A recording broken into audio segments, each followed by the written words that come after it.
It was the 17th day of the 12th lunar month, and the blizzard at Wolf Beacon Pass on Great Zhou's northern frontier had been raging for 3 days.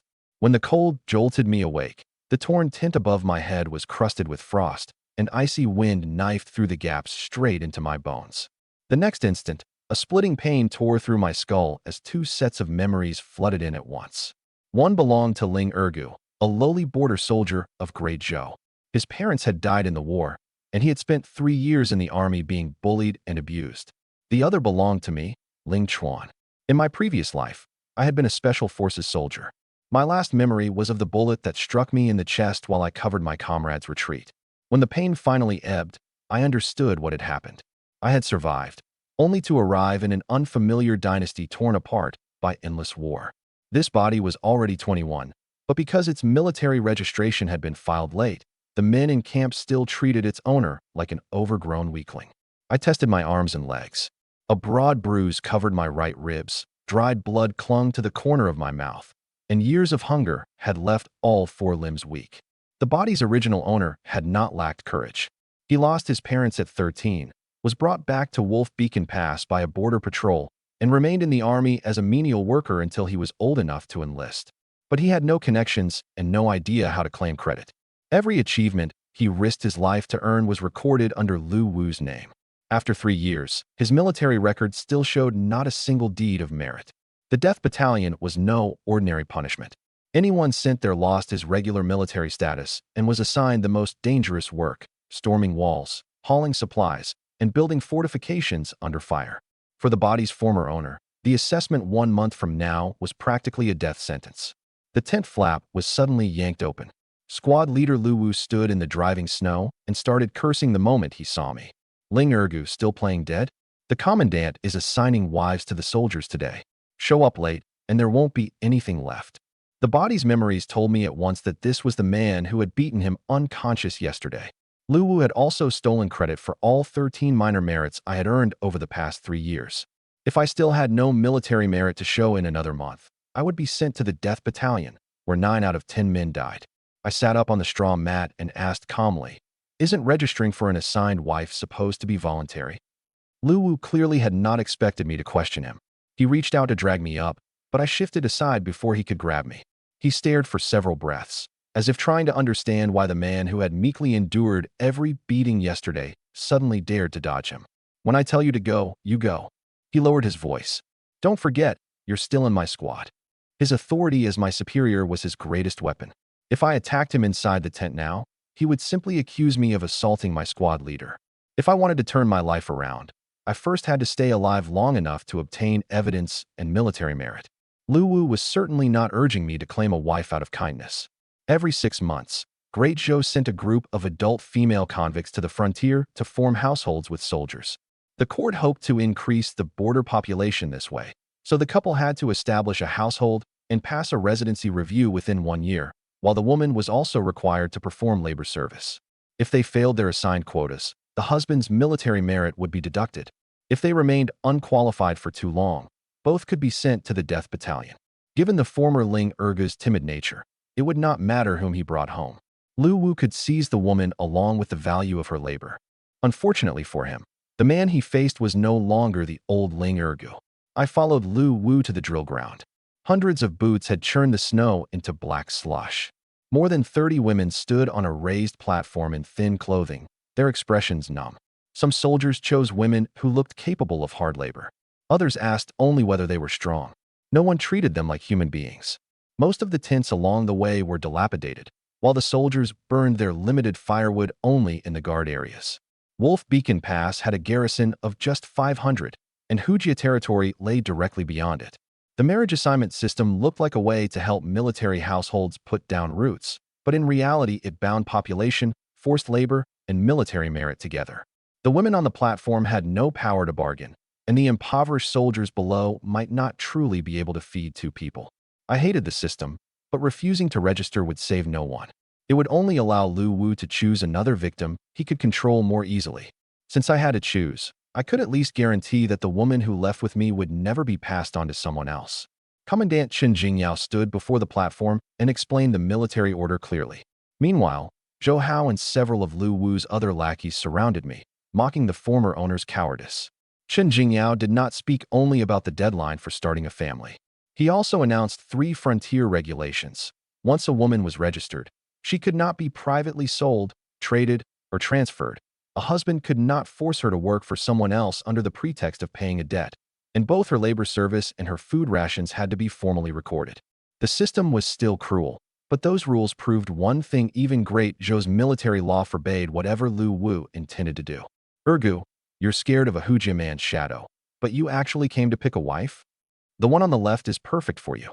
Take her home, and she can be your mother too. Zhou Hao laughed louder than anyone. I glanced at him. If you're willing to call her mother first, I'll consider it. The laughter stopped dead. Zhou Hao was about to strike when Lu Wu shoved me toward the platform. His goal today was not to beat me. It was to force me to take someone home. I walked past the remaining women and soon noticed one standing in a corner. Her hair was tangled, and the silk dress she wore was stained with grime, but the cloud-patterned brocade beneath the filth was still visible. More importantly, even though she looked ready to collapse, her spine remained straight. There was no attempt to please anyone in her eyes, only the vigilance of someone driven to the edge. She kept half a step away from the women around her, and her wrists bore marks left by long confinement and shackles. Whenever anyone approached, her shoulders tightened instinctively, proof that the journey here had not been safe. Yet she neither begged nor boasted about what she could do. She simply watched every soldier who climbed onto the platform. When our eyes met, she did not look away. I saw exhaustion, caution, and the grim resolve of someone already prepared for the worst. Someone nearby whispered that she was a woman from a disgraced military family, and that anyone who touched her would invite disaster. I did not accept the rumor as truth, but I remembered the clue. An older woman hurried over, caught my arm, and began insisting that she could work. I gently freed myself, walked to the corner, and pointed at the woman who had remained silent throughout. I choose her. The drill ground erupted. Some people called me insane. Others said I had chosen a burden who could barely walk. Lu did not laugh with them. He looked at the woman, then at me, and greed flashed through his eyes. That reaction confirmed my suspicion. He did not care whom I selected, only whether he could control her through me. I ignored them. The woman raised her head and looked at me through her disheveled hair. In that moment, I did not see a burden. I saw someone who had not yet bowed to fate. I walked over to the woman, crouched in front of her, and asked, "What's your name?" She was silent for a moment before answering softly, "Su Li, a convicted woman." The surname Su reminded me of a major event. Not long ago, Great Zhou had executed Su Dingfang, commander of the southern frontier, and condemned his entire clan. Her clothing, her bearing, and the whispers around us all fit. If she truly was Su Dingfang's daughter, choosing her carried 2 kinds of risk. The court might continue hunting the remnants of the Su family, while people at the frontier might trample her simply to curry favor with powerful officials. But if I left her here until the end, freedom would not be waiting for her. She would merely be reassigned somewhere with even fewer protections. I did not ask her father's name in public. I only asked whether she was willing to leave the platform with me. Su Li glanced at the military order on the registration desk, then nodded. The movement was slight, but it was one of the few decisions in the entire assignment ceremony that truly belonged to her. Chen Jingyao stepped closer and reminded me that once we registered, I could not casually change my mind. I saw Su Li's fingers tighten in silence, but she did not plead with me. I've made my decision. I signed the marriage register on the spot.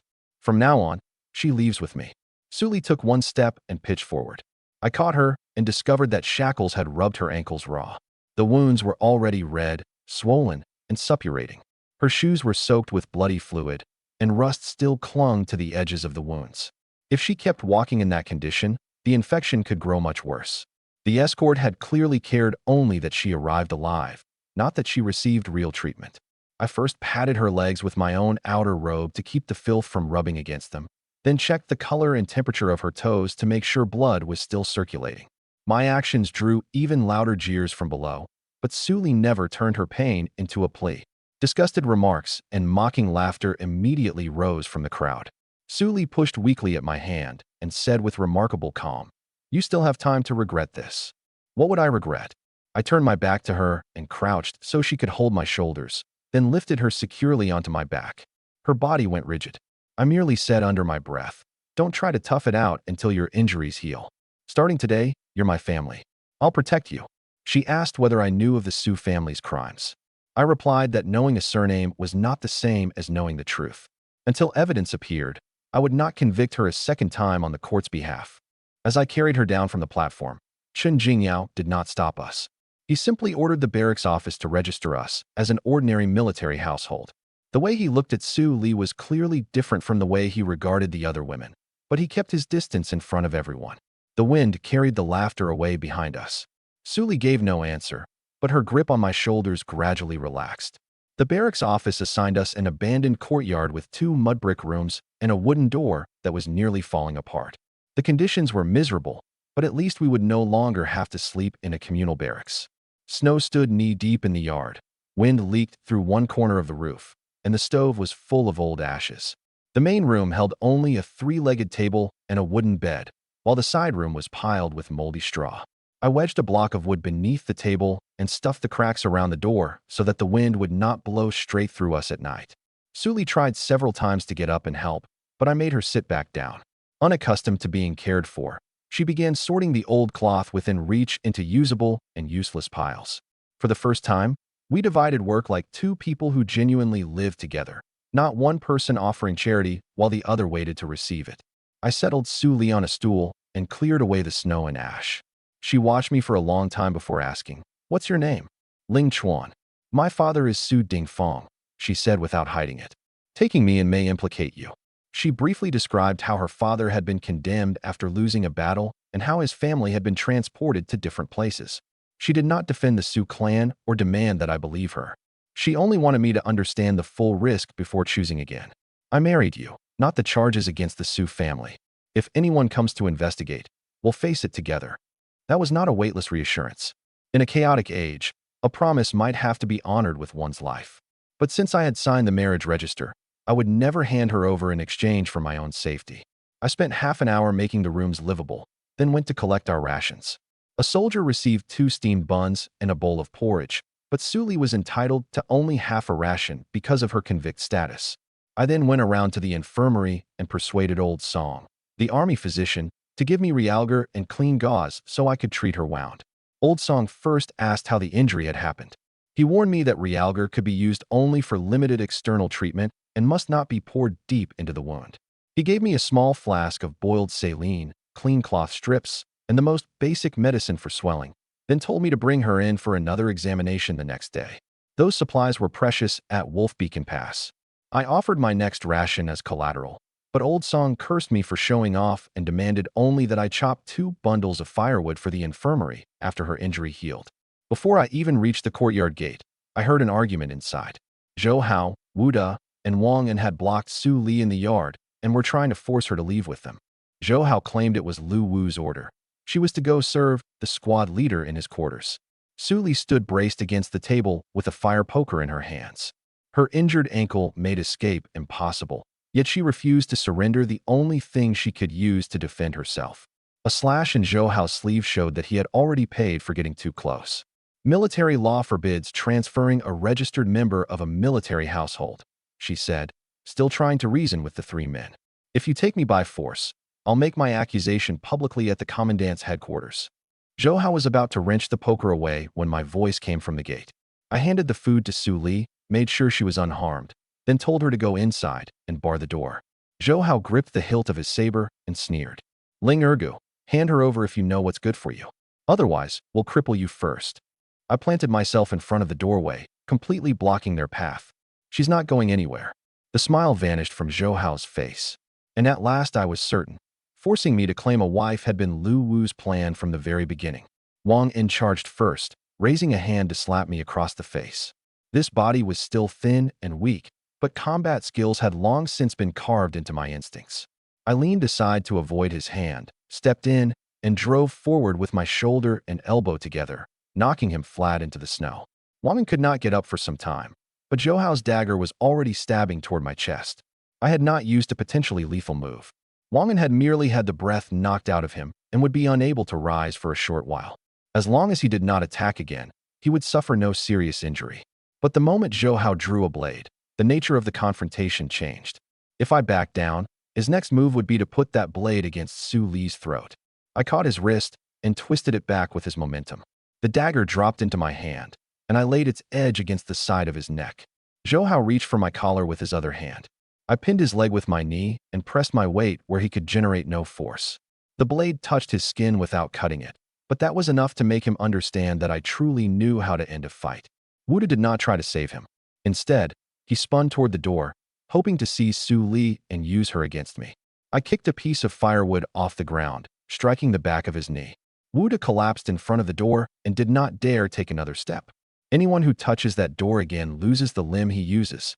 Zhou Hao kept invoking Lu Wu's name, but his body had begun to tremble. I smashed the dagger's hilt into the bridge of his nose, then released him and let him fall. The three men helped one another out of the courtyard. I did not chase them down because I wanted to establish a boundary, not hand Lu Wu a death he could pin on me. I wrapped the dagger Zhou Hao had dropped in cloth, recorded the time the three men had broken in, and noted who had witnessed it. Su Li could not immediately testify for me within the army, but the torn sleeve, the footprints at the courtyard gate, and the blunt force injury behind Wu Disney could all prove that the confrontation had occurred inside my home. As soon as the gate closed, Su Li came out of the room. She checked my hands first, then my chest. Only after confirming that I was unhurt did she breathe easier. "I was worried about you," she said. Those 4 words left me momentarily stunned. Across 2 lifetimes, very few people had ever truly cared about me. I forced down the emotion and set the rations on the table. "Eat first. Only if we survive do we earn the right to talk about the future." Su Li was desperately hungry, but she still ate with restraint. I gave her one of my steamed buns.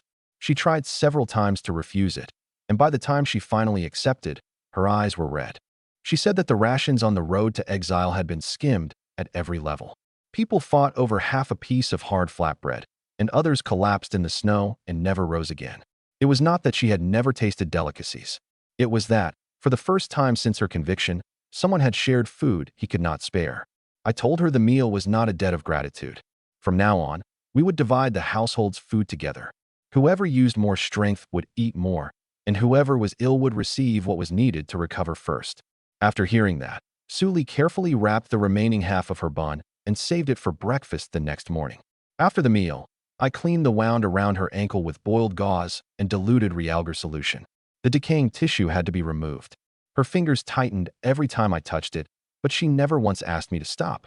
I first flushed away the dirt with saline, then treated the surface exactly as Old Song had instructed. If she developed a high fever, spreading red streaks, or confusion, she had to be taken to the infirmary immediately. As Su Li listened to each warning, she finally realized that this was not an injury she could simply endure until it passed. When I finished, cold sweat covered her forehead. I did not make some reckless promise that she would recover in 10 days. I only told her that if we brought the infection under control, she had a real chance to heal. Stay off that foot for the next few days. Wait until the wound has scabbed before you move around. Thank you. We're already family. You don't have to thank me for every little thing. Su Li softly reminded me that although our marriage had been registered, we had not yet held a proper wedding ceremony. I promised to make it up to her after her injury healed. The instant I finished speaking, someone kicked open the courtyard gate. Lu Wu stormed in with several soldiers and ordered me to kneel. He first saw the bruises on Zhou Hao's face, then the dagger I had wrapped as evidence, and immediately realized that the forced entry had left a trail. So he said nothing about Su Li. Instead, he claimed I had attacked my comrades without cause, trying to seize the authority of military law before I could speak. I demanded that we confront one another at the commandant's headquarters immediately, bringing Zhou Hao's blade and everyone involved. Lu Wu refused and instead ordered the men behind him to draw their weapons. That reaction exposed the truth more clearly than any argument could. He had no interest in finding out what had actually happened. I walked into the courtyard and stood between them and the door. I kneel to heaven and earth, and I kneel to my parents. You aren't worthy. Lu Wu plainly had not expected me to defy him to his face. I laid the entire debt before him. In 3 years, you stole credit for 13 of my merits and beat me 9 times. I can investigate every old account one by one. But from today onward, every merit I earn will be recorded under my own name. You think knowing a few fighting tricks means you can overturn the sky? Lu Wu leaned close and lowered his voice. One word from me is all it would take to make sure you die on patrol. I stared into his eyes and lowered my voice as well. Then you'd better remember this too. I can take away your chance to draw that saber in a single breath. My killing intent forced Lu Wu half a step back. Humiliated, he drew his saber, accused me of colluding with the enemy, and pointed to Su Li inside the house as a Hujia spy. Several soldiers began to surround me at his command. I did not recklessly draw my weapon. Instead, I calculated the distances in my head. If I seized Lu Wu first, the others would not dare move carelessly. The gate was only wide enough for one person. Lu Wu stood in front while the three men behind him blocked one another. I kept the door to Su Li's room behind my left shoulder, ensuring that anyone who tried to circle around would have to pass me first. Stop! Chen Jingyao arrived just in time with 2 personal guards. He did not immediately argue on my behalf. He simply asked Lu Wu whether he had evidence. One guard took the dagger I had preserved and examined Wu De's injured leg and the tear in Zhou Hao's sleeve. Chen Jingyao pointed out on the spot that if I had initiated the assault, I would not have kept the evidence in my own courtyard and waited for an investigation. Lu Wu, meanwhile, could not explain how the supposed spy had passed messages or whom she had contacted. Lu Wu stubbornly insisted that Su Li's identity was suspicious. Chen Jingyao nodded. I'll investigate thoroughly. If she truly is a spy, I'll execute her myself. If I discover that you framed a fellow soldier, you'll be executed for the same crime. Shall we sign a military pledge right now? Lu Wu immediately changed his story, claiming he had only been suspicious, then hurried away with his men. I did not know why Chen Jingyao had come until a guard delivered a quilt and several household necessities, and Chen called toward the room. Little Li. Su Li came out and saluted him. Their conversation confirmed that Chen Jingyao had once been sponsored by Su Dingfang. He could not overturn the Su family's sentence, but he had quietly watched over Su Li at the frontier while continuing to investigate the truth behind Su Dingfang's conviction. Chen Jingyao had brought more than a quilt. There was charcoal, 2 sets of old padded clothes, and a small medicine chest. He explained that they would be recorded as private assistance from one of Su Dingfang's former subordinates to a deceased comrade's family. Nothing came from military stores, and none of it reduced the supplies issued to ordinary soldiers. Su Li addressed him as Brother Chun, but she did not ask him to clear the Su family's name. She only asked whether there was genuine evidence that her father had failed in his duty out of cowardice during his final battle. Chen Jingyao replied that the existing military reports contradicted one another. Someone had blamed both the delayed reinforcements and the interrupted grain supply entirely on Su Dingfang, and the man responsible for supervising the campaign had been promoted before returning to the capital. Chen was searching for the original marching orders from that time. He had verified only 3 things. Su Dingfang's request for reinforcements had been sent several days before the defeat. The grain convoy's departure ledger did not match the amount the front had recorded as received, and the official responsible for supervising the battle had been promoted before he returned to the capital. Each fact justified reopening the case, but none alone was enough to prove Su Dingfang innocent. Su Li asked only that he preserve copies. She did not ask him to risk forging evidence for the Su family. I committed that boundary to memory as well. Protecting Su Li did not mean deciding in advance that Su Dingfang was absolutely innocent. A true exoneration required the original transfer orders, supply route records, and surviving witnesses. Otherwise, if personal connections could overturn one conviction today, someone else could use connections to impose another tomorrow. The Su family's case reaches too far, Chen Jingyao warned us. For now, don't let little Li's identity become public. Then he looked at me. I don't care why you tolerated Lu Wu before. If he steals your military merit again, bring me evidence. But first, you must prove that you're a soldier capable of fighting. I asked why he had never dealt with Lu Wu in the past despite knowing about the stolen merits. Chen Jingyao did not make excuses. I heard rumors, but I had no testimony anyone was willing to sign. I was also wary of his connections at the military governor's office. Looking at what happened today, my silence only made him bolder. From now on, I'll act on evidence. But don't replace military law with private violence. His admission was imperfect, but more credible than an empty assurance. I understood. He could uphold military law, but he would not become my unconditional protector. After Chen Jingyao left, I selected several pieces of usable hardwood from the woodpile and used charcoal to sketch the positions of bow limbs, pulleys, and cables. Lu Wu had made himself clear. The next border patrol would be his killing ground. I had to prepare something in advance that could change a battle. The regulation saber left by the body's former owner was already nicked, and the leather armor could stop little more than a glancing strike. I could not manufacture a complete weapon overnight, so I first made a smaller model to test whether the pulleys would jam, then searched for old iron pieces and animal sinew strong enough to bear the tension. A failure anywhere could make the string snap back and injure me, so I arranged all draw tests in the open yard, away from Suli. Late that night, Suli made up the only bed. I did not use her helplessness as an excuse to demand that we share it. Instead, I carried the straw mat over beside the stove. In the middle of the night, I heard her calling for her parents in a dream before she jerked awake. Her face was covered in cold sweat, and terror filled her eyes. I went to the bedside and did not press her with questions. I only told her, "Don't be afraid. I'm here." Suli finally broke down and wept. Before her father was imprisoned, he had ordered her not to cry because she bore the Sioux name. Through the entire journey into exile, whether she was starving, sick, or humiliated, she had never shed tears in front of an outsider. She had also dreamed that her mother and the rest of her family were being marched away in separate groups, while she reached for them and could not catch anyone. I did not dismiss her pain with a hollow promise that everything would pass, because some things would never return to what they had been. I only told her that fear and tears were not weakness. She no longer had to use the Sioux family name to force every ounce of pain back inside. I let her cry out everything she had suppressed until her breathing slowly steadied. "My family is gone," she said hoarsely. "You still have me. Will you always be here?" I took her icy hand. "As long as I'm alive, I will never abandon you." Suli explained what had happened to the Sioux family. There was not much she could verify. She knew only that her father had been swiftly convicted after losing the battle on the southern frontier, his old troops had been broken apart, and his family had been exiled to different places. Chen Jingyao suspected there was more to the case, but he had not yet found enough evidence to overturn the verdict. Su Dingfang had defended the southern frontier for many years. Before his final battle, he had repeatedly petitioned for provisions. The court replied that they had already been allocated, yet the front never received the full amount. After the defeat, the men responsible for transportation and military supervision became witnesses against him, and the time between his return in custody to the divine capital and his execution was abnormally short. Suli did not claim to know who had framed her father.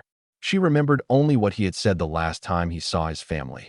"The defeat is my responsibility, but the Sioux family did not betray the nation."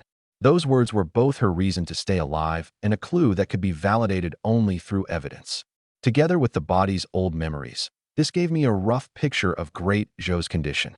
The emperor was muddle-headed, factions fought endlessly at court, and local officials and great clans guarded their own interests. After losing Su Dingfang, the southern frontier suffered defeat after defeat, while the Hujia watched the northern frontier for an opportunity. The empire looked vast, but fractures had already spread through its core. At that moment, I could not even be sure I could defend one small courtyard. Before thinking any further ahead, I first had to survive the trap Lu Wu had prepared. At dawn, Suli washed and combed herself, revealing her true face. She was still pale, but her eyes held the lucid strength of someone who had endured hardship without breaking. I looked a little too long, and she uneasily asked what I was staring at. She tied up her hair with a crude wooden comb that we had carved because there was no money for a new one, then changed into the padded clothes Chen Jingyao had brought. The difference in her appearance was striking, but more important, she no longer had to hide behind dirt and rags to protect herself from everyone. I'm confirming just how right my decision was yesterday. My answer made her blush. I did not keep teasing her. I helped her sit down, then continued building the bow I had designed the previous night. It was a simplified compound bow. Without modern materials or precision equipment, I could only use hardwood, animal sinew, salvaged iron pieces, and two small wheels to create the basic structure. It could never match the performance of the military compound bows from my previous life, but it could reduce the strain of holding the string at full draw and help ordinary soldiers aim more steadily.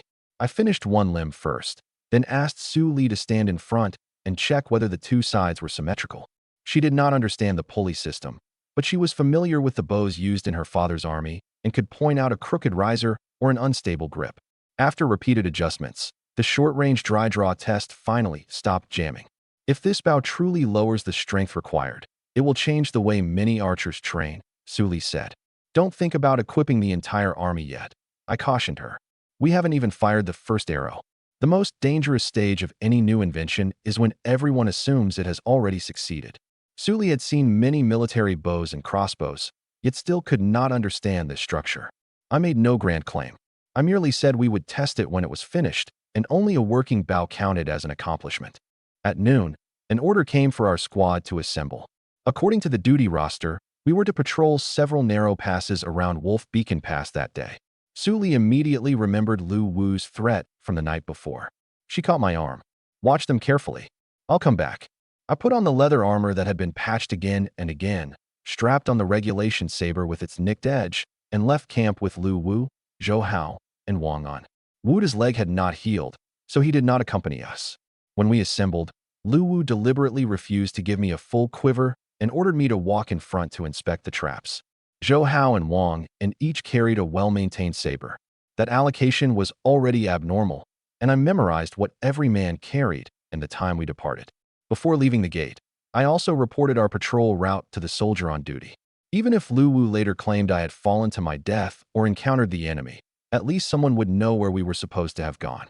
Wolf Beacon Pass was like an iron wedge driven into the northern frontier. Its front was easy to defend and difficult to attack, but several dangerous trails around it allowed small groups to pass. A border patrol normally did little more than inspect traps and tracks, yet after we entered the ravine, Lu Wu and the others remained behind me the entire time. The snowstorm could hide many sounds, but not the faint strain of a bowstring taking tension, and not the sudden change in cadence when two men simultaneously gripped their saber hilts. Deep snow covered both sides of the ravine, while the wind had swept one stretch of hard ground clear in the center. Lu Wu had chosen this place because wild animals and snow could easily destroy a body, and because no one at a distance could see the details of close combat. What he did not know was that the narrow terrain also made their advantage in numbers useless. I deliberately slowed near a boulder and saw Lu Wu raise his bow at the edge of my vision. Zhou Hao moved left to block the path, while Wang and closed from the right. There was no longer any need to guess their intentions. I stopped in front of the boulder and turned to face them. You've prepared this long enough. Why haven't you made your move? Lu Wu stopped pretending and drew the bowstring to his ear. Zhou Hao and Wang drew their sabers, cutting off my retreat. Ling Ergu, today is the day you die, Lu Wu said. I swept my gaze across their positions. The ravine was narrow, so the arrow could travel only in a straight line, and the two sabers obstructed each other. They believed 3 against 1 gave them every advantage, but they had willingly crowded themselves into the worst possible ground. I exploded forward, charging straight at Lu Wu.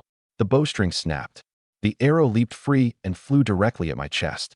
The instant the arrowhead reached my chest, I stepped aside and twisted, letting it scrape across my leather armor. Using the momentum of my charge, I drew my saber, severed Lu Wu's bowstring, and opened a deep wound across the arm holding his bow. The arrowhead tore through the leather over my chest, and freezing air rushed in against my ribs. The ravine gave me no room to dodge sideways. If I retreated, Zhou Hao and Wang would pin me between them. My only path to survival was to close into melee range before Lu Wu loosed a second arrow. I did not chase a vital point with my blade. Destroying the bow first, and then injuring the archer's arm neutralized the threat fastest. The moment Lu Wu released the bow, he tried to draw the saber at his waist, but I had already taken the ground directly in front of him, positioning the oncoming Zhou Hao so that he blocked Wang An's line of attack. Lu Wu screamed and stumbled back. Zhou Hao and Wang An lunged at me together, but the narrow ravine would not let them fight side by side. I kicked Wang An away, caught Zhou Hao's descending strike on my saber, then stepped inside his guard. Having lost the distance he needed, Zhou Hao still swung desperately. I evaded 2 blows in succession, waited until his weight tipped forward, then cut back across him. The blade passed along the side of his neck. He collapsed into the snow and never rose again. His first blow struck the rock wall beside my shoulder, numbing the web of his hand. I deflected the second with the flat of my saber, and its edge slid across my leather armor. On the third attempt, he committed his entire body for power. I no longer held back. At that distance, a moment of hesitation might mean that Su Li, waiting at home, would never see me return. This was a fight to the death that he had begun by drawing steel. I had no time to hesitate, because Lu Wu had already retrieved his saber and was ordering Wang An to attack me from behind. When Wang An saw Zhou Hao's body, his steps visibly slowed. It was not that he had suddenly discovered a conscience. He had simply realized that I might not be the one who died today. Lu Wu intends to silence everyone. Are you still going to die for him? I shouted. Wang An glanced instinctively at Lu Wu. As both men lost focus, an iron arrow descended from above the ravine and punched through a gap in Wang An's helmet. He fell without making a sound. The arrow had come from high on the right, at a much steeper angle than Lu Wu's earlier shot. Wang An had not died by my blade, nor had Lu Wu arranged the killing in advance. The black fletching and heavy iron head were standard equipment for Hujia-mounted archers. A second arrow followed immediately. I rolled behind a boulder and looked back to see Lu Wu dragging his wounded arm as he fled the way we had come. Another bowstring sounded from the opposite side, and an iron arrow buried itself in his back. Lu Wu pitched forward, struggled twice, and went still. The two arrows had come from different directions. A third slammed into the stone lip, sheltering me, confirming that at least two archers had us in a crossfire and that another man was probably moving. If I stayed crouched here, they would eventually circle behind me. If I rose carelessly, I would be hit before I even saw a silhouette. Hujia scouts. From the trajectories, I immediately determined there were at least 3 men spread along both sides of the ravine. Lu Wu and his men had chosen this place to murder me, only to deliver the entire patrol squad into an enemy ambush. Using the boulder as cover, I rolled to Lu Wu's corpse and seized his horn bow and quiver. The bow felt unfamiliar, and the swirling wind was unstable. 2 successive shots merely forced the enemy to duck behind cover, but they bought me enough time to charge. The horn bow had a respectable draw weight, yet its grip was completely different from the compound bow I knew. I did not expect precision in the blizzard. I used the first arrow to suppress the left side and the second to force the right side down, then burst from cover during the brief interval while both men knocked again. I scooped up a snowball and threw it toward a boulder on the left. The scout behind it mistook the object for a hidden weapon and instinctively raised his saber to block. As exploding snow blinded him, I rushed straight in and ended the fight with one stroke. Up close, I could clearly see his soft leather snow boots, curved saber, and black-fletched iron arrows. These were not scattered raiders looking for something to steal. They were Hujia scouts trained to reconnoiter routes. Once his companions realized their arrows might strike one of their own, they had no choice but to give up their advantage at range, draw their sabers, and close around me. The 2 remaining men attacked from left and right after their archery failed. The first was tall and powerful, far stronger than this body. I did not meet his strength directly. I lured him into a gap between the rocks, where the terrain restricted the arc of his saber. After 3 short clashes, I thrust through the opening beneath his arm, pulled the blade free, and retreated. The third scout tried to circle behind me. I deliberately kept his fallen, larger companion between us, forcing him to step over the body. The moment he lifted a leg and lost his balance, I knocked his curved saber aside with the back of my blade. Realizing that he held no advantage in close combat either, he turned at once and sprinted toward the mouth of the ravine. The third man saw both companions fall and fled. I was already close to exhaustion, but I could not allow him to carry information about Wolf Beacon Pass's defenses back to his army. I picked up the horn bow, knocked the last iron arrow that felt straight in my hand, and aimed at the figure vanishing into the snowstorm. The iron arrow struck the fleeing scout in the back. He plunged into the snow, then struggled to crawl forward. I caught up, pinned his arm, kicked the curved saber away, and ended the fight. Only after confirming there was no fourth man did I sit against the rock wall and drag air into my lungs. I did not reach that conclusion merely because the ravine had gone quiet. I searched more than 20 paces along both sides. There were only 3 sets of foreign footprints in the snow, no hoof prints, and no sign that a fourth man had lain in ambush. Not until I had re-inspected our approach, the escape route, and every high firing angle did I allow my hand to loosen around the saber. My skill remained, but this body was nowhere near the condition I had possessed in my previous life. If I had miscalculated a single step, I would be the one lying here. I inspected the 3 scouts' equipment. They carried standard Hujia curved sabers, iron arrows, and short-term rations. Their baggage was light, which suggested that the main force might be nearby. Organized scouts should not have appeared in this season unless the Hujia intended to exploit the new year and the blizzard to launch a surprise attack.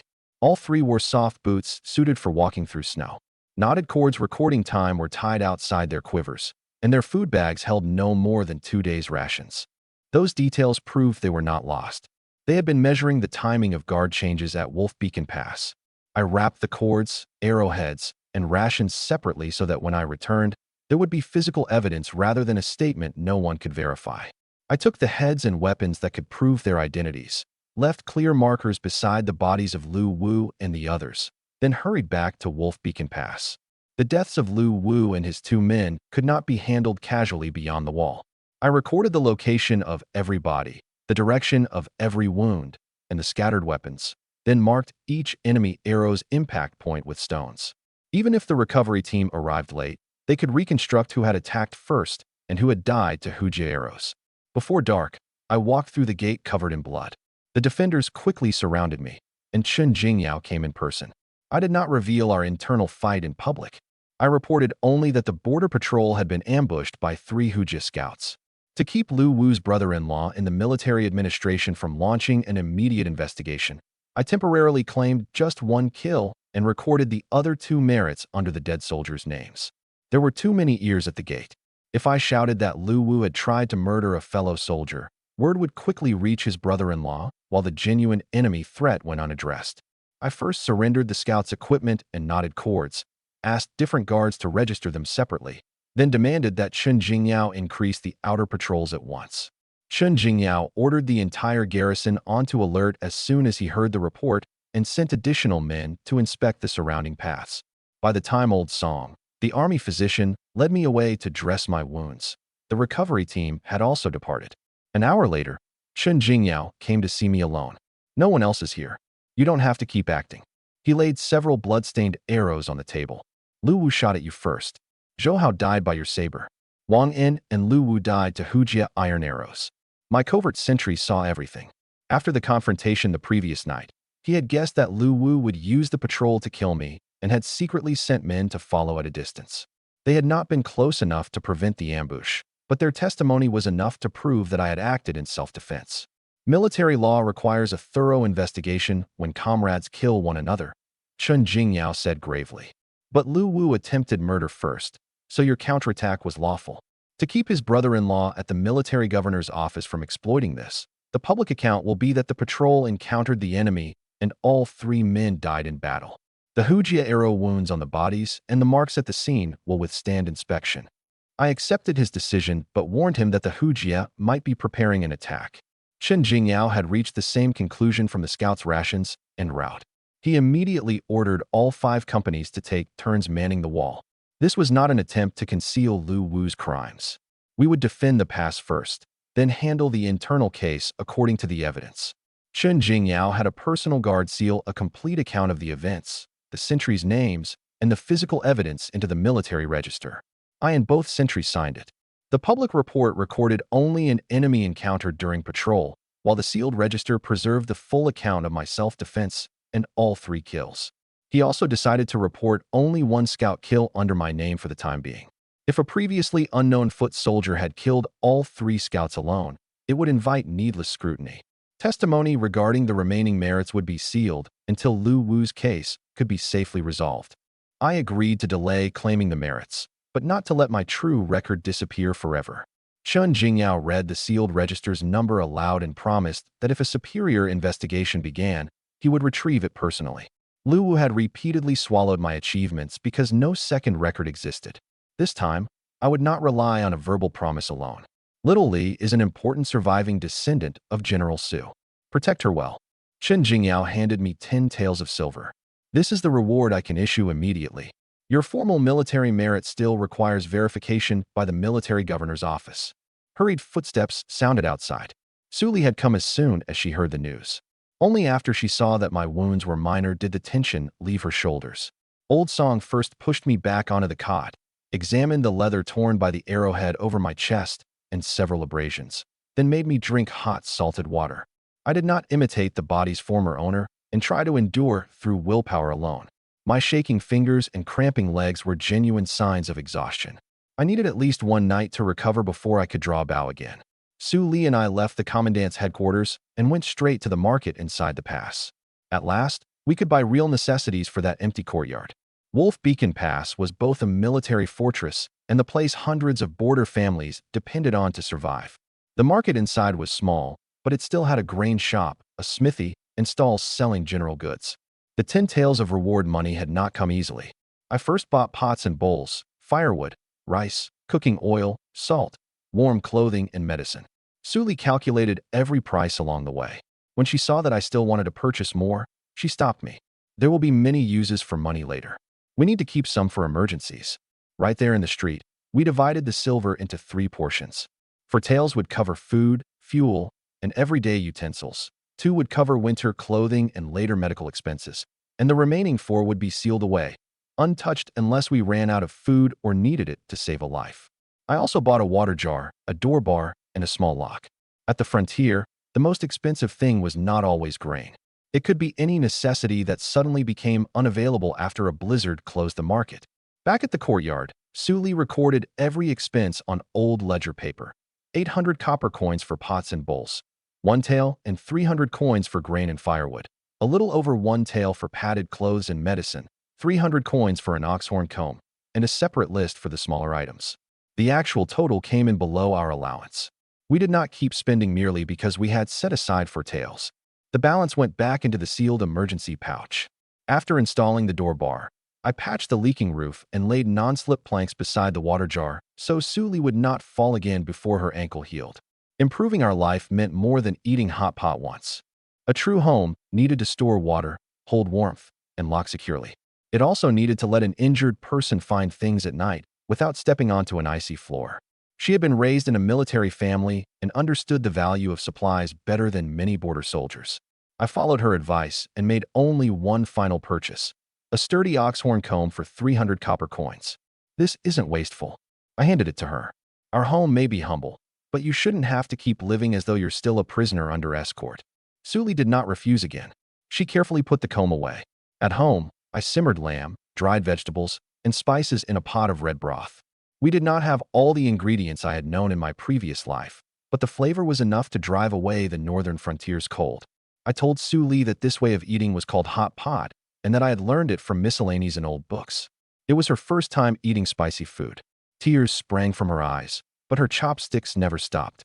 Sitting over the steaming iron pot, we finished the first truly filling meal we had eaten since arriving at the frontier. I ladled out a separate bowl with less chili for her, so that her stomach would not be irritated while her wound healed. As Suli blew on the hot broth, she named where each new item should be stored. 2 drafty mud brick rooms could hardly be called secure, but from the first moment our own cooking smoke rose from that pot, the place stopped being merely a residence casually assigned by the barracks office. After the meal, Suli washed the dishes while I fitted the final parts onto the compound bow. During the first test draw, the cams rotated smoothly, and the strain at full draw fell noticeably. I fired an ordinary feathered arrow into a stack of frozen earth in the corner of the yard. Most of the shaft buried itself, but the shot also exposed excessive limb vibration and weakness in the arrow shaft. The first arrow landed nearly half a foot left. A fine crack even appeared near the nock of the second. Suli stood beyond the safety line and recorded the pulley position and impact point for every shot.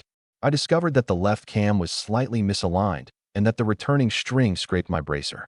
If I did not correct those flaws, sustained fire in battle could snap the string outright. The bow worked, but it was nowhere near reliable enough for battle. I adjusted the string and both pulley assemblies through the night. Early the next morning, I took the more than 30 captured Hujia iron arrows to Blacksmith Yang. 3 dry draws after the adjustment produced no strange sound, but I still refused to chase maximum draw weight immediately. Homemade parts would not forgive carelessness. I marked the limbs, axles, and knots one by one, planning to inspect them after every 10 arrows. Blacksmith Yang's son had died defending Wolf Beacon Pass several years earlier. He had a strange temper, but he was willing to repair weapons for soldiers who genuinely fought the enemy. Using charcoal, I sketched an arrowhead better suited to this bow and asked him to recalibrate its weight, cutting ridges, and shaft connection. The priorities were stable flight and armor penetration, while preventing an ordinary shaft from shattering under a powerful bow. I did not ask for exaggerated barbs that served only to cause more damage when the arrow was removed. In defending a wall, consistent flight and the ability to pierce armor mattered most, and arrows also needed to be recoverable whenever possible. Blacksmith Yang rolled all 30-odd shafts across a flatboard, rejected those that were bent or contained hidden cracks, then sorted the rest by weight. In the end, only 30 were dependable. He first made 3 test heads for comparison. One was too heavy and dropped sharply after 30 paces. One had uneven ridges and drifted right as it spun. Only the third was properly balanced. We used that model to set the dimensions instead of throwing all 30-odd arrows into the forge at once. The shafts also had to match the bow stiffness. A shaft that was too soft would bend on release, while one that was too stiff would transfer the entire shock back into the limbs. As payment, Blacksmith Yang would accept only wine, never silver. I still made him record the iron consumed and the number of rejected arrows so that I could settle the smithy's account after my formal reward arrived. A borderer's willingness to help the garrison was an act of loyalty. It could not become an excuse for me to take another man's labor for free indefinitely. Where did this idea come from? Blacksmith Yang stared at the drawing for a long time. From thinking about every arrow I've ever broken. He did not press further. He merely pushed the iron heads toward the forge. Come back before dark. I left the wine I had brought. Blacksmith Yang complained that the wine at Wolf Beacon Pass was as weak as water, but his hands had already moved the jar behind him. After returning home, I first examined Su Li's injury. The initial debridement had worked and the swelling had subsided, but no miracle medicine could cure an infection instantly. Following Old Song's instructions, I recorded the edge of the wound, her temperature, and the color of her toes twice a day, morning and night. If the redness crossed the charcoal line or she developed a fever during the night, she had to go to the infirmary immediately instead of continuing to test remedies at home. I took her back to Old Song for another examination and collected several common herbs for stopping blood and reducing swelling as he directed. Old Song determined the properties and dosage. I used only my first aid experience from my previous life to grind the herbs more finely for easier external application. After I changed the dressing, Su Li felt only mild warmth around the wound and no unusual pain. At the follow-up the next day, Old Song confirmed that there was no pus and no red streaks spreading up her calf before allowing her to stand briefly inside the room. Medicine was only an aid. What truly mattered was thorough debridement, clean dressings, and preventing repeated friction. Her recovery would still take at least several days. The first time Su Li stood, she made it only as far as the table before stopping, and I helped her sit again. Being able to stand did not mean she had recovered. She began taking on tasks she could perform while seated, sorting herbs, recording bout tests, and mending leather armor. We adjusted the household's division of labor instead of forcing an injured person to prove that she was useful. Rest a few more days, I instructed her. Don't force yourself to walk just because you feel a little better. That evening, I collected the iron arrows from Blacksmith Yang. Every arrow's weight and center of gravity had been corrected, and any shaft with a hidden crack had been replaced.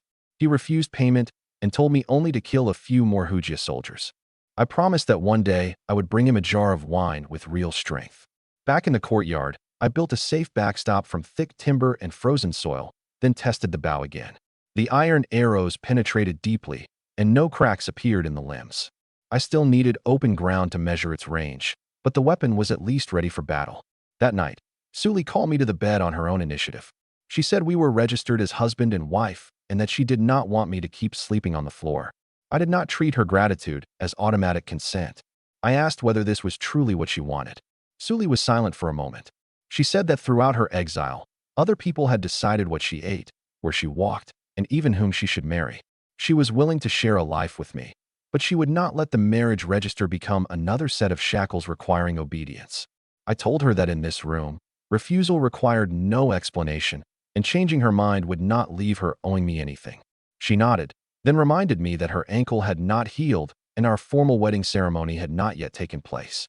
In the end, we simply lay side by side and agreed to hold the wedding after our lives became secure. That decision left both of us more at ease. A low horn tore through the night at that exact moment. I rose at once and put on my armor. That was the alarm for an enemy attack, not an ordinary assembly. Bar the door. Unless you hear an order from Commandant Chin, don't go outside. I left Su Li the short blade for protection. She tightened the straps of my leather armor and said only, "Come back alive." I slung the compound bow and iron arrows across my back and rushed to the wall. All 500 defenders were already moving logs, stones, and arrows into the positions assigned to the 5 companies. Across the snowy plain beyond Wolf Beacon Pass, a vast patch of darkness approached, and the pounding hooves made the bricks tremble. Because Lu Wu, Zhou Hao, and Wang En were dead while Wu De was still recovering, my squad could no longer maintain its original formation. Company E temporarily assigned me to the arrow supply line, carrying arrows from the inner wall to the shelter behind the battlements. The position gave me a view of the entire wall section and enough cover to test the compound bow without shoving my way to the most exposed embrasure simply to show off. The enemy numbered at least 1,000. Their leading Hujia general, Moerza, stopped beyond bow range and shouted a challenge to Chun Jingyao through the snow. Shield-bearing infantry formed the front rank, cavalry moved on both flanks, and the torches in the rear had been deliberately kept low. They had neither scaling ladders nor battering rams, indicating that this was more likely a probe or an attempt to lure us out than an immediate assault. Chun Jingyao ordered each company to hold only its own section and forbade anyone from wasting our limited arrows on an enemy outside effective range merely because of the taunts. An old soldier beside me explained that Moerza was one of the 7 war commanders serving Tuoba Jia, the supreme Hujia commander of the southern campaign, and had attacked Wolf Beacon Pass many times. On this occasion, he had brought cavalry and infantry while loudly accusing Great Zhou's court of abandoning its border soldiers, hoping to shake our morale before the fighting began. More dangerously, he named the exact number of months the garrison had gone unpaid, the shortage of winter clothing, and the days by which the grain convoy was overdue. No distant observation could have revealed those details. Someone inside the pass or the superior military administration had to be leaking information to the Hujia. Several soldiers near me began breathing harder, but Chun Jingyao did not argue over whether the court was innocent. He simply told every man to look at the lamps still burning in the homes behind the wall. Chun Jingyao refused to be provoked. We don't defend this pass for the man on the dragon throne. We defend it for the people behind us. Moerza was still laughing when, deep within the enemy formation, a great bow quietly rose. The first iron arrow crossed more than 200 paces and flew straight at Chun Jingyao. Chun drew his saber and cut the shaft apart as his personal guards immediately raised shields around him. Before the arrow arrived, I heard only the faintest sound of a string. It was not a volley arcing from the cavalry at the front. It had traveled on a flat trajectory from behind the shield formation, aimed specifically through the gap between 2 battlements. Chun Jingyao had managed to cut down the first arrow because his saber was already in hand. Once the enemy archer corrected his angle for the second shot, Chun might not react in time. The challenge had merely been used to pinpoint the enemy commander's position. Several heavy arrows struck the top of the wall in rapid succession. Old Ma, the company commander beside me, had just shouted for everyone to get down when an iron arrow pierced his throat. I pulled him behind the battlement, but I could not stop the blood pouring out. Old Ma gripped my hand, and his strength quickly faded. With his final effort, he pointed toward the soldiers behind him, as if urging us to leave the exposed position. I carried out the order he had no time to speak, telling the archers nearby to crouch behind the wall and ordering the messengers to use the inner stairs. If anger made me stand and fire wildly, the next man to fall would be another company commander. Laughter erupted below. Ordinary Zhou arrows could not reach Moerza, while the enemy marksmen could keep threatening our officers on the wall. If this continued, the garrison's command structure would be stripped away layer by layer. I removed the compound bow and knocked the first iron arrow. The wooden pulleys might have grown brittle in the severe cold, so I drew slowly to half tension and confirmed that neither side made an abnormal sound. The short pennant on the wall showed that the crosswind was weakening. Moerza's horse paused every few strides. Only when all 4 hooves were planted could I keep my range estimate constant. Moerza wore iron armor and stood roughly 250 paces away. The wind blew from the front and side, and the snow would disturb the arrow's flight. I did not chase the head or throat. I aimed at the center of his breastplate and released the moment his horse planted its feet. The distance lay far beyond the effective killing range of an ordinary Zhou bow, but the compound bow and calibrated iron arrows had already shown ample power against the frozen earth backstop. I adjusted half a body width into the wind, emptied the final breath from my lungs, and waited until bow limb, arrow shaft, and Moerza's breastplate formed a single line. The bowstring thrummed. The iron arrow crossed a distance ordinary Zhou bows could not touch and punched through the armor plates. Moerza jerked backward and fell from his horse into the snow. Shield bearers dragged him into the formation at once. I could not see the wound, and I would not announce a kill I could not confirm. But the cavalry in front stopped moving, and several personal guards rushed toward the place where he had fallen. That was enough to prove he could no longer command. I did not wait to see the outcome. The second arrow was already on my string. At the front of the enemy formation, a tall, dark-skinned archer was drawing his bow again. From its shape and his position, I knew he was the man who had killed Old Ma. His great bow was longer than an ordinary horn bow, and 2 shield bearers beside him deliberately made space whenever he drew it. A veteran recognized the formation as the one used by Tiela, an archer under Moerza. The name did not affect my decision. As long as that bow could rise, any messenger on the wall could become its next target. My second arrow flew directly at the archer. He turned aside at the last instant, and the head grazed his cheek. I failed to kill him, but forced him to dive into the shield formation, where he no longer dared aim at the wall.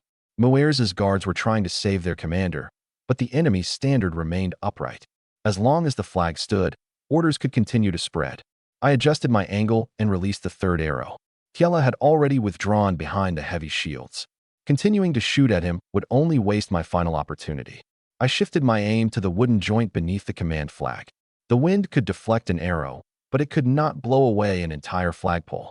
If the joint broke, the soldiers in the rear who could not see Muerza would interpret the fallen flag to mean their commander had lost control.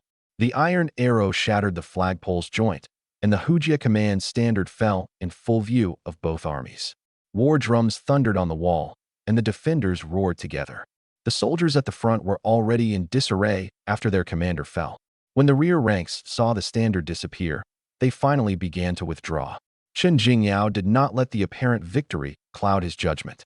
He ordered the crossbows to hold their positions and forbade opening the gate or pursuing.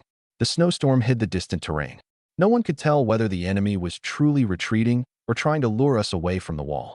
Our goal was to hold Wolf Beacon Pass, not trade dozens of lives for a pursuit that merely looked glorious. Those 3 arrows did not destroy 1,000 enemies, but they broke their command and won the most important thing Wolf Beacon Pass needed that night: morale. Once the enemy had withdrawn, Chen Jingyao immediately investigated the archer's identity. His guards soon returned with 2 answers. One pointed to me, while the other named Chao Sun, a squad leader in Company A. Chao Sun was the son of Chao Zhong, commander of Company A. When we were brought before Chen Jingyao together, Chao Sun immediately claimed that he had fired all 3 arrows. Chao Zhong publicly warned me that stealing military merit was punishable by flogging. The dispute would not be decided by whoever shouted louder. Chao Sun's Forsher horn bow and Great Zhou birch arrows were entirely different from my compound bow and Huji iron arrows. The arrowhead embedded in Muerza's armor could not yet be recovered, but the wall still carried the string marks left by my 3rd shot, and Blacksmith Yang could verify the shafts from the same batch. As long as no one tampered with the physical evidence, there was a way to establish who had earned the merit. Looking at father and son, I remembered the 13 merits Lu Wu had swallowed over the previous 3 years. I would not tolerate the same thing again. Commandant, I fired those 3 arrows. Chao Zheng immediately pointed at me and cursed, accusing me of falsely claiming military merit in front of the commandant. Chao Sun also raised his Forsher horn bow and demanded to know how I could possibly have shot 250 paces. Chen Jingyao favored neither side. He merely asked me to confirm my statement again. The dead and wounded were still being counted on the wall, so a dispute over military merit should not have consumed much time. But bringing down an enemy general and felling his standard were both major achievements capable of changing a soldier's military status. Once falsely entered into the battle report, every later level of review would rest on a fabricated record. Chen Jingyao ordered the firing positions sealed and forbade anyone from picking up arrow shafts or moving pieces of the broken flagpole. I fired all 3 arrows. If a single word is false, I'll submit to military law. Chao Sun claimed that he had used a Forsher oxhorn bow and birch-shafted arrows. I removed my homemade compound bow and drew one of the modified Hujia iron arrows from my quiver. This is the bow I used, and it is the only one of its kind at Wolf Beacon Pass. Blacksmith Yang calibrated every arrow individually. They are entirely different from standard Zhou arrows. Chen Jingyao tested the string. At first, the light draw made doubt appear in his eyes, but he quickly noticed that the 2 pulley assemblies stored energy as the bow reached full draw. I did not explain the entire mechanism before the crowd. I let the facts speak. When undrawn, the compound bow's cables appeared slack, which gave Chao Sun an easy reason to attack it. But the weapon's power did not come from the limbs alone.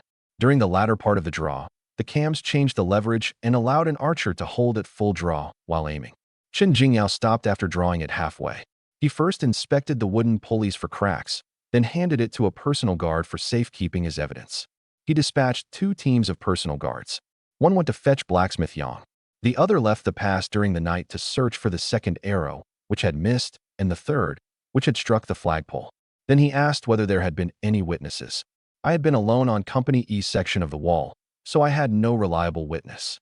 Chao Zheng, however, immediately declared that he and several Company A soldiers had watched Chao Sun hit the targets. 3 soldiers were quickly summoned. The first 2 followed Chao Zheng's account, and even claimed with absolute certainty that they had seen the arrow strike Moers' chest. The third admitted only that he had seen Chao Sun release several arrows. He had not been able to tell what they hit. I asked Chen Jingyao to separate the three men and have each answer when Chao Sun had fired, which embrasure he had occupied, and what color his fletching had been. The first two accounts immediately contradicted each other. One said Chao Sun changed positions before the standard fell, while the other insisted he never moved at all. The third man, Yu Sheng, repeated only what he had genuinely seen and did not change his statement even when Chao Zheng glared at him. Their testimony appeared to hurt my case, but it contained a fatal flaw. The snowstorm had been so fierce that even the figures below the wall were blurry. If a man standing near Chao Sun could clearly see an iron arrow strike a breastplate 250 paces away, he could not possibly have failed to see what kind of arrows Chao Sun was using. I did not expose the lie immediately, because the guards who had left the pass had already returned. They brought back 2 iron arrows and a broken section of flagpole. The second arrow still bore blood from grazing the enemy marksman, and the third arrowhead matched the notch in the flagpole exactly. The guards also entered their search routes into the record. The second arrow had landed in a snowy ditch after the enemy formation withdrew. The third had lodged north of the fallen standard. They found no fourth arrow of the same pattern. Each shaft carried the charcoal line I had marked at its balance point, in precisely the same location as the arrows remaining in my courtyard. No one could have forged them on such short notice. Chao Sun's expression finally changed. At that moment, Blacksmith Yang also climbed onto the wall. Chen Jingyao handed him an iron arrow and asked only one question. "Do you recognize it?" Blacksmith Yang glanced at it. "It's from the batch I calibrated for Ling Chuan during the day. There were more than 30. Both heads and shafts bear my hammer marks." The physical evidence, its source, and its battlefield location now formed a complete chain. If Chao Sun still wanted to steal the merit, he would have to explain how his birch-shafted arrows had transformed into my iron ones. I did not demand that Chen Jingyao behead Chao Sun on the spot. False testimony and stolen merit had to be entered and handled under military law, and the accused had to receive one public opportunity to reproduce the feat otherwise. Chao Zheng could later claim that the commandant had shown favoritism. What truly mattered to me was that the 3 separate achievements striking the general, suppressing the enemy marksman, and felling the standard be individually recorded rather than blurred together as merely repelling the enemy. A guard counted my quiver in public. I had begun with 30 calibrated arrows. The courtyard tests and losses along the road had been recorded, leaving 27 before the battle and 24 afterward. The 3 missing arrows exactly matched the 2 recovered beyond the wall and the one still lodged in Moers' armor. The count could not decide the case alone, but together with the weapon, impact points, and witnesses, it closed the chain. Chao Sun still refused to concede. He changed his story and claimed that I had conspired with Blacksmith Yang. He even insisted that the slack wooden bow could not possibly shoot 250 paces. Chao Zheng also realized the situation was turning against them and proposed a public archery contest. If my bow could not reproduce the range, they would still have a chance to reverse the finding. He specifically demanded that each of us use the bow and arrows from the previous night, while trying to turn the unreproducible snowstorm and moving target into grounds for doubt. I instead asked the guards to weigh the arrows, measure both bows, and seal all the weapons until the following day. That way, no one could replace a string or shave down a shaft overnight. Chen Jingyao asked for my opinion. I agreed without hesitation. "Tomorrow, on the training field, 250 paces, 3 arrows each," he announced. "The truth will be made public." The distance was not a casual estimate. Mounted scouts had remeasured the span between the wall and the place where Moers fell, and the margin of error was no more than a few paces. The wooden target would also be covered with 2 layers of old armor. The test would determine not only whether an arrow could reach it, but whether it retained enough force to pierce armor. The contest could verify only the weapons and each man's ability. It would not retroactively prove every detail of the battle. Chen Jingyao therefore preserved the evidence from the night before and the notch in the flagpole. The target on the following day would supply only the final link. Whether Ling Chuan could possibly have performed the feat even if the compound bow failed by chance, Chao Sun could not use one malfunction to erase the existing evidence. Before leaving, Chao Sun warned me to admit my mistake while I still had time. I did not respond. I simply returned the recovered iron arrows to my quiver. After the others dispersed, Chen Jingyao asked whether I was confident. "If I could hit a moving target last night, I won't lose to a stationary one tomorrow." Although blacksmith Yang had personally modified the arrows, even he did not believe a new wooden bow could possess such power.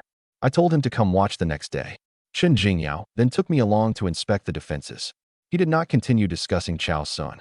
Instead, he asked why the Hujia would risk attacking Wolf Beacon Pass in a blizzard. We walked from Company E section to the gate tower. The marks left by the heavy arrows were concentrated around the commander and messenger positions, proving the enemy had known Wolf Beacon Pass's command habits in advance. Yet there were no traces of siege equipment below, suggesting that Moerza had been waiting for an opportunity from within rather than preparing a direct assault. Wolf Beacon Pass's front was formidable, and a Hujia winter expedition carried an enormous supply cost. Yet Moerza had behaved as if he were certain he could break through quickly, even positioning a marksman in advance to decapitate our command. The strongest fortress is often open from the inside, I said. Chen Jingyao stopped.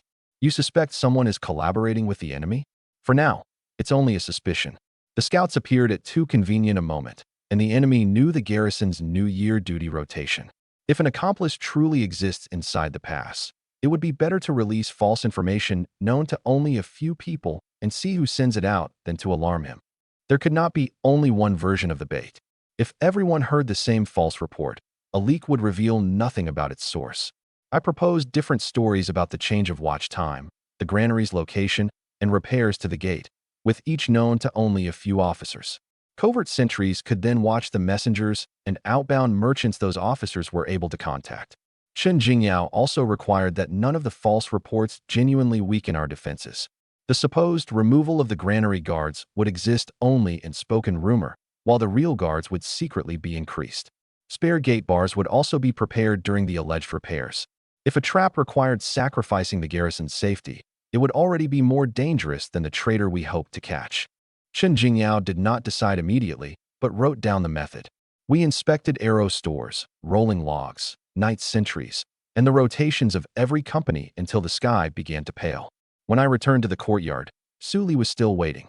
She brushed the snow from my shoulders and became angrier than I was when she heard about the dispute over my military merit. Before the Su family fell, my father hated stolen merit more than anything. Someone sheds blood for every achievement on the frontier. How can another man take it because of his status?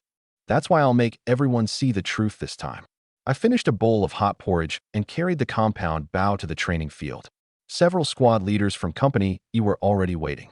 Old Ma had died, so the company temporarily had no commander, but Li Changlong and the others still came to stand with me of their own accord. If it belongs to you, take it back. Li Changlong patted my shoulder. Don't let people think anyone can trample Company E now that Old Ma is gone. The men of Company E did not pronounce Chao Sun guilty in advance or demand that Chen Jingyao favor me. They defended only one principle. Since the disputed merit came from the same stretch of wall, the bow, arrows, and target should answer in public. Several archers even volunteered to inspect my quiver and confirmed that only 3 of the 30 calibrated arrows were missing after the battle. For the first time, their support made me truly feel that I was no longer alone. Before the contest began, Chao Zheng sent a squad leader from Company A to summon me. I refused to obey an order from someone outside my chain of command, and Li Changlong and the others stood between us. 200 or 300 soldiers had already gathered around the field. Few had personally seen the 3 arrows the previous night, but rumor had divided into 2 versions. Company A claimed that Chen Jingyao favored me because he was looking after Su Li, while Company E was convinced that the Chao family was stealing merit again. Unless everyone could see the process clearly, whichever man won, a fracture would remain among the 5 companies. Chao Zheng had no choice but to speak with me himself. He offered to transfer me into Company A, promote me directly to squad leader, and hand me the entire silver reward from this battle. The reward and merit are already mine. I don't need Commander Chao to hand them over, I said. If a position is bought with silence, you can give it today and take it away tomorrow. The smile disappeared completely from Chao Zheng's face. He reminded me that I still had a long road ahead, his tone already close to a threat. I refused again and turned toward the field. I asked Li Changlong to record the conversation, but did not quarrel with Chao Zheng in public. An attempted bribe was not enough by itself to prove collaboration with the enemy, but it showed that Chao Zheng already knew his son's claim could not stand. At a moment like this, it was even more important to put the weapons, rules, and result in plain view. The contest could not be allowed to turn into a brawl between two companies. After Chao Zheng left, several Company A soldiers continued crowding the firing line. I asked the personal guards to place the two companies on opposite sides of a wooden rail and ruled that only the armory soldiers could touch the bows or target. It was not because I assumed every man in Company A would cheat. A public separation rule protected both sides and prevented any accident from being interpreted as deliberate sabotage. Chun Jingyao ordered 250 paces measured across the field and a hardwood target erected. The rules were simple, 3 arrows each, with the most hits winning.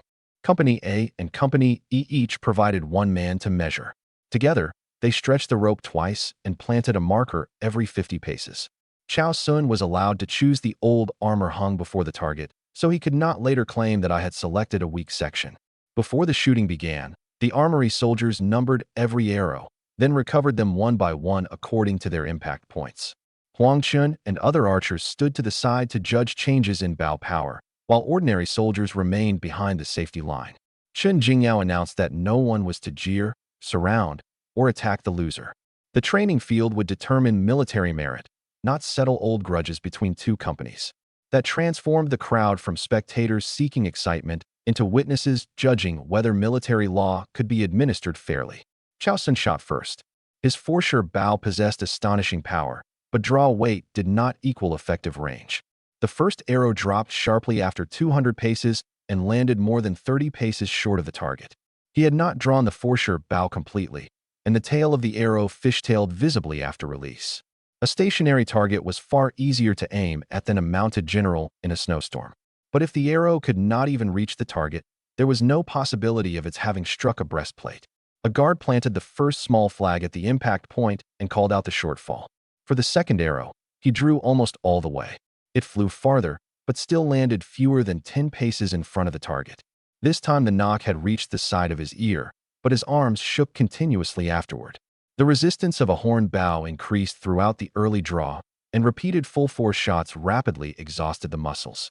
If he truly had fired 3 arrows in quick succession the previous night, the third would have been slower, not accurate enough to shatter a flagpole joint. After 2 successive heavy draws, his arms had begun to tremble. Faced with the third arrow, he finally chose to give up. Chun Jingyao ordered the armory soldiers to inspect the string before the crowd. It was unbroken, and no other equipment failure had occurred. Chao Sun could not blame the weapon for his defeat. Several veterans familiar with bows began calculating softly. Even if his longer second shot had flown 10 more paces, it would no longer have had the power to pierce the old armor. The mood of the watching soldiers changed. If Chao Sun had truly been the archer last night, how could he hit an enemy general through darkness and a blizzard, yet fail even to cover the distance to a stationary target in daylight? Chun Jingyao asked him publicly, "If you can't even touch the target, how did you shoot Muerza last night?" Chao Sun had no answer. He could only retreat to his father's side. When my turn came, Blacksmith Yang shoved his way to the front of the crowd. He quietly asked whether the bow would really work. I flexed my fingers. "1 arrow will tell you." I did not step onto the firing line immediately. I first checked the marks on the bow and cables that had been sealed the night before. Then I randomly selected an iron arrow from the same batch and rolled it across a flat board to inspect the shaft. Blacksmith Yang stood beside me and confirmed the hammer marks, while the guards retied both layers of old armor tightly.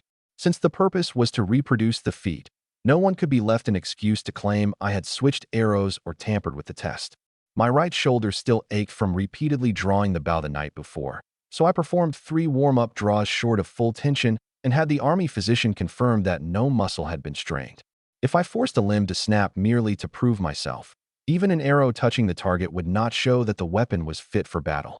A genuine reproduction also had to establish that the archer could use it repeatedly while in normal physical condition. I walked to the firing line, inspected the limbs, pulleys, and cables, then knocked an iron arrow.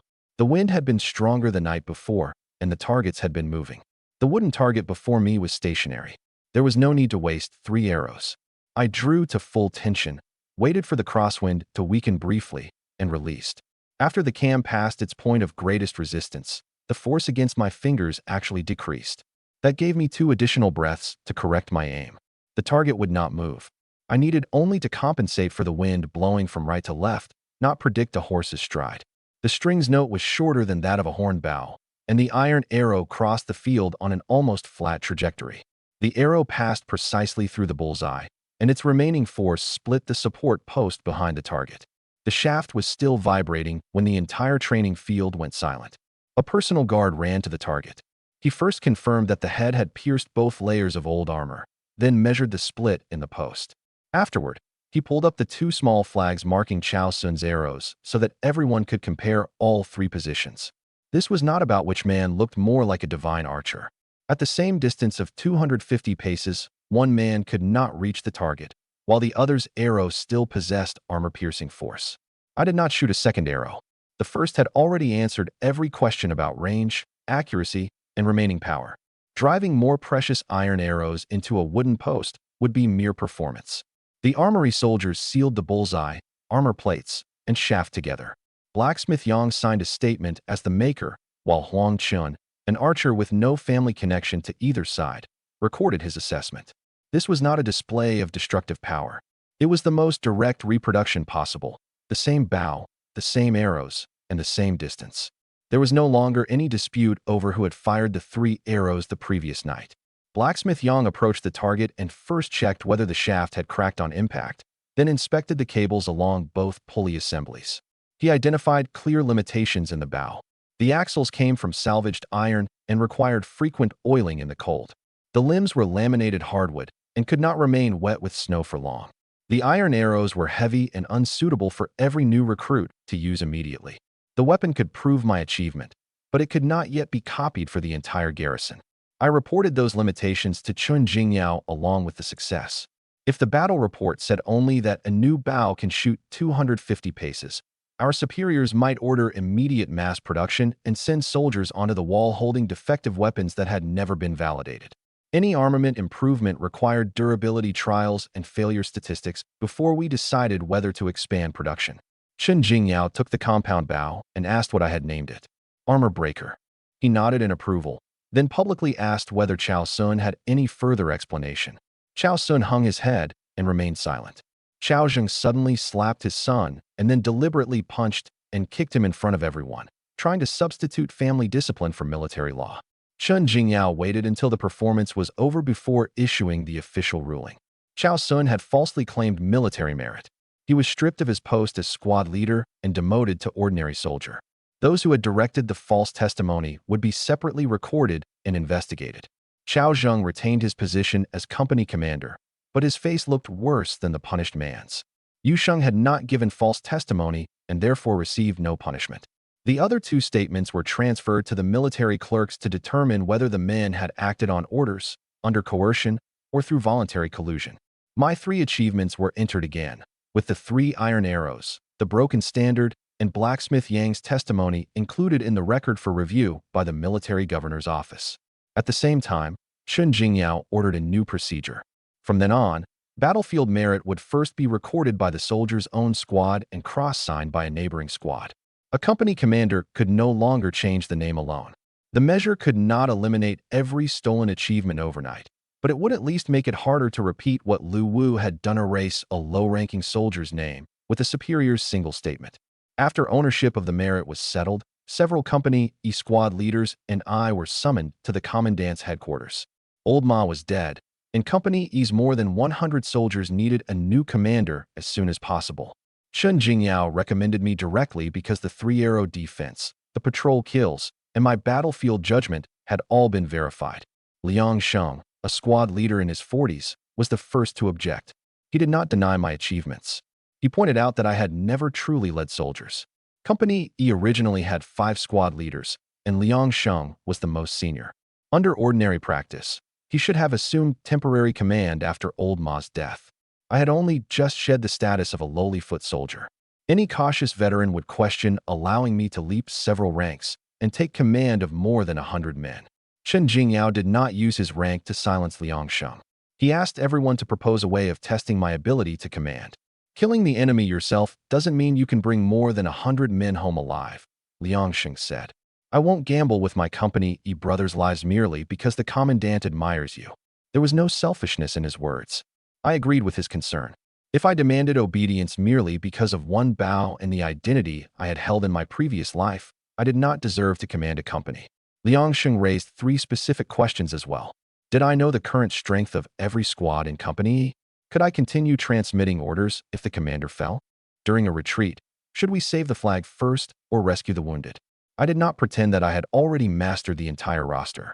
I answered only the last. Maintain the route first, rescue every wounded man who could be saved, and abandon the flag if it impeded survival.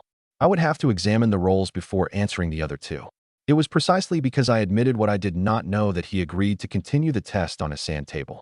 Command did not mean always giving the fastest answer. It meant knowing which answers, if guessed, would be paid for with subordinates' lives. Chen Jingyao did not force him to submit. He waited for me to prove myself. I proposed beginning with a sand table exercise. Liangsheng accepted on the spot. Each side would receive 400 infantry and 100 cavalry, with identical terrain and supplies. At the start of the sand table exercise, I pushed all 100 cavalry pieces to the front. Liangsheng concluded that I intended a direct cavalry charge. He immediately ordered his spearmen into formation and arranged both his shields and rear archers around resisting cavalry. The exercise gave each side 400 infantry and 100 cavalry, identical provisions and terrain, and the same marching deadline. It was not a contest to see who could conjure an ambush force out of thin air. It tested who could use openly available resources to force the opponent into a mistake. I first had the cavalry raise clouds of dust, masking the infantry's repositioning and leading Liangsheng to believe a frontal charge was inevitable. Liangsheng was not easily deceived. He kept 50 archers to protect his rear and placed cheval de frise barriers on both sides of the spear formation. I had my infantry archers repeatedly launch volleys into the ground between the barriers, forcing the flanks inward, then sent my cavalry around without engaging.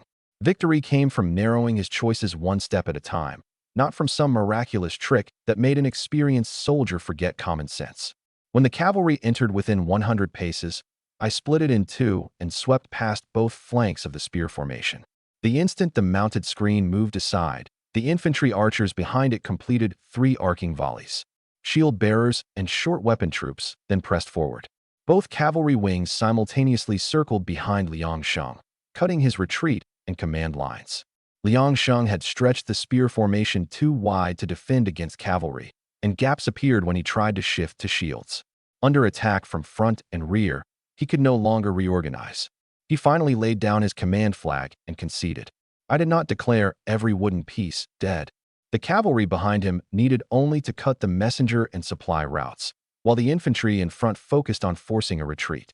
On a real battlefield, making an enemy lose organization was often faster than killing every individual. Likewise, leaving room to surrender or withdraw could reduce unnecessary losses on our own side. Several squad leaders thought the result decisive, but Liangsheng was still unwilling to hand company to me immediately. Wooden pieces on a sand table don't bleed, he said. If you know only one clever trick, the brothers will pay for it in a real battle. He demanded a second test, a 5 against 5 field exercise. If I won again, he would recognize my command and obey my future orders. The exercise would use wooden weapons and white lime to mark hits. Attacks to the head, neck, and joints were forbidden. Liangsheng would choose 5 veterans he knew, while I could not participate personally or use a bow. I could only train my team and issue tactics before the start.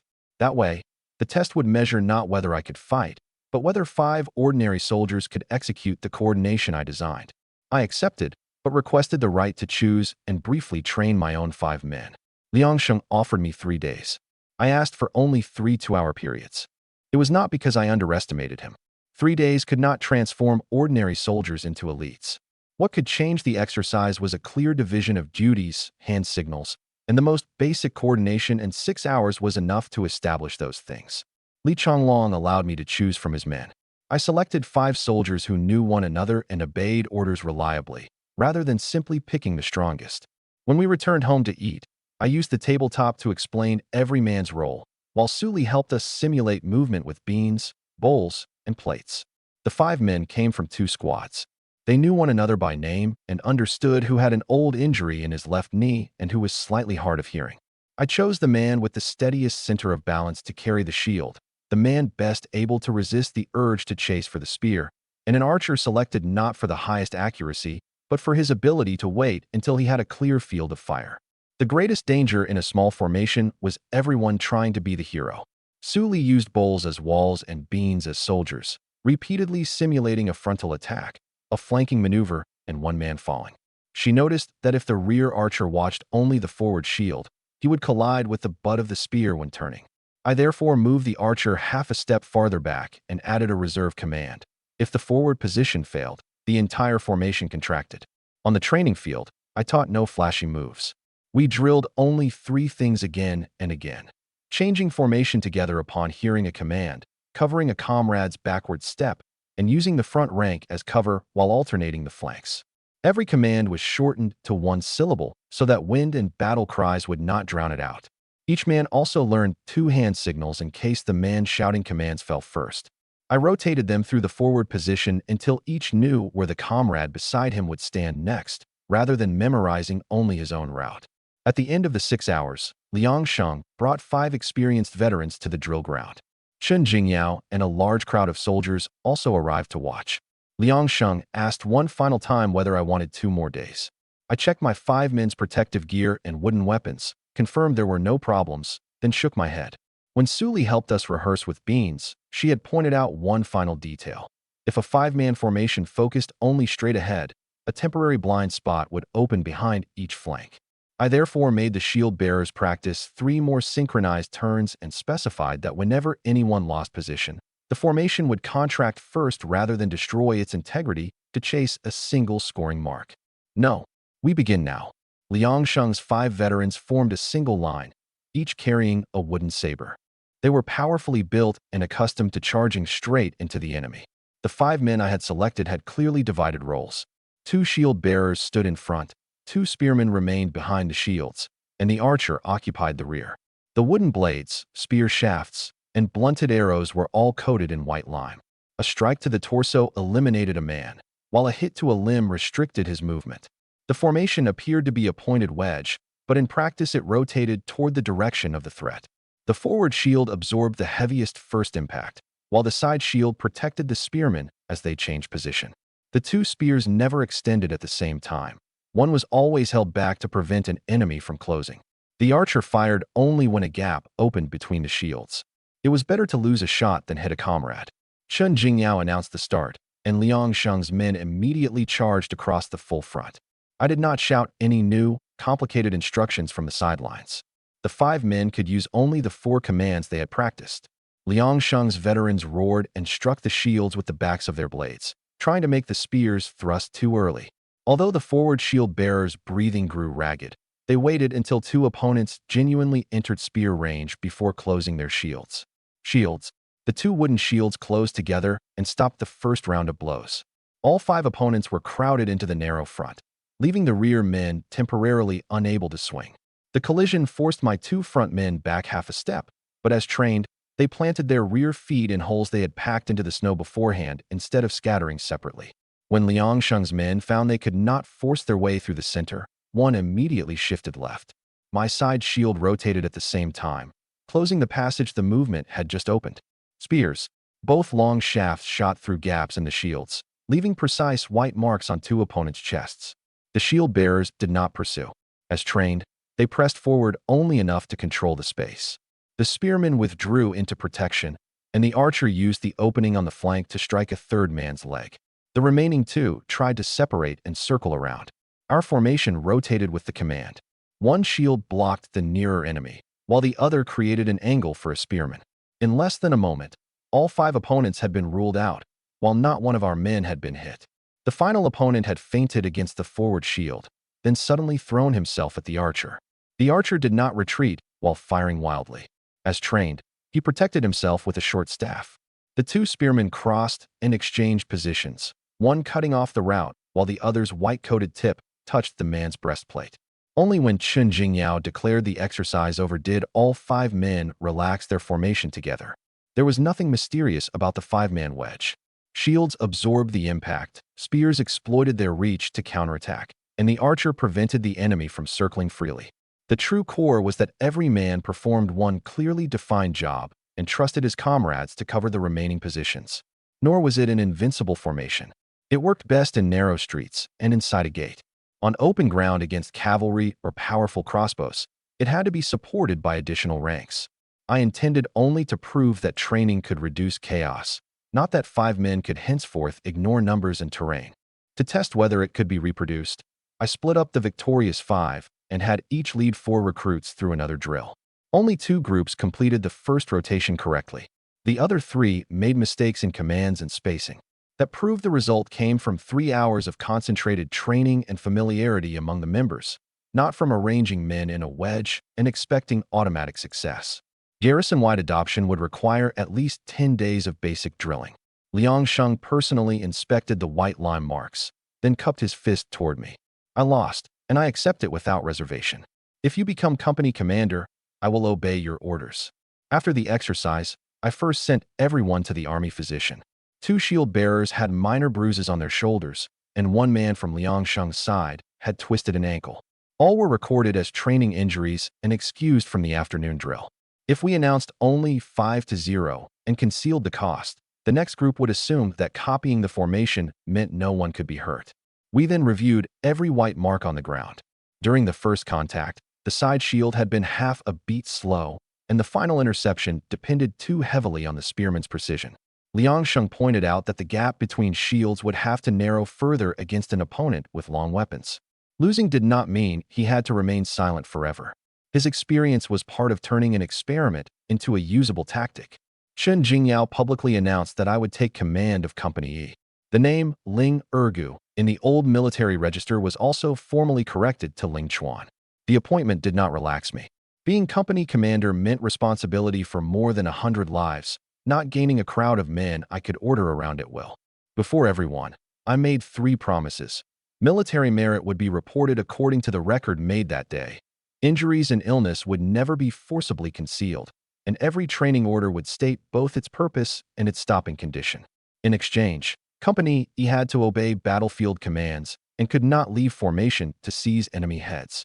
Authority and responsibility began on the same day. Rules could not apply only to the men below. At dusk, several squad leaders and I carried wine and paper offerings to a low hill inside the fortress.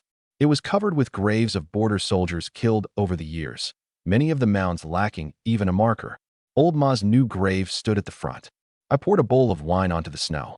Commander Ma, I've taken charge of Company E. As long as I remain standing, I'll do everything I can to bring more of our brothers home alive. I did not promise that no one would die. That would have been dishonest on a battlefield.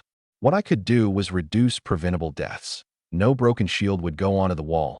The wounded would have a route out. Mistaken orders would be reviewed, and every failure would be recorded clearly after battle. Liang Sheng then told me each of Old Ma's patrol habits so that the new system would not have to begin by erasing my predecessor. As the memorial ended, a scout arrived with a report. The Hujia army had not truly withdrawn. It had established a new camp 30 li to the north. The commander's standard had changed, and its size was still growing. The scout had also seen mourning cloth wrapped around Moerza's old standard and a new command flag for Bachar raised outside the camp. 2 wounded Hujia soldiers abandoned during the retreat independently stated that Moerza had not survived the return to camp after being struck. The enemy's mourning rites, the changed flag, and the separate testimonies all agreed. Only then did we officially confirm his death. Moerza was dead, but this battle was clearly not over. My first task after taking command of Company E was to verify its personnel and equipment. The appointment order stated that I commanded 103 registered soldiers. Liang Sheng would serve temporarily as my deputy, while Li Changlong and the others remained responsible for their original squads. Chen Jingyao also handed me Old Ma's signal flags, armory ledger, and patrol tokens. Every item represented a specific responsibility. If one shield went missing or one change of watch went wrong, I could no longer blame the men below. The old roll listed 103 men, but only 96 could immediately take the wall. 7 were injured. More than 20 bowstrings had absorbed moisture, and several shields were cracked. In the past, those problems had been delayed level by level. During battle, they would directly cost lives. I ordered every squad leader to make an itemized record. Reparable equipment went to the smithy. Equipment beyond repair was collected and formally discarded, after which we reassigned positions on the wall. Liang Sheng did not become passive because he had lost the appointment. Instead, he volunteered for the most difficult job, reconciling the armory account. The inventory also revealed that 12 soldiers were owed more than 3 months of pay, while compensation for 5 dead men still sat, in the pending verification column. A company commander could not immediately issue that money, but I could recopy the entries, identify every official who had handled them, and track them daily. If the soldiers saw the names written back into the ledger, they would at least know that their sacrifices would not vanish on paper. We reorganized the 96 combat-capable men into melee, archery, transport, and messenger groups. The 7 injured soldiers were no longer forced into the front rank. Instead, they sorted arrow shafts and tended braziers. We removed and dried the more than 20 damp bowstrings, temporarily reinforced cracked shields with iron bands, and reported every item for replacement. The paper claim that our equipment was complete could not be allowed to hide the true shortages. That evening, Chen Jingyao brought wine to my home. Suli prepared hot pot. As sweat from the chili beaded across his forehead, he repeatedly asked where I had learned the 5-man formation. It was the first time Chen Jingyao entered our small courtyard as a guest. Suli did not assume the status she had once held merely because he knew her father. She added his bowl according to ordinary frontier custom. We kept military affairs separate from family life. No covert sentry's name was mentioned at the table, and Suli spoke only when it was useful to point out the formation's blind spot while turning inside a narrow room. I again credited an old, fragmentary military text. He did not interrogate me. He merely decided that once the current crisis passed, the entire garrison would practice this basic coordination in groups, with me responsible for designing the training method. After the meal, we returned to the Hujiao army. Scouts had identified the new standard as belonging to Bachar, Moer's younger brother, and another commander under Tuobajia. The archer who had killed Old Ma from long range remained in the enemy camp, proving that they wanted revenge and had not abandoned the attack on the pass. The bait plan I proposed was already in motion. Chen Jingyao had disclosed different versions of defense changes to a few selected people. If the enemy acted on one particular version, we could narrow the source of the leak. Company A was told that the gate watch would change early on New Year's Eve. Company B heard that the granary guards would be withdrawn. The other 2 companies each received a different patrol route. Every version contained a small, identifiable variation. Only the one actually exploited by the enemy would point toward the source. After leaving the courtyard, I personally climbed the wall to inspect Company E's night defense. Many men were still in use to my new rank, so I asked them by name about their duty assignments, cold weather clothing, and bows. I wanted them to know I had not come merely to display authority. After the night inspection, I gathered all 5 squad leaders. Each man could report only 3 things: missing personnel, missing equipment, and anomalies. No one could dismiss an issue as basically normal, and we did not revisit matters already resolved during the day. On the first night, we found a brazier flue drawing smoke backward and 2 overlapping patrol shifts. Correcting them exposed a previously uncovered corner of the wall, so we revised the schedule immediately.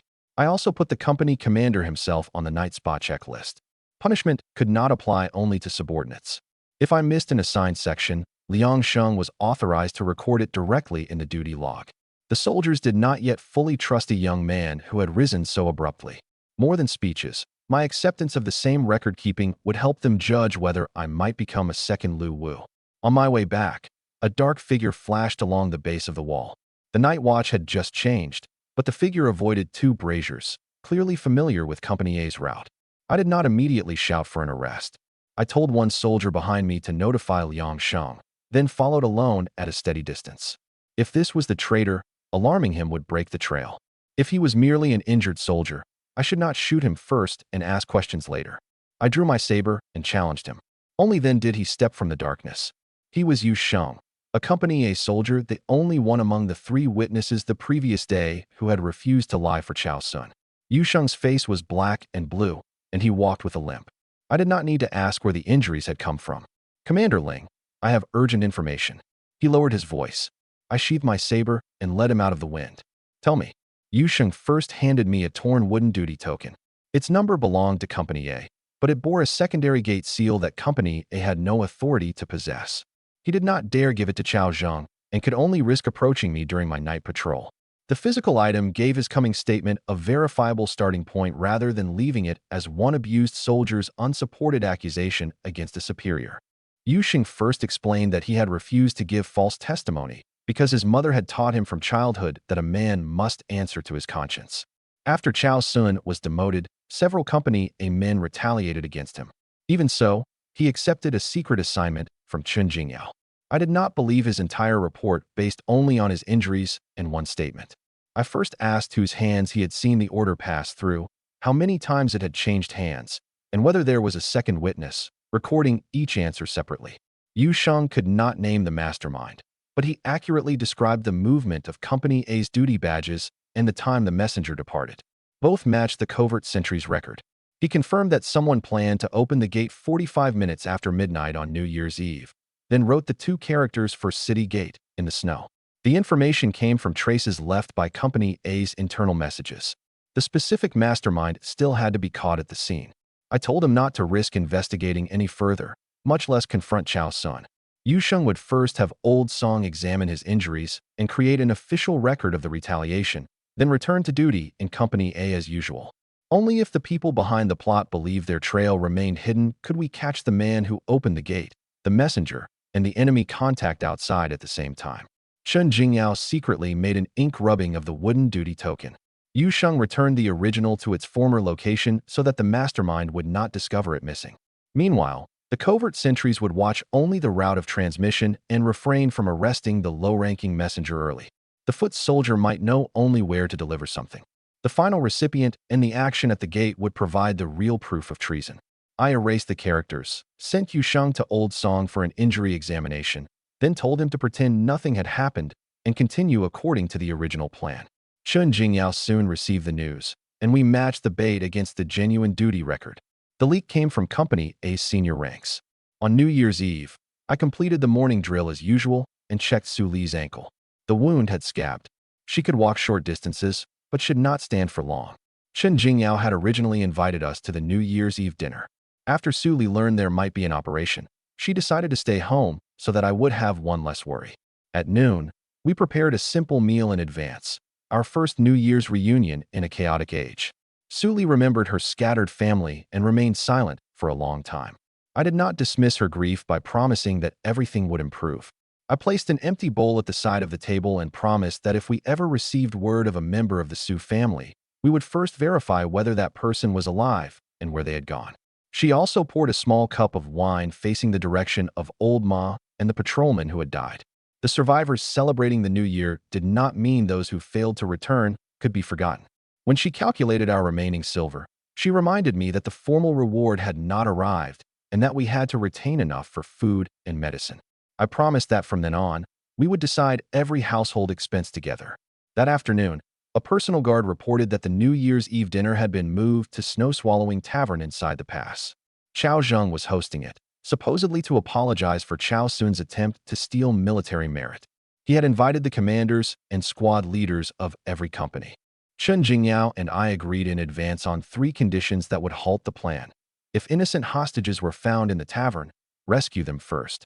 If Chao Zheng canceled the feast, switch immediately to a defensive arrest at the wall.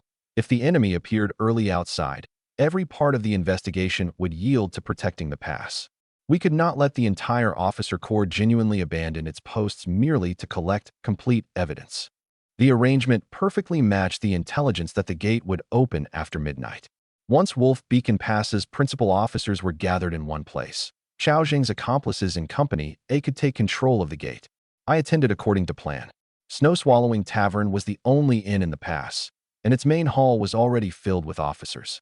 Chao Zheng warmly escorted me to the main table, but Chao Sun never appeared. Ram's horn lanterns traditionally used on New Year's Eve at the northern frontier hung by the entrance, yet 2 fresh sets of footprints led from the rear door toward the Company A barracks. Nearly all 5 company commanders sat at the main table, while the squad leaders had been deliberately placed farthest from the doors and windows. Chao Sun's absence meant he was likely responsible for a more important task outside the tavern. Before the feast began, the tables held only ordinary rice wine and dried fruit. I deliberately drank several bowls and staggered as though unsteady, then used the excuse of rushing the food to head toward the kitchen. I took only a sip from each bowl and poured the rest through my wide sleeve into an empty jar placed beforehand. The kitchen heat reddened my face, and I deliberately slowed my steps to complete the act. Getting genuinely drunk before searching the backyard would not have been bravery. It would have entrusted the entire team's lives to luck. The innkeeper and his wife looked nervous. 2 soldiers Chao Zheng had brought guarded the backyard constantly and refused to let anyone approach. I pretended to mistake the way to the latrine, but the innkeeper stopped me as soon as I neared the rear door. When I returned to the main hall, I deliberately stumbled into Liang Sheng. He caught me, and I whispered only 2 words into his ear, "Backyard." Liang Sheng did not look back immediately and risk alerting the guards. He first had Li Changlong leave on the pretext of vomiting. The two then entered the backyard over a neighboring house. I remained at the main table and made certain Chao Zheng saw me drink another bowl, buying them time to secure the drugged wine and the ambush force. Liang Sheng and Li Changlong soon excused themselves to sober up. Chen Jingyao had also arrived near the tavern with personal guards. The encirclement began. Chen Jingyao entered the main hall alone, and Chao Zheng immediately told the innkeeper to serve the food. Several sealed jars of tinly fragrance, bearing the drunken immortal tavern mark, were also carried to the tables. He appeared to have brought no personal guards, but light armor pressed beneath his outer robe, and he tapped the doorframe twice with his fingers as he entered. It was our agreed signal. The outer cordon was in place. The officers in the hall continued laughing and talking as usual. Only Liang Sheng, Chen Jingyao, and I knew what was happening in the backyard. Before the first jar was opened, Liang Sheng and the others had already secured the rear courtyard. They found a large quantity of knockout powder mixed into the wine, then replaced it with ordinary wine in identical jars. The innkeeper and his wife also learned that they had merely been used and agreed to help us finish the performance. Old Song drew a sample from the bottom of a jar and confirmed that the dose could render a drinker incapable of moving in roughly 15 minutes. He could not guarantee that a weak person or someone who drank too much would not suffocate. We did not risk having any guest try just a little. Instead, we peeled off each clay seal intact, replaced the wine, and resealed the jars. The original wine was sealed and numbered as evidence. Thus, although everyone in the hall appeared to drink freely, the only people who would lose the ability to move were those Chao Zheng believed had fallen into his trap. The drugged wine was sent to the cellar at the commandant's headquarters and jointly sealed by Old Song, the snow-swallowing tavern innkeeper, and 2 company commanders. Opening it would require all 3 parties to be present, preventing Chao Zheng from later claiming that we added the drug ourselves. A bowl of the ordinary replacement wine was also retained to prove that the guests had not actually swallowed knockout powder before being coached into testifying. To keep anyone from becoming genuinely too drunk to act, one informed squad leader at each table controlled the pace of drinking, while the kitchen continually served hot soup and staple foods. Chao Zheng was watching to see whether we collapsed at the scheduled time. We were watching to see when his men abandoned their posts and who approached the gate. After 3 rounds of wine, Chao Zheng personally came to apologize to me. Pretending to be drunk, I replied that Chao Sun had unquestionably stolen merit, and if Commander Chao had not directed him, then there was no need to apologize on his behalf. Chao Zheng's smile froze for an instant, but he forced himself to finish the wine. Chen Jingyao then shifted the conversation to the Hujia beyond the pass. He said that even another 2,000 men might fail to break Wolf Beacon Pass from the front unless someone opened the gate from within. The main hall instantly went quiet.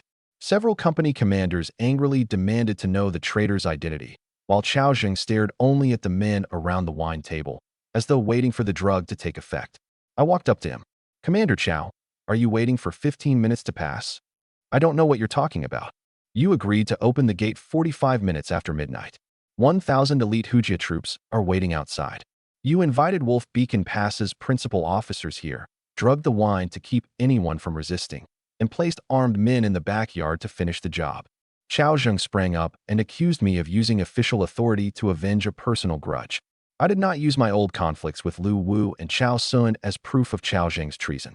I laid out only the timeline: false transfer orders, drugged wine, weapons in the backyard, and the scheduled opening of the gate. Personal hatred could affect our interpretation of motive, but it could not substitute for evidence. Likewise, even if I hated him, that could not change where the physical objects had come from. I did not argue further. I merely clapped my hands. Liang Sheng and Li Changlong entered the hall escorting the 2 Company A soldiers who had guarded the drugged wine. The innkeeper and his wife testified before everyone that Chao Zheng's men had brought the jars and forbidden the owners to touch them. Weapons and Company A duty badges had also been hidden in the backyard. The 2 soldiers' statements had not been forced into identical wording. Questioned separately, both said that once the drug took effect, Chao Zheng had ordered them to admit armored men through the rear door. One knew when the city gate would open. The other had been responsible only for the jars. Their information complemented each other and matched the order intercepted by Yu Sheng, providing enough grounds to search the Company A barracks. The innkeeper and his wife also surrendered the silver Chao Zheng had paid in advance and the delivery slip for the wine. The source of the silver did not prove treason, but it confirmed when the purchase had been made.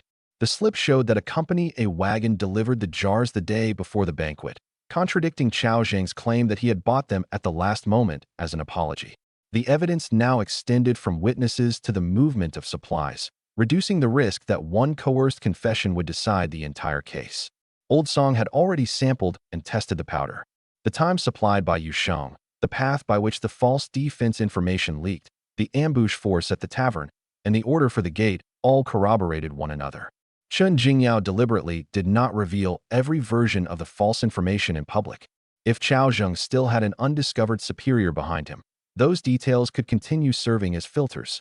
For the moment, we accused only the conduct supported by evidence rather than treating every Company A soldier as a traitor in advance. 2 short whistles sounded simultaneously outside the hall, indicating that both the gate and the Company A barracks were under surveillance and that the enemy had not arrived early. Only then did Chen Jingyao order the search. He refused to let one arrest operation strip the genuine defenses. Every company retained a squad on duty, and the officers at the tavern retrieved their weapons in groups rather than crowding around Chao Zheng for an interrogation. Whether this is slander will be clear once we search your quarters and the Company A barracks, I said. Chao Zheng's hand slipped quietly into his sleeve. In the next instant, cold steel appeared. Using the dagger hidden in his sleeve, Chao Zheng slashed Zhu Qian's arm, broke free, and rushed for the door. I snatched up a bench and smashed it into his back. He pitched forward and immediately shouted, "Now!" Zhu Qian's wound lay along the outside of his forearm, and blood quickly soaked through his sleeve. Xiong Guang pressed a cloth bandage over it, while 2 squad leaders moved the unarmed tavern workers behind the tables. If everyone rushed forward the instant the main door opened, one volley from archers outside could cause even greater casualties. The tavern doors burst inward, and more than 10 armored soldiers poured through. The men in front wore Company A colors. They were the accomplices Chao Zheng had arranged to support him outside. Once the armored men entered, Chao Zheng abandoned all pretense. "You'll all be dead soon. Once the gate opens, who will be left to convict you?" Xiong Guang and the others cursed him for accepting the Hujia as his masters. Chao Zheng replied that Great Zhou's great clans monopolized wealth and honor, while 20 years of service on the frontier could not buy a soldier any future. The Hujia had promised to make him a commander of 1,000 after the plan succeeded. His resentment might have had real roots, but it could not justify trading every soldier's and civilian's life in the past for rank. I told him to look carefully at the men entering. The Company A accomplices in front suddenly laid down their weapons, and Chen Jingyao's personal guards appeared behind them. Everyone genuinely involved in the rebellion had already been disarmed outside the tavern. This apparent charge had been staged only to make Chao Zheng confess the plan in his own words. The personal guards had not executed the captured squad leaders. They removed their bows and crossbows, then used their armor and positions to conceal the rear rank. Without torture, Chao Zheng had personally revealed the promise from the Hujia commander of 1,000, the time for opening the gate, and his intent to murder his comrades. Dozens of officers in the hall were independent witnesses. At Chen Jingyao's order, the guards moved in to make the arrest. Chao Zheng still tried to escape through a side window, swinging the dagger to drive 2 men back. I guarded the window. I evaded his horizontal slash, caught his wrist, and twisted it outward. The dagger fell. I drove my shoulder through his center of balance, and 2 guards immediately pinned and bound him. I did not sever the tendons in his wrists. A suspect who remained alive and lucid could answer questions about the contact method and the deployment outside. He also had to face a formal military trial. The guards looped ropes around both wrists, then searched his mouth and collar to prevent him from taking hidden poison. There was no private torture and no immediate execution. How many people the treason involved, how the Hujia made contact, and where the ambush waited outside all had to be established through evidence and interrogation. The search of the Company A barracks soon produced results.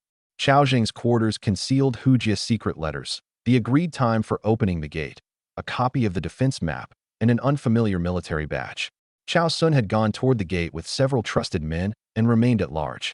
The wax seal on the letters matched the mark carried by the scouts, and the defense map circled the New Year's Eve locations of every company's officers. The badge was not standard equipment at Wolf Beacon Pass. Its reverse bore the Hujia mark for a commander of 100. Clerks recorded the discovery location and witnesses for every item, then sealed the originals in a chest. During the battle, only the portions directly relevant to enemy movements would be copied. A report then arrived from the gate. Chao Sun and 4 trusted men had approached the outer gate carrying a forged change of watch order. Following the contingency plan, the guard squad allowed them into the gate tower, shut the doors behind them, and disarmed them. The 5 men never touched the main gate bar. The false order, badges, and fire arrows on their persons were all seized intact.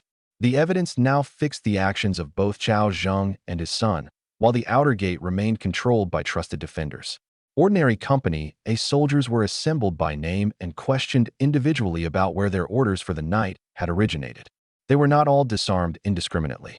Anyone who had signed a false order, guarded the drugged wine, or participated in opening the gate was detained separately. Gung Liang took temporary command of the rest and kept them at their section. Punishing traitors could not casually destroy 1/5 of Wolf Beacon Pass's defenses. Old Song stitched Zhu Qian's injury on the spot. Every tavern worker and guest was recorded along with whether they had touched the drugged wine. Chao Zheng claimed injustice had driven him to act, but I had the clerk record his complaint about unpaid wages separately from his voluntary decision to invite the enemy in. The wrongs suffered by border soldiers needed redress, but being a victim could not absolve him of planning to drug his comrades and open the pass. Chen Jingyao did not immediately interrogate every prisoner. Chao Zheng, Chao Sun, and the accomplices who knew details of the gate were confined separately to prevent collusion. We then extracted from the secret letters the signals the enemy would still use that night. The remaining crimes would be reinvestigated after the pass was secure, avoiding a heap of contradictory confessions forced out by exhaustion and fear while the enemy approached. I reinspected my compound bow, saber, and armor plates. Exposing the insider had removed only a knife hidden behind our backs. The 1,000 men beyond the wall were still advancing according to the original plan. One careless mistake now could turn a successful arrest into the loss of the fortress. More urgently, the scouts outside had already spotted a large mass of dark figures approaching through the blizzard. Chao Zheng's scheme had been exposed, but the 1,000 elite Hujia troops would not vanish because of it. Before Chao Zheng was escorted out of the tavern, he continued demanding to know how we had uncovered his plan. I laid out the evidence in order. Enemy scouts had appeared on a concealed border trail. The Hujia had suddenly attacked during the season least favorable to them. As soon as we released different versions of false defense information, his men left the pass with messages, and Yusheng intercepted the arrangement to open the gate 45 minutes after midnight.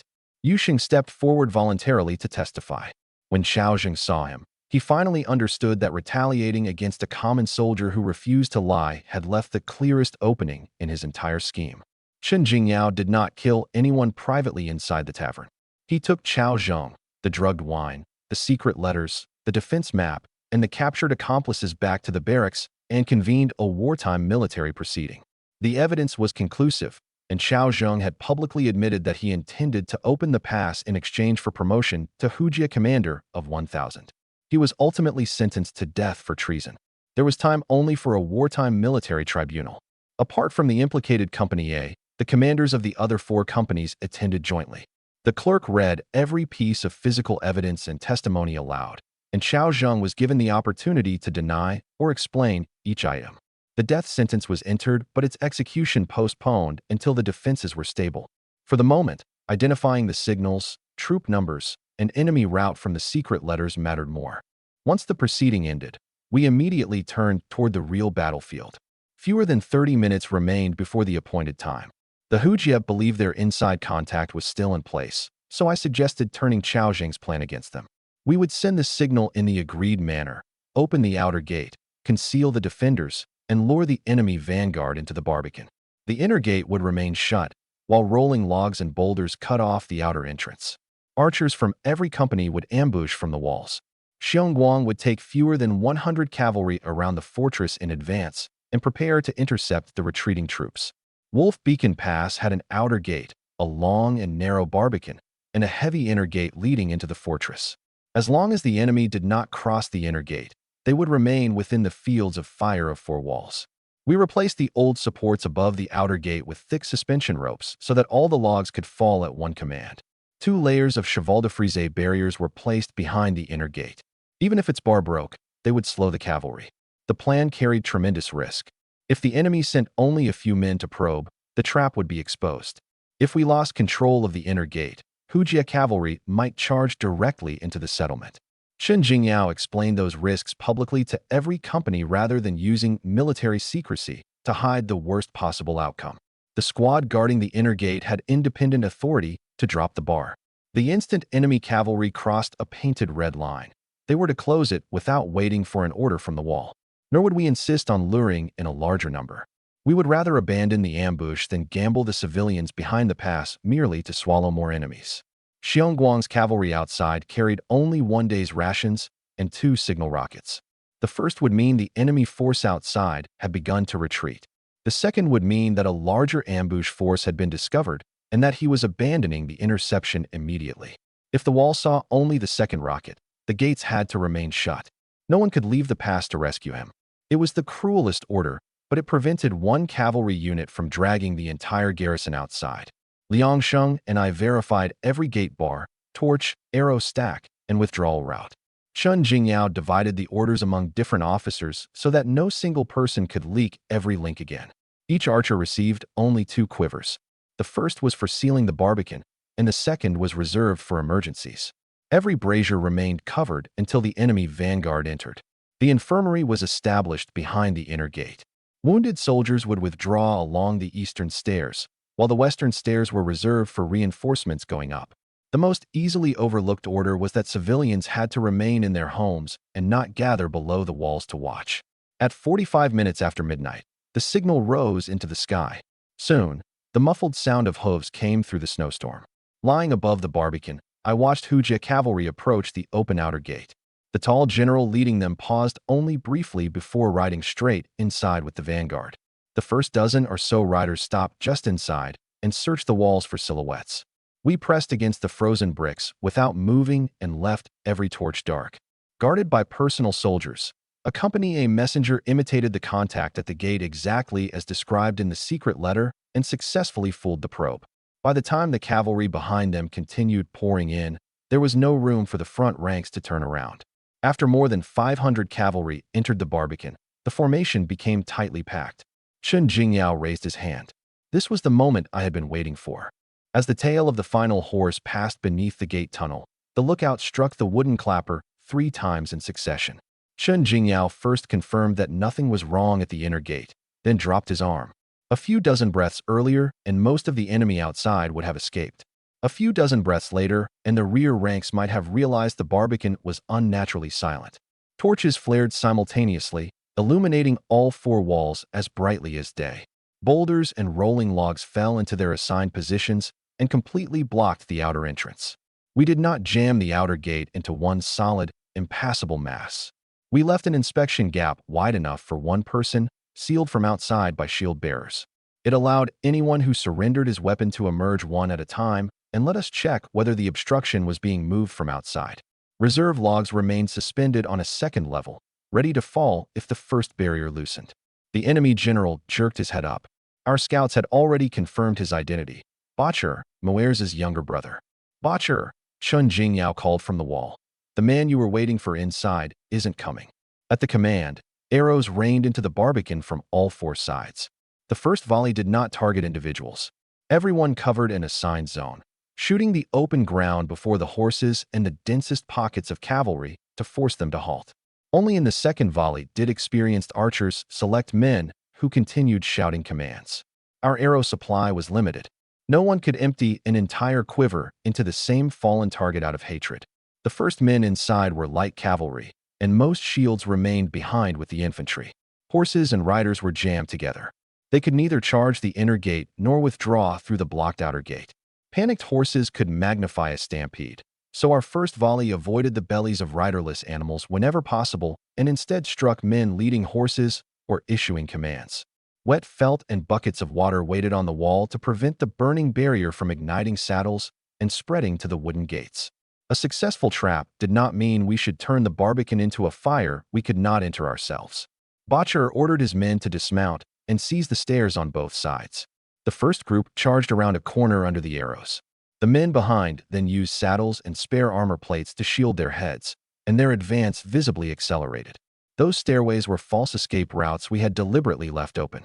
Once the main enemy force moved away from the relative safety beneath the wall, I ordered the prepared fire breaks ignited. Walls of flame cut off both ends, forcing the attackers back into the barbican and preventing close combat on the parapet. The barriers lay only on stone corners and used oilcloth with short burn time and damp grass to create smoke. They would not ignite the entire wooden gate or the prisoner's path of surrender. The soldiers lighting them were secured by ropes and withdrew behind the battlements as soon as they finished. We needed to break the enemy's formation, not create an uncontrollable inferno in an enclosed space. While Chen Jingyao directed a rotation on the wall, a heavy arrow flew up from below and pierced the wooden shield a guard had raised. Fortunately, the shield changed its angle enough that the arrowhead injured no one. I immediately identified the archer. The carved bow in his hands was much heavier than an ordinary weapon, and his face bore the wound my arrow had left several days earlier. He was the Hujia marksman who had killed Old Ma and later tried to shoot Chen Jingyao. He knocked 3 arrows at once and prepared to suppress the wall. I drew from above and to the side, releasing my iron arrow before he could loose. It passed through the junction of shoulder and neck. His 3 arrows flew without direction and struck outside the battlement. I did not identify him solely from the old wound on his face. I first observed his great bow, the 2 shield bearers, and his shooting rhythm, then matched them to Tiela from several days earlier. I did not shoot him for personal revenge. Every time that bow rose, it could punch through ordinary shields and directly threaten the command position. Old Ma's death had finally been answered, but the battle was not over. Enemies continued falling inside the barbican, while the infantry outside desperately moved the logs blocking the gate in an attempt to rescue their commander. I asked the defenders on the inner wall to reduce their rate of fire and stop concentrating on Botcherer for the moment. Wu Xingbang asked why. As long as Botcherer is alive, the men outside won't retreat. They'll keep gathering at the gate to rescue him. Our main fire should turn outward. Cut off the reinforcements first, then deal with the barbican. I drew 2 fields of fire on the bricks. The inner ring would suppress only men trying to climb the wall or break the gate. The outer ring would prioritize the teams moving the logs. As long as Botcherer might still be rescued, the Centurions outside would continue feeding men into the narrow gate tunnel. If he died too soon, the 500 men outside could scatter and withdraw immediately. Chen Jingyao accepted the suggestion and divided the archers into 2 groups. One maintained pressure inside the barbican, while the other fired from the outer wall at the rescue teams. We also preserved a surrender corridor and called for anyone who laid down his weapon to gather at the base of the wall, rather than forcing every trapped soldier to fight to the death. We designated a section along the eastern wall outside direct fire, dropped ropes, then had border residents who spoke the Hujia language repeatedly call out the conditions. Drop swords and bows, move away from the horses, and keep both hands visible. Each man entering was bound and searched individually. The wounded received first aid. One false surrender would not be used as an excuse to force every man willing to disarm back into battle. An hour later, organized resistance inside the barbican had collapsed. Botcherer still refused to surrender under the protection of his guards. Outside, the 500 infantry had suffered nearly 50% casualties, and 2 centurions began arguing over whether to withdraw. I could not know what the 2 centurions were saying. I saw only their flags issuing conflicting orders. One urged the men to keep moving the logs, while another pointed north. The front infantry therefore stopped beneath our arrows, neither advancing nor retreating. I could judge only from their standards and formation. I could not hear the officers outside. More than 40 men along the eastern wall had already laid down their weapons. After searching them one by one, the guards moved them to a temporary prisoner area outside the inner gate. Each group of 10 was separated with one long rope, and the wounded were marked at the front to prevent accidental shots in the confusion. The men guarding them were not the archers on the main wall, so handling prisoners did not weaken our firepower. I turned my bow toward the outer field. Once the commanders fell, the remaining troops would lose their reason to continue the rescue. The first centurion was still organizing attacks at the gate. I waited until he stepped beyond the protection of a shield, then released an arrow. 3 times in succession, he had driven retreating infantry back toward the gate tunnel, while the messenger flag beside him waved constantly. I was not simply waiting to see an officer and shoot. I waited for the instant he climbed a snowy slope to reform the ranks and exposed a gap beneath the shield. When he fell, The messenger flag stopped with him, and the front and rear units could no longer hear one command. He dropped from his horse, and the formation around him immediately loosened. The other centurion wheeled his horse and ordered a withdrawal. The surviving infantry followed him away from the gate. As soon as they escaped arrow range, Xiongguang led several dozen cavalry from the blizzard and cut off their route. The Hujia troops outside had abandoned their heavy shields and many weapons and had lost unified command, so they quickly scattered. Some continued resisting, some knelt and surrendered, and only a few escaped through the snowstorm. Xiongguang did not pursue blindly across an unknown snowy plain. He charged through the retreating column, seized mounts, and dispersed the groups that still retained weapons. At the prearranged boundary stone, he halted. Farther north, his several dozen Zhou riders might collide with the Hujia main force or become lost. Killing a few more enemies was not worth turning victory into annihilation. Inside the Barbican, Botcher saw the relief force defeated, but still led his personal guards in one final charge.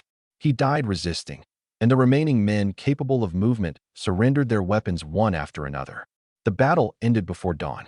Its true end was not the moment the last battle cry stopped.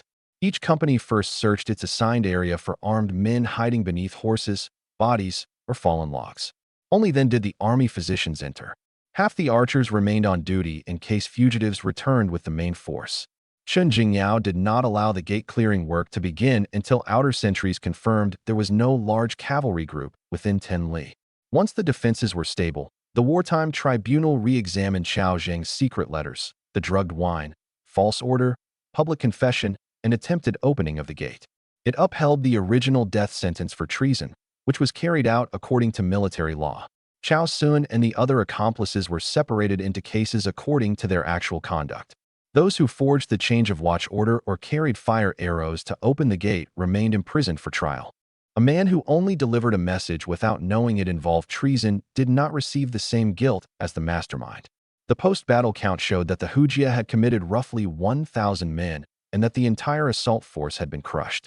Botcherer and most of the elite troops were dead, dozens of wounded soldiers and men who disarmed were captured, and a small number escaped north. Fewer than 10 men from Wolf Beacon Pass died, while more than 20 were wounded. The low casualties did not mean the enemy had suddenly become weak. The Barbican, false signal, separation of the inner and outer forces, and cavalry interception had kept them from deploying their numerical advantage. The companies cross-counted the results, recording bodies, prisoners, and captured weapons separately so the same person would not appear in two victory totals. Enemy casualties could only be written as an estimate.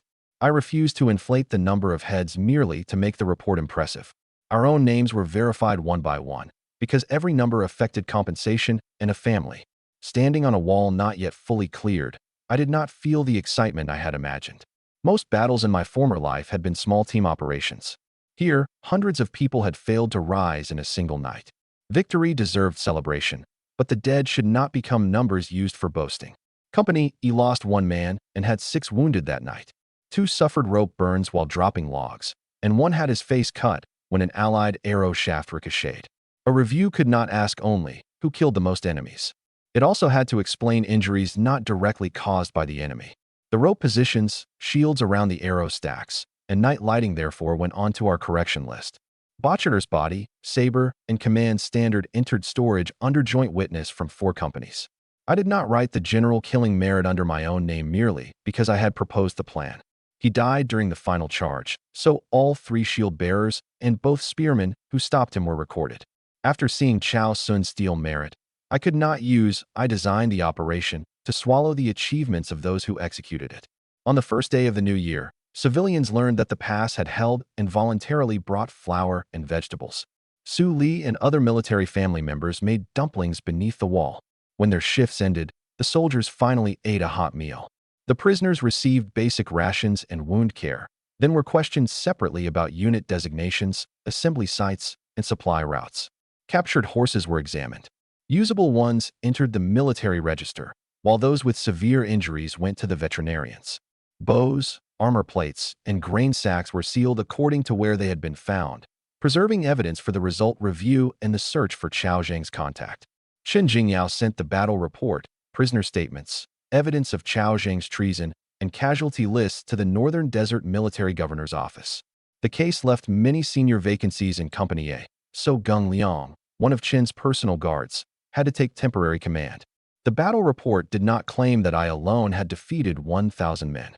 I proposed the lure. Chen Jingyao issued the order to close the gates. Archers from 4 companies controlled the barbican. Xiong Guang carried out the interception outside.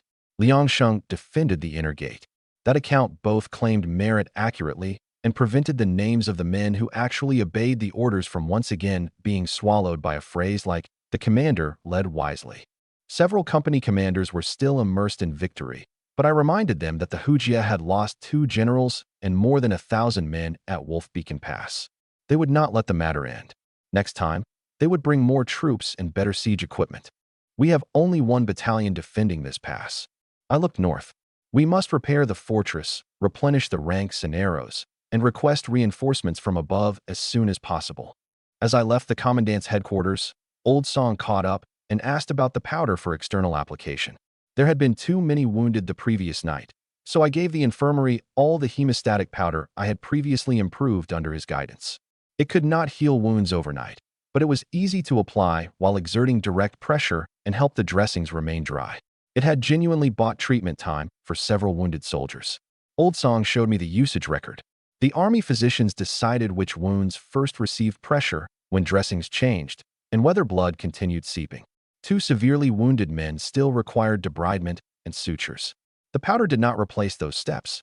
We preserved the experience that worked and promptly stopped using it in deep puncture wounds, where it interfered with observation. I did not present it as an ancestral miracle cure. I truthfully explained the grinding, sifting, and storage methods to Old Song.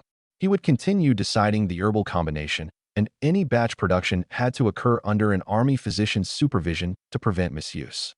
We marked the first pouches with dates, batch numbers, and warnings. Any powder that absorbed moisture and clumped would be discarded immediately. Old Song selected 5 men with similar injuries for comparative records. He made no promise that it surpassed every existing method and observed only time to stop bleeding, swelling, and dressing changes. Without continuing data, the improvement could be regarded as nothing more than 1 lucky use. When I returned home, I had not slept for 2 nights.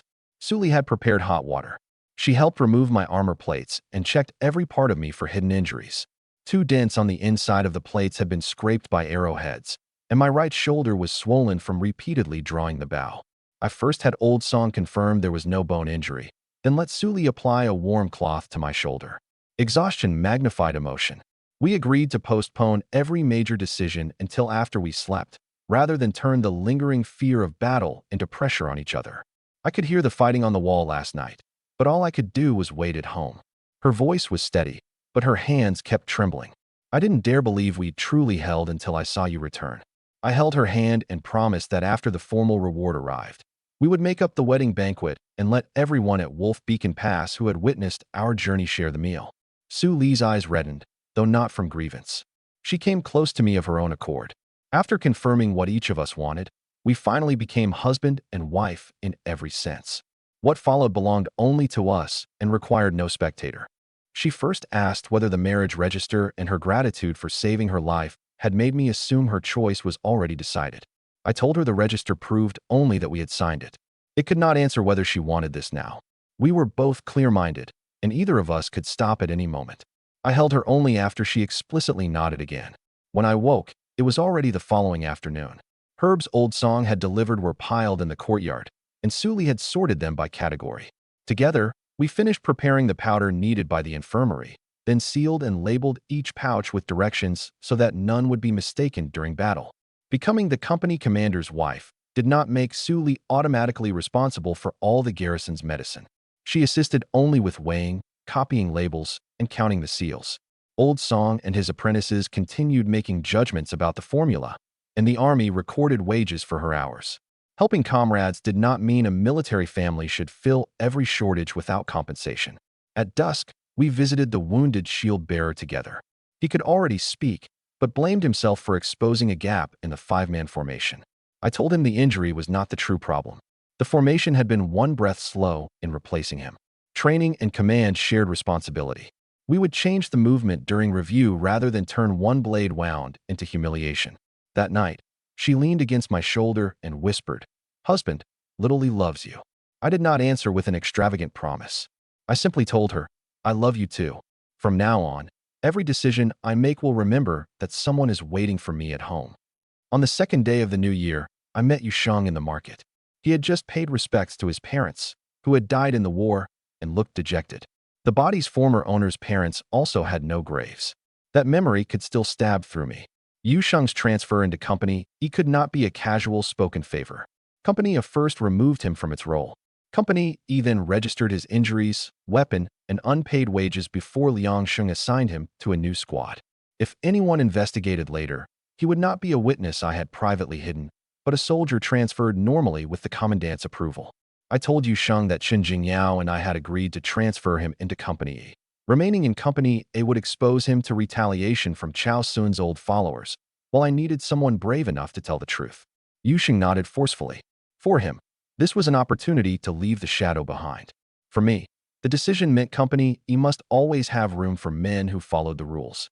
I still had not delivered the good liquor I had promised Blacksmith Yang. I bought several jars of ordinary rice wine and assembled a small distillation device to improve its clarity and strength. The apparatus consisted only of an earthenware pot, a copper tube, and a cold water trough. I first ran the entire process with clean steam to confirm that the joints would not introduce lead, oily clay, or charcoal ash into the product. Suli recorded the heating time from outside the room while I watched the fire continuously. Chu Bei and everyone else had to remain away. Strong liquor was flammable, so we placed sand and thick felt at the side room door instead of relying only on a bucket of water that might spread the flames. I experimented only in small quantities, kept the device away from open flames, and controlled the temperature throughout. The equipment here was crude, and one act of bravado could start a fire. The first batch was still somewhat cloudy, but much stronger than the rice wine commonly sold at Wolf Beacon Pass. I conducted the trial in the ventilated side room, first tested every part of the still with water for vapor leaks, and discarded the small amount of liquid that emerged first rather than letting anyone drink it.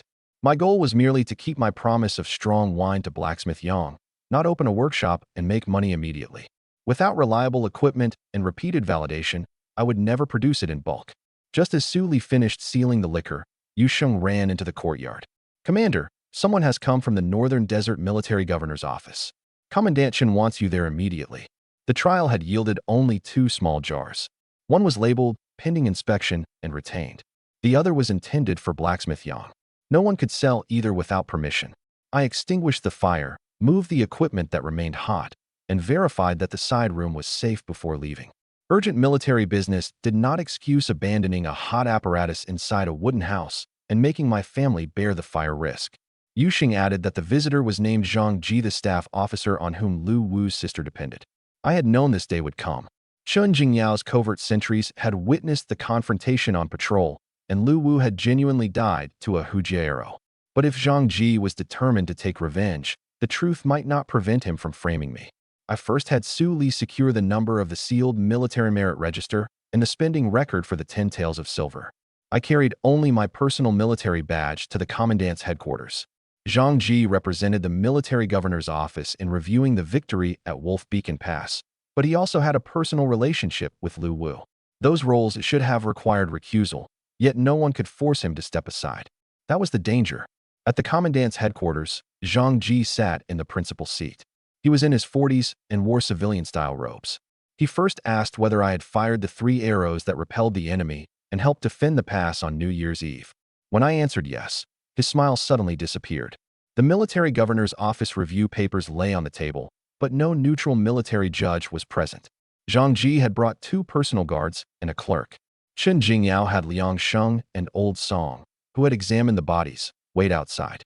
I first requested that the clerk record every question and answer from the beginning and clarify whether this was a review of military merit or a criminal interrogation, preventing Zhang Ji from switching between the 2 procedures whenever it suited him.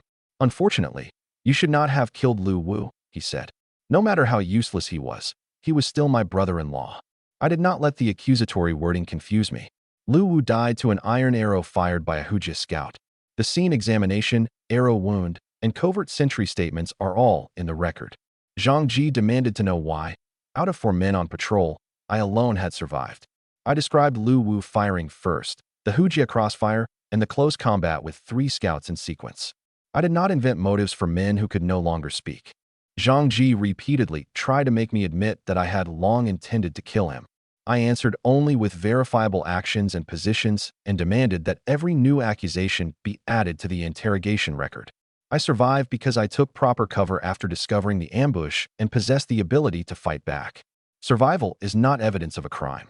He sneered and ordered a guard to bring in a soldier. It was Wu De. On the day he tried to break into my room and seize Su Li, I had injured him. As a result, he did not join the patrol. He knew Lu Wu had threatened to kill me on the road, but he also knew that Lu Wu and the other 2 men were dead. Wu De still limped as he entered, but Old Song's original injury record proved he had suffered only a blunt strike behind the knee and no fracture. Zhang Ji clearly hoped to blur he once fought with me until he personally saw me kill someone. I first had the clerk record that Wu De had not been with the patrol at all, then required him to identify the source of each thing he claimed to know. Zhang Ji looked at him. Tell us everything you know. Do not omit a single word. I did not rush to threaten Wu De. I only reminded the clerk to record the witness's relationship with Lu Wu, whether he had been present, and Zhang Ji's relationship by marriage to the dead man. Zhang Ji could ignore the principle of recusal, but he could not keep those facts out of the opening record. Every accusation that followed would have to match the arrow wounds at the scene, the patrol route, and the covert sentry's timeline. Wu De truthfully described half of the confrontation that day, then presented his guesses as fact. The clerk divided his words into 2 columns. Under first-hand observation, he had entered my courtyard with Zhou Hao and been struck in the leg by firewood. Under hearsay or inference, Lu Wu had planned to kill me during the border patrol, and after all 3 men died, Wu De concluded that I must also have attacked them. Once separated, his testimony proved only that Lu Wu had acted with premeditation. It could not prove that I initiated the killing of my comrades in the ravine. He admitted that he had not joined the patrol. He knew only that Lu Wu planned to eliminate me in the ravine. When I alone returned out of the 4 men, he suspected that I had used the Hujia ambush as an opportunity to kill Lu Wu and the others. Suspicion isn't evidence, I said. You didn't witness the fight, and you can't explain the Hujia iron arrows in Lu Wu's and Wang En's bodies. Chen Jingyao then produced the scene diagram, examination records, and signed statements from 2 covert sentries. The documents showed that Lu Wu fired at me first, Zhou Hao died while attacking at close range, and Lu Wu and Wang En were genuinely struck by Hujia archers. The sentries had been too far away to see every movement of every blade, but they could confirm that I had not ambushed the entire patrol. The scene diagram also marked 3 separate trajectories. Lu Wu's level shot had scraped my breast armor, a Hujia arrow from the right struck Wang En, and an iron arrow from the opposite side entered Lu Wu from behind. If Zhang Ji wanted to accuse me of staging the scene, he had to explain how I simultaneously fired arrows from 2 high positions while covert sentries watched, and how I had prepared standard Hujia equipment in advance. Unable to find an opening that could directly convict me, Zhang Ji seized on Wu De's injury. That day, Wu De had attempted to enter the room and seize Su Li, and I struck his leg with a piece of wood. By any reasonable standard, I had stopped an assault. Zhang Ji instead ruled that I had injured a comrade without military authorization. He sentenced me to 10 strokes of the military cane, ordered me to pay Wu De 10 taels for treatment, and announced that my military reward would be cut in half. I demanded that the legal basis for the punishment be written clearly. I was not found to have murdered Lu Wu. The courtyard confrontation was being treated as private fighting that injured a comrade. Military law soldiers administered the 10 strokes, with Old Song present to ensure my spine was not struck. The military pay office issued a receipt for the 10-tael payment so that Wu De could not later claim I still owed him. I did not refuse the punishment. If I continued arguing, Zhang Ji would certainly demand a public examination of Su Li as a convicted woman and might use the opportunity to investigate the Su family. I would rather bear this injustice than push her before him. After the 10 strokes, I did not spring up and pretend nothing had happened. Old Song examined the split skin and ordered me to avoid carrying heavy loads or riding for 2 days. Liang Sheng temporarily supervised Company E's training, and Su Li changed my dressing each day. The punishment was not fatal, but it genuinely restricted my movement and showed the entire garrison how Zhang Ji could exploit procedure to settle a personal grudge. I told Su Li about the decision directly so that she would not feel she had once again become the reason someone else sacrificed himself. She opposed Zhang Ji's punishment but understood that a public examination would expose the trail to the Su family. We agreed to preserve the sentencing document and compensation receipt. If a formal review occurred in the future, she would decide for herself whether to appear. Before leaving, Zhang Ji came close and warned me that the matter was not over. He also tried to take the original sealed register, but Chun Jingyao refused on the grounds that the frontier remained on combat alert and original documents could not leave the camp. He provided only a copy bearing the military seal. The original evidence, number, and witnesses all remained at Wolf Beacon Pass. Zhang Ji could request a superior review, but he could not make an entire chain of evidence disappear on the road. After losing his protector, Wuda was clearly afraid that I would retaliate. I told him publicly that the 10 taels would be delivered in full, and as long as he stopped bullying others, I would take no further action. Fear could buy temporary obedience. I needed everyone to see that company did not maintain order through private punishment. Wuda personally signed for the 10-tael compensation. The actual medical costs listed by Old Song were far lower, and the excess was punishment Zhang Ji had imposed, but I paid the entire documented amount. Wuda was then transferred into an ordinary squad in Company A under Gung Liang's temporary command.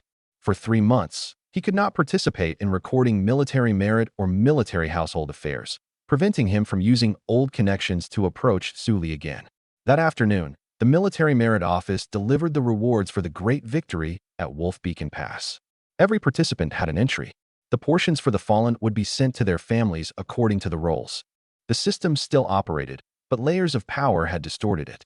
I first checked Company E's role and confirmed that compensation for Old Ma's family and the men killed on New Year's Eve was included in this batch. Losses that had not yet occurred could not be mixed in ahead of time. Compensation for several men without close relatives would be temporarily held by the Military Household Public Fund, not divided among the company. Only when the destination of every payment was clear could the spirit of the army mean more than empty words. My 3-arrow strike against the enemy general, exposure of the treason, and role in the Barbican battle had all been calculated together. We would soon learn how much I would actually receive. The Military Merit Office ultimately awarded me 2,000 taels of silver and formally confirmed my post as company commander.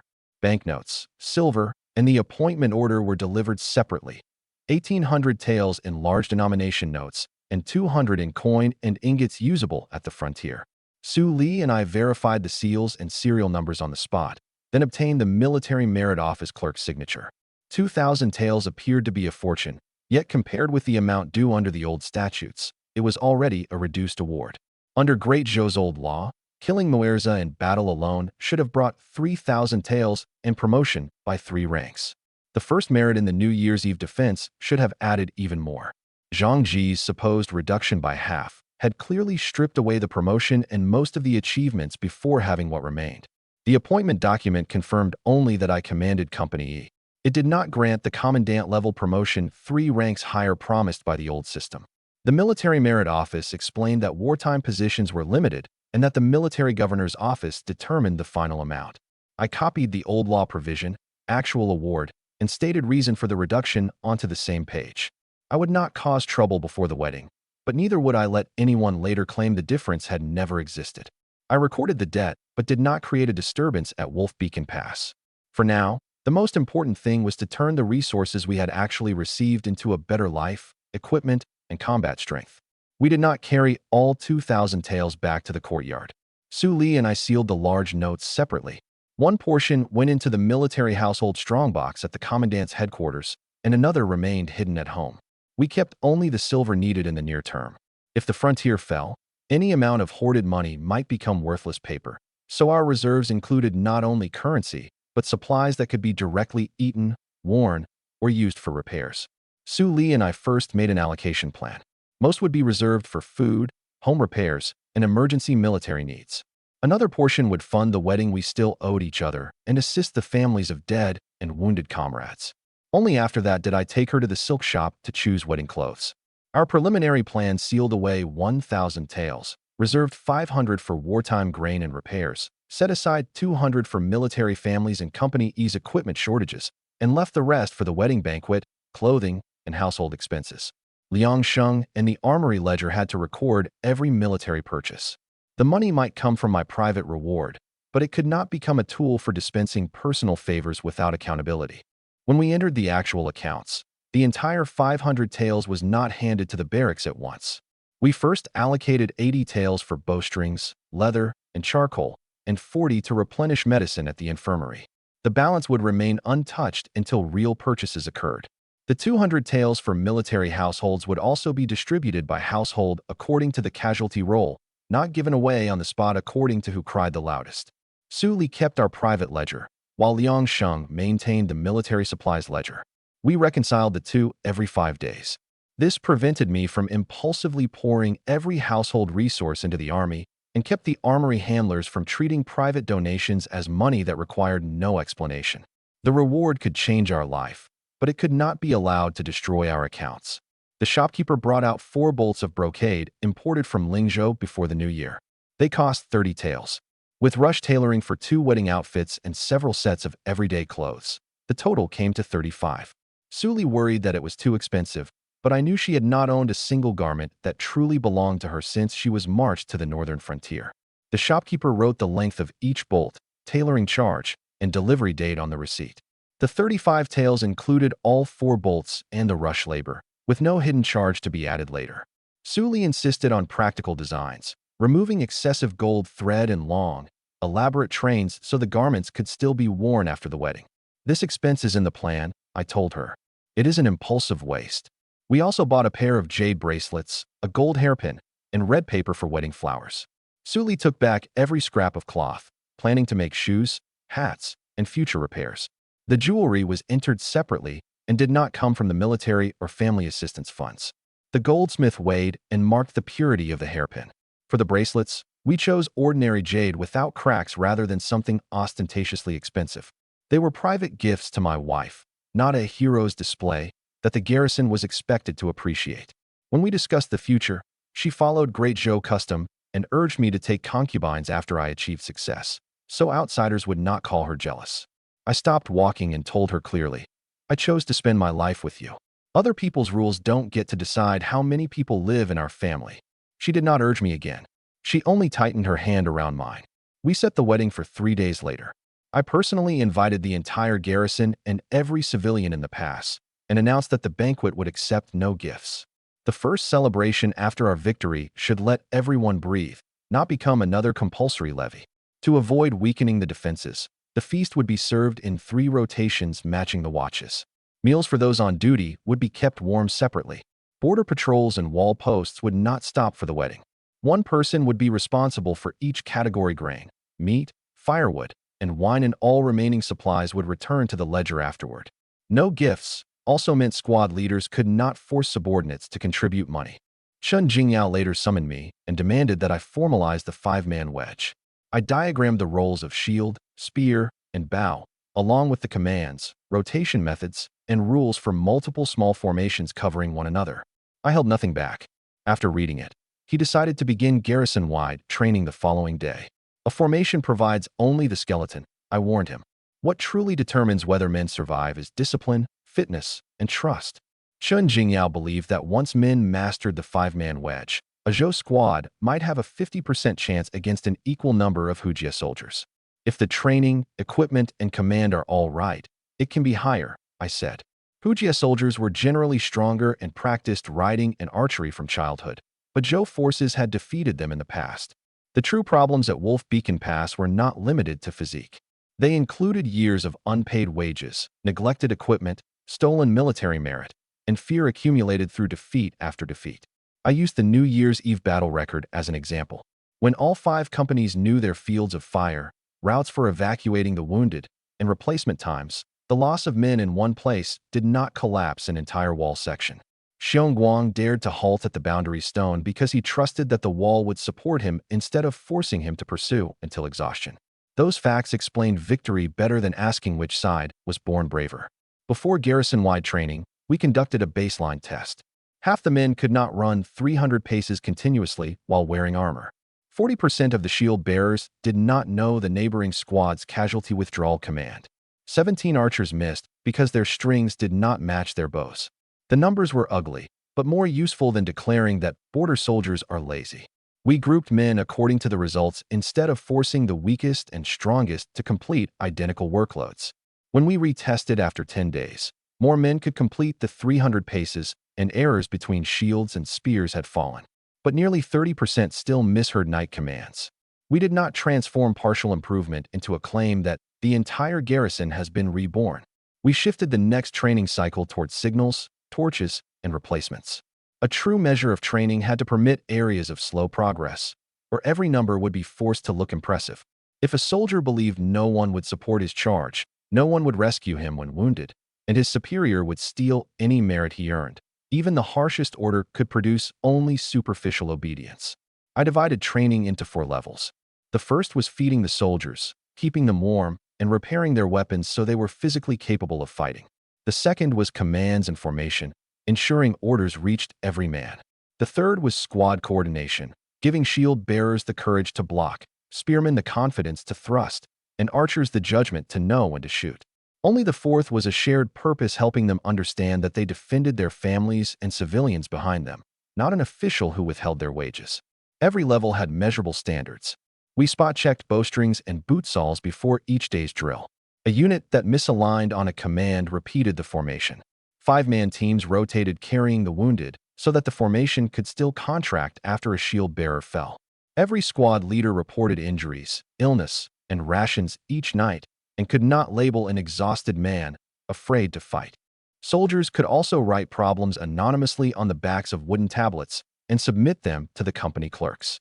On the first day, someone pointed out that the cooks served breakfast too late, causing dizziness during drills on empty stomachs. Another reported that 2 shield straps were the wrong length. We moved breakfast earlier and punched new holes in the straps. The completion rate immediately improved. Listening did not weaken military discipline. It reduced disobedience caused by preventable problems. The spirit of an army isn't a few heroic slogans, I told Chen Jingyao. It's the soldier's certainty that he won't be abandoned, and his willingness to hold his place for a comrade at the most dangerous moment. That certainty had to be honored repeatedly through the system. A replacement for the wounded, names of the dead entered into the register, achievements protected from theft, and mistakes judged by the same standard. If any measure occurred only once, soldiers might assume a company commander was buying their loyalty. Only continuous enforcement would make them believe someone remained behind them in the next rain of arrows. He was silent for a long time, then asked where we should begin. I first demanded a new garrison-wide inventory of personnel, food, wages, and equipment. We had to truthfully record who was injured, who lacked armor, and who excelled with bow or horse. Training would then be grouped according to current fitness. We could not destroy weak soldiers with intense drills on the first day. The plan used 10-day cycles, 3 days to correct formation and basic movements, 4 days of small group contests, and 3 days adding night, snow, and interrupted messages. The workload would be adjusted each cycle according to the injury rate. An effective army was not one trained until no one could stand, but one able to complete its most important coordination while tired. The final day of each cycle had no winner or loser. It was reserved for review and equipment maintenance. Soldiers transferred the white marks from wooden weapons onto paper diagrams. Squad leaders explained which command had been misheard. The army physicians announced the number of training injuries.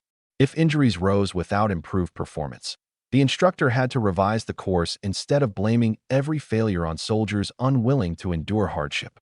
Chen Jingyao accepted the suggestions and promised 10 taels of silver for the wedding.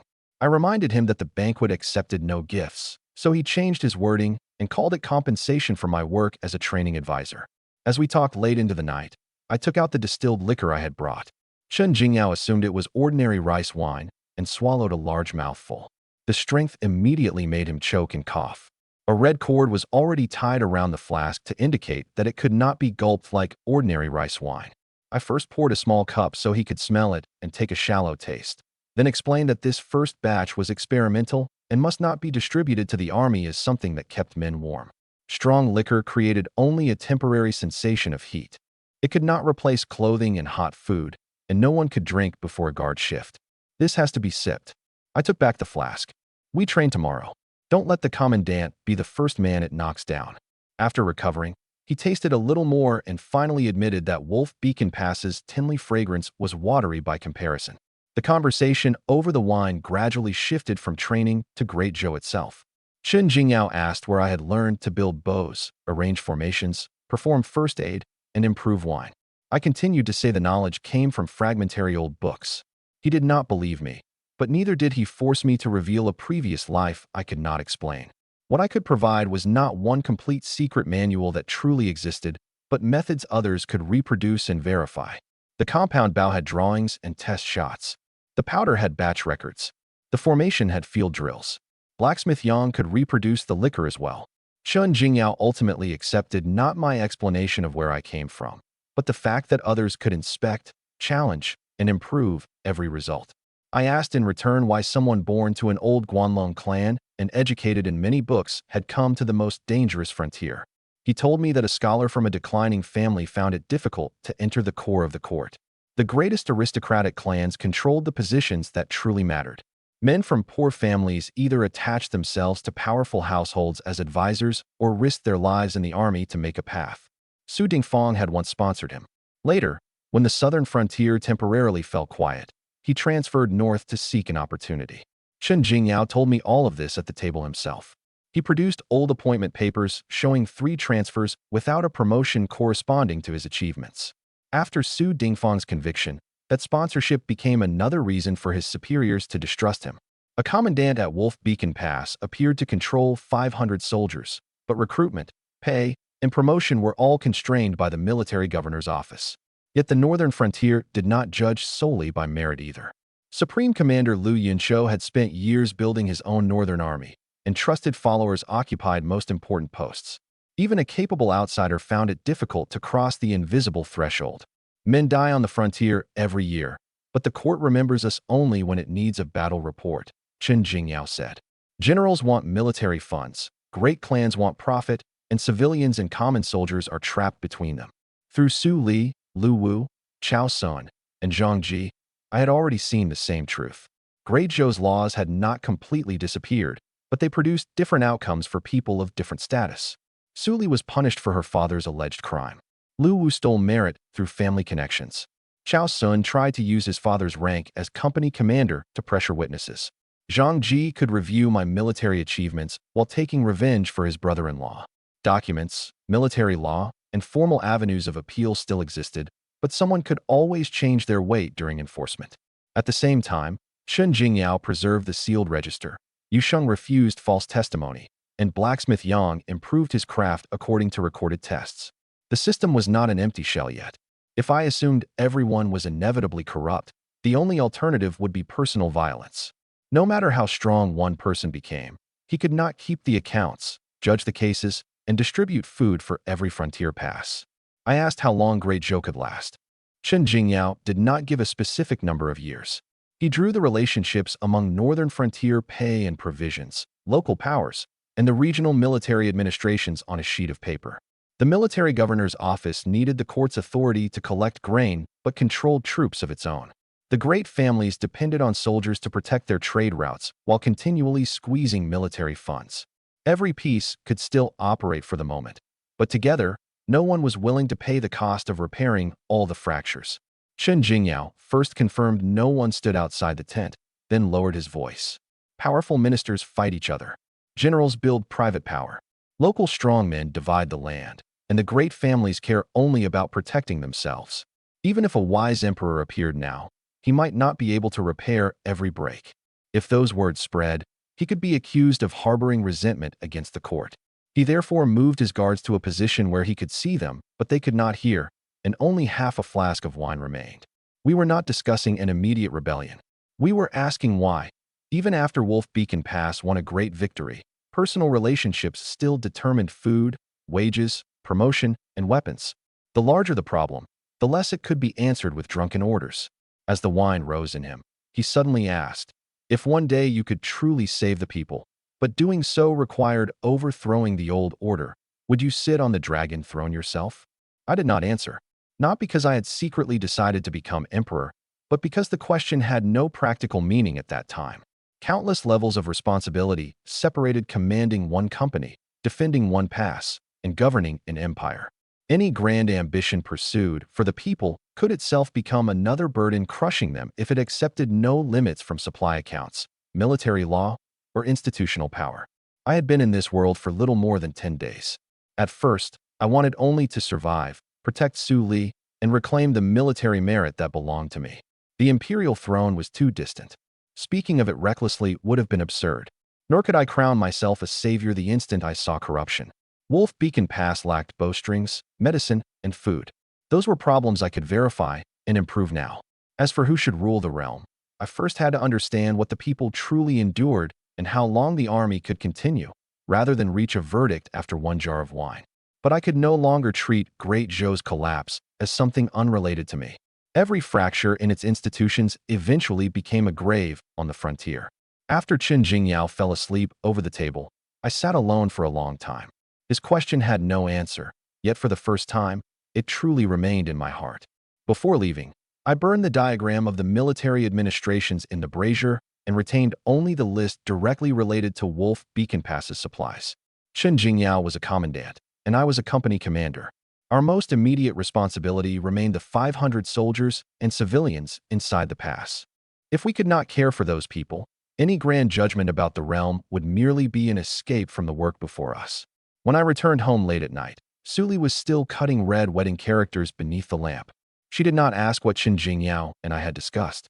She only pushed hot porridge toward me and reminded me that I had training the following day. At dawn, everyone in the garrison except the guards and border patrols assembled on the training field. Chen Jingyao announced that I would serve as temporary instructor and that during training, everyone including him had to obey the same commands. The first training group contained only a little over 300 men. The rest still guarded the wall, patrolled the roads, or worked in the infirmary. Chen Jingyao's place in the formation was not for show. If he changed movements whenever he wished despite the command, every company commander below him would do the same. Uniform rules had to begin with the highest commander if soldiers were to believe this was not another new game designed only to torment them. I did not use the threat of withheld rations to force obedience. We first grouped men by fitness and injuries. On the first day, we practiced only formation changes, shield and spear transitions, and routes for evacuating casualties. Slow movements could be corrected. Only falsifying one's physical condition or abandoning position without authorization invoked military law. Every group first walked the positions empty-handed, then used wooden shields and spears, and only afterward put on armor. Squad leaders issued commands.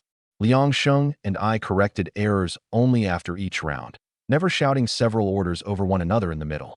3 literate soldiers recorded completion time and mistakes, giving the next day's training a real comparison instead of relying on the instructor's mood to decide who had worked hard.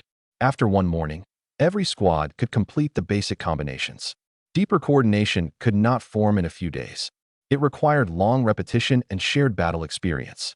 When training ended, Liang Sheng recorded the errors by group: 12 breaks between shield and spear, 7 misunderstood messages, and 3 aggravated old injuries. The afternoon plan therefore removed weighted sprints and substituted low-intensity, turns, and casualty evacuation. The spirit of an army did not mean forcing men to endure injuries. It meant ensuring that everyone knew reporting a problem would not be treated as cowardice. That afternoon, I carried a flask of strong liquor to Blacksmith Yang, keeping my previous promise and inviting him to the wedding banquet. He claimed to prefer peace and quiet, but pointed to a large basket in the corner. It held a batch of iron arrows recalibrated for the compound bow. The civilians inside the pass had jointly raised the material and labor costs, while Blacksmith Yang contributed his skill. There were 50 arrows divided into 5 groups by weight. Every shaft had been rolled to check its straightness, and every knock bore the Yang family's small hammer mark. I selected and test-fired 3 on the spot. Only after the impacts grouped closely and none of the shafts cracked did I place the others in Company E's armory cabinet. Even a wedding gift had to pass the same standard before entering battle. "You defended the pass," he said. "We couldn't do nothing." The civilians had not been required to disclose their names publicly, but I still asked the village headman to preserve a contribution list so that the military store could repay them first when materials were replenished. The 50 arrows were public equipment belonging to Company E, not my private wedding property. The small hammer marks identified the craftsman and helped us count losses after battle. The gift weighed more than equipment purchased with silver. I accepted it solemnly and asked him to thank every contributor for me. 3 days later, the snow that had fallen for so long finally stopped. On the wedding day, the barracks suspended training except for essential guard duties. Civilians voluntarily came to prepare food for several hundred people, while military wives and relatives came to our courtyard to help Suli dress. Suspending training did not mean lowering the defenses. The wall, gates, and outer sentries kept their normal rotations. Guests at the first round of the banquet later relieved those at the second. Chen Jingyao also forbade celebratory firecrackers near the gate, while horns at night remained reserved for military alarms, so the celebration could not conceal a genuine warning. We put on the red wedding clothes the silk shop had rushed to finish. Chen Jingyao wrote the wedding couplet himself and sat in the place of honor as an elder brother, receiving our bows in place of both sets of deceased parents. Before dressing, Suli personally inspected the marriage document. My name was written as Ling Chuan, not Ling Ergu from the old military register, and she was recorded only as Su Li, without the label convicted woman. Two military household clerks witnessed together that the corrected document matched the barracks registration. A change of name was not glamorous, but it was one concrete step by which both of us reclaimed our identities. At the auspicious hour, I took Su Li's hand and led her into the main room. First, we bowed to heaven and earth. Second, we bowed to our elder brother. Third, husband and wife bowed to each other.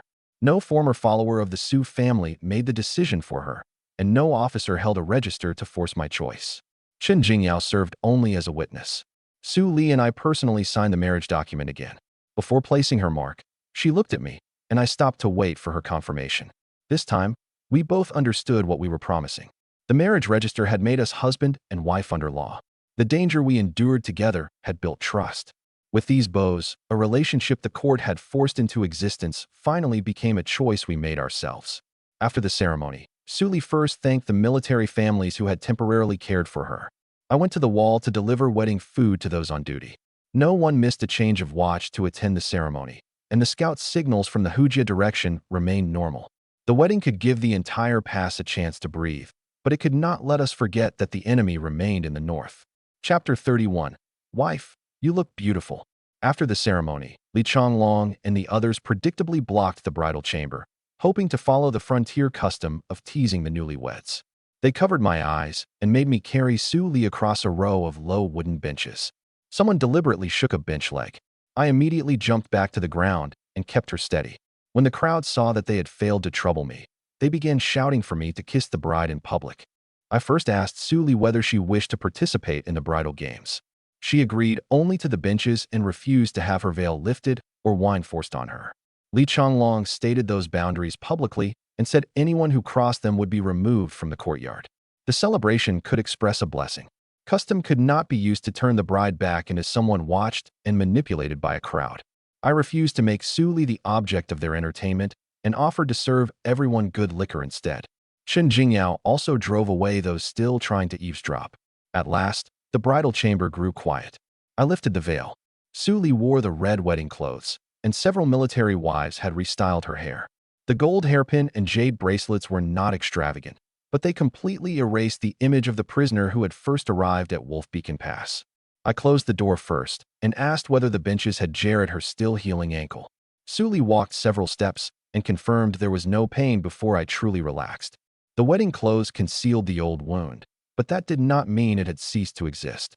Nor could a wedding force her to keep smiling through pain merely to satisfy the guests. She told me that when she was first taken to the wife assignment platform, she believed every day of her life would henceforth be decided by someone else. Now our military household marriage register bore the names we had signed again. The clothes on her body, the style of her hair, and even whether she went outside to toast the guests were all her decisions. What she treasured most was not the gold hairpin, but the right to say yes and no at last. Wife, you look beautiful. She looked up at me. My husband is handsome too. We did not let the noise outside disturb that brief moment. Afterward, Su Li urged me to look after the guests. She would join the banquet later with the military families. I left her the key to the inner chest containing the banknotes rather than taking it away on the grounds that the man decides important household affairs. The wedding ledger lay on the table, recording the 35 taels for fabric along with the food, firewood, charcoal, and wine. After reading it, she reminded me that chickens and ducks donated by civilians could not be treated as costing nothing. When we had surplus grain in the future, we needed to give back in another way. Dozens of tables covered the training field. Although civilians knew we would accept no gifts, they still brought poultry, grain, and vegetables directly to the cooks. The innkeeper of Snow-Swallowing Tavern came to manage the kitchen. Xiaojing's accomplices had held his 2 children in the backyard on New Year's Eve. The later investigation proved that he and his wife had not participated in drugging the wine and had secretly helped Liang Sheng identify the ambush positions. The cooks weighed every donated item and recorded it as a voluntary contribution that offset neither taxes nor military merit. Each of the 3 banquet rotations had a guest list so that defenders returning from duty would not find only cold soup. The Snow-Swallowing Tavern innkeeper supervised the dishes, while Old Song watched for excessive drinking and ensured food remained warm. The feast did not consume rations intended for the wounded.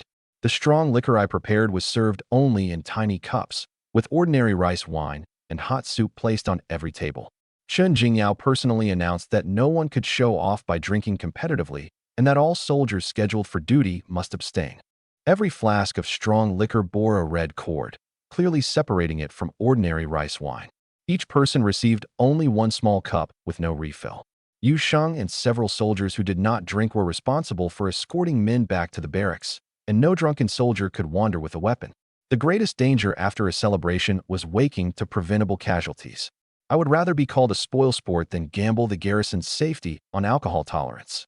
The first toast honored those who held Wolf Beacon Pass, as well as the fallen who could not sit at the tables. The cooks placed 10 small bowls on an empty table, each bearing the name of someone recently killed. No one dragged their families before the crowd to weep. Compensation and personal effects had already been handled through the military register.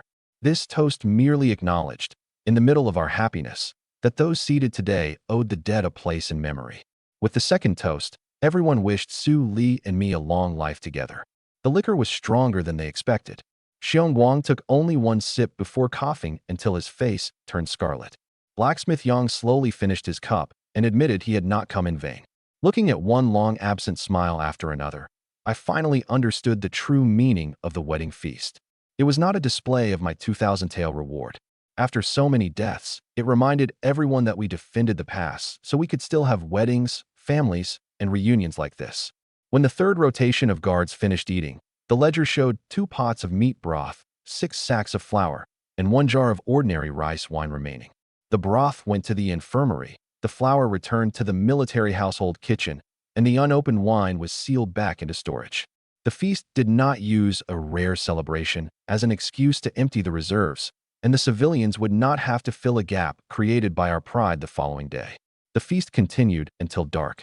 I strictly controlled how much I drank and consumed plenty of hot soup, so I remained clear-headed when the guests dispersed. Yu Sheng helped the cooks clean up while I returned home alone. Before leaving, I checked the duty roster for that night. Not one Company E soldier had missed his post because of the wedding. A few drunk soldiers still wandered the streets, and twice the usual number of patrol torches burned.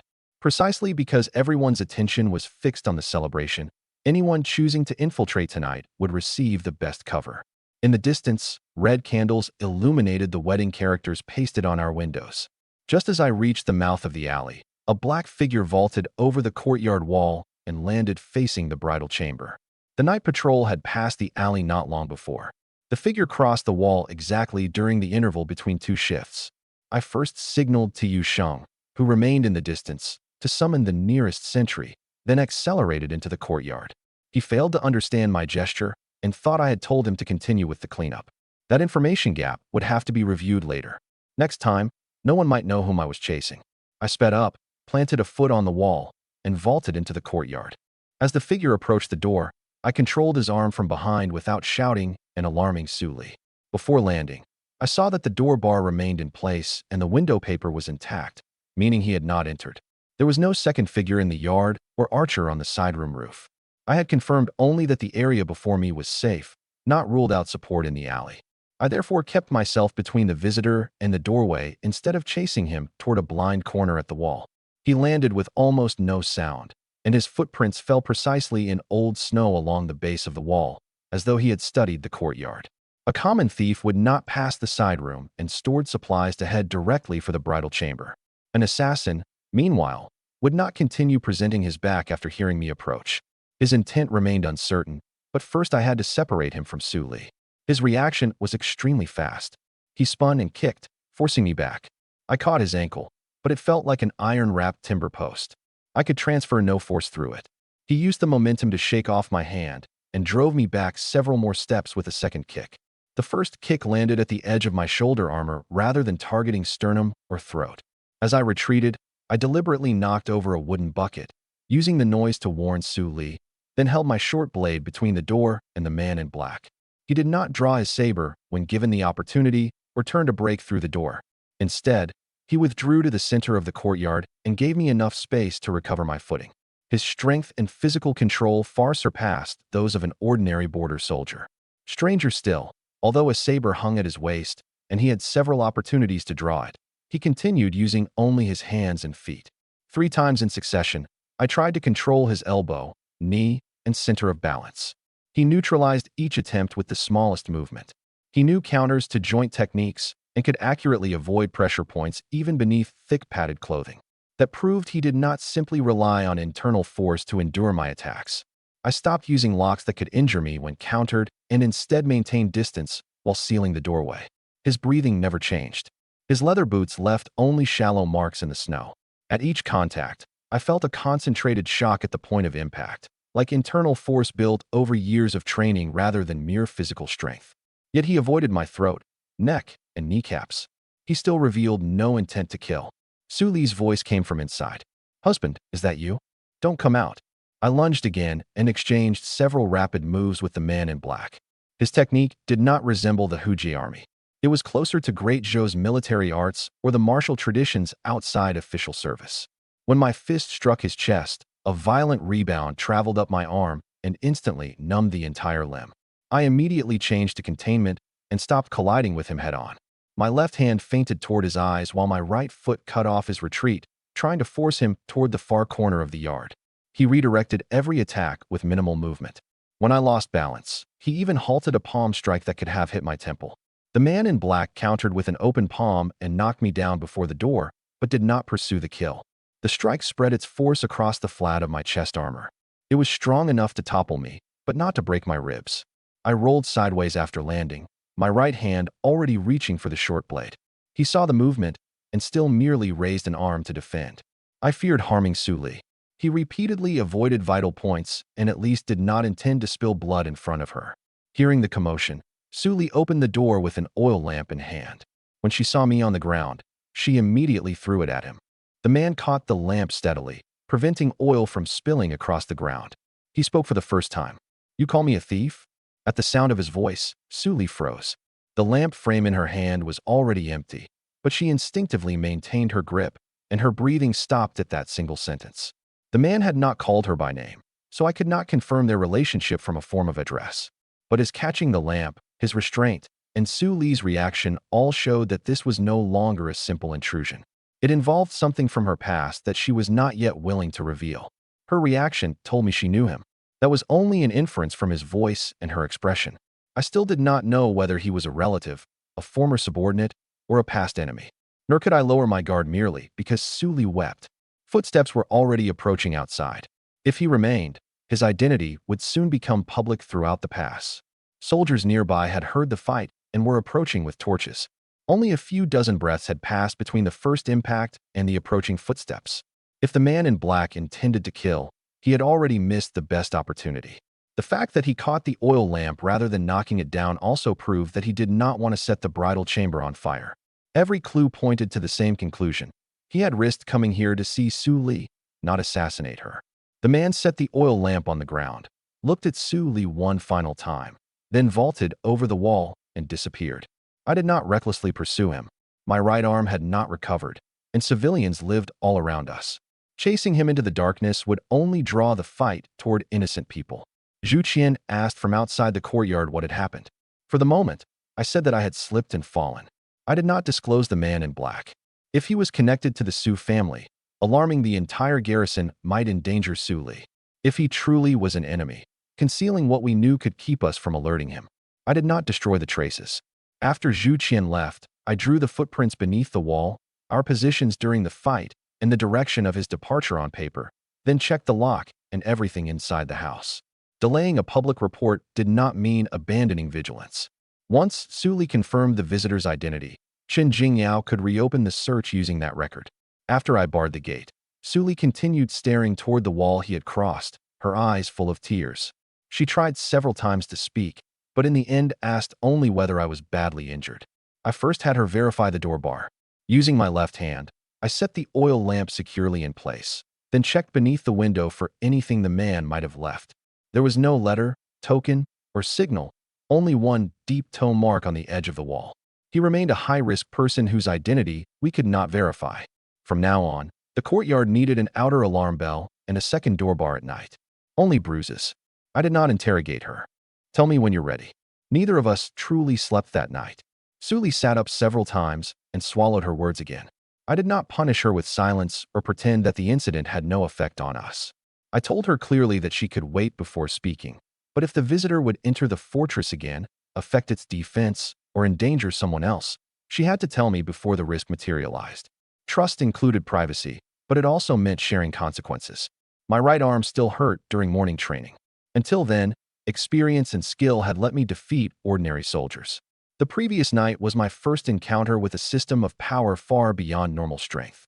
This world clearly contained more than conventional battlefield technique. I had to keep improving my physical condition, and I needed a weapon better suited to close combat. Old Song determined that my muscles and meridians had been jarred without any fracture. I could not draw the compound bow heavily for at least 2 days. I therefore changed my training to footwork, left-hand defense, and low-intensity saber forms rather than using diligence to conceal the injury. The man in black had reminded me that skill could compensate for a physical gap, but could not overdraw the body forever. At noon, I took drawings to Blacksmith Yang. They depicted a long, single-edged saber designed for thrusts, cuts, and changes of direction in confined spaces. It was better suited to the way I generated force than the army's thick, heavy regulation saber.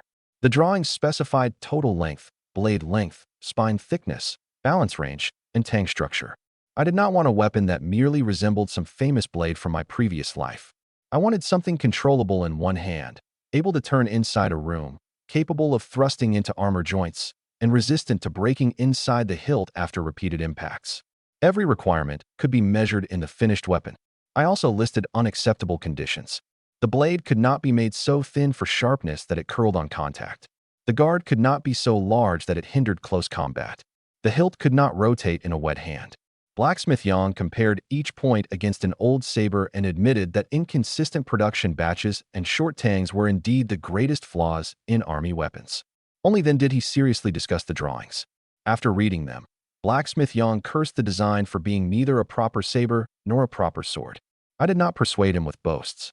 I proposed that he make one according to the drawing, then test penetration, toughness, and edge retention under consistent standards. He wagered that if it failed, I would deliver liquor regularly. If it succeeded, he would charge only for materials on future military repairs and commissions from me. The wager applied only to this trial blade, not unlimited free work for the entire garrison. I added that later weapons would still be billed for iron, charcoal, and labor, while any improved method would bear both our names. Blacksmith Yang had treated the smithy as his last purpose since losing his son. I would not use one joke to force him to work for an entire army without pay. Agreed. I pushed the drawings back to him. But record every step, and the finished blade must pass safety tests. Don't chase sharpness until it breaks on the first strike. His competitive spirit ignited. Blacksmith Yang began selecting materials immediately. Forging the saber took 3 days. The first step was not heating a finished iron billet. We forged several small test pieces from the materials in storage. Blacksmith Yang compared their sparks, their feel beneath the hammer, and their fracture surfaces, while I recorded each source and number of treatments. Only 2 pieces had no obvious slag inclusions or transverse cracks. They became the blade. The others remained available for farm tools and the guard, so nothing was wasted. When the first test piece developed a hairline crack, we did not continue folding the iron to hide it. We broke it open and examined the cross-section. The crack came from slag already trapped in the billet, not the heat. The second piece grew too brittle after quenching and chipped under a light blow. The blade billet did not enter full shaping until later samples passed both bending and edge tests. We entered the iron billets, charcoal, and sandalwood into the accounts at market price. My reward paid part, and Blacksmith Yang bore part as the cost of his wager. If the finished blade later entered company service, the armory account would reimburse the private expense according to depreciation. This way, even a failed trial had a clearly identified payer, instead of quietly shifting the cost onto the smith or the military store. The failures consumed half a day and a substantial amount of charcoal, but that was cheaper than a finished weapon breaking unexpectedly in battle. Blacksmith Yang nailed the broken samples to the wall and labeled each with the material and treatment process so we could avoid the same mistake with similar iron in the future. I understood modern materials principles and blade geometry. Blacksmith Yang remained the man who truly mastered furnace heat, hammering, and changes in impurities. We did not conjure divine metal from nothing. We selected the most consistent billets available at Wolf Beacon Pass, improved furnace management, and used repeated samples to determine what treatment the material could withstand. Blacksmith Yang handled the forging. I recorded blade length, curvature, spine thickness, and balance. Whenever the rough blade bent or showed a hidden crack, he stopped to correct it rather than conceal the flaw to save time. Even the furnace improvements were limited to controlled tests. We adjusted charcoal size, bellows rhythm, and wall insulation, changing only one condition at a time before examining the next sample. We did not present some clay slurry as a secret capable of magically adding hundreds of degrees. Without precise temperature measurement, we used color, softening time, and Blacksmith Yang's experience to establish relative standards. 2 apprentices took turns at the bellows and changed every hour, preventing fatigue from making the airflow surge and fall. Blacksmith Yang used equal-size samples to record the time required for softening, while I drew the positions of the furnace wall and charcoal layers.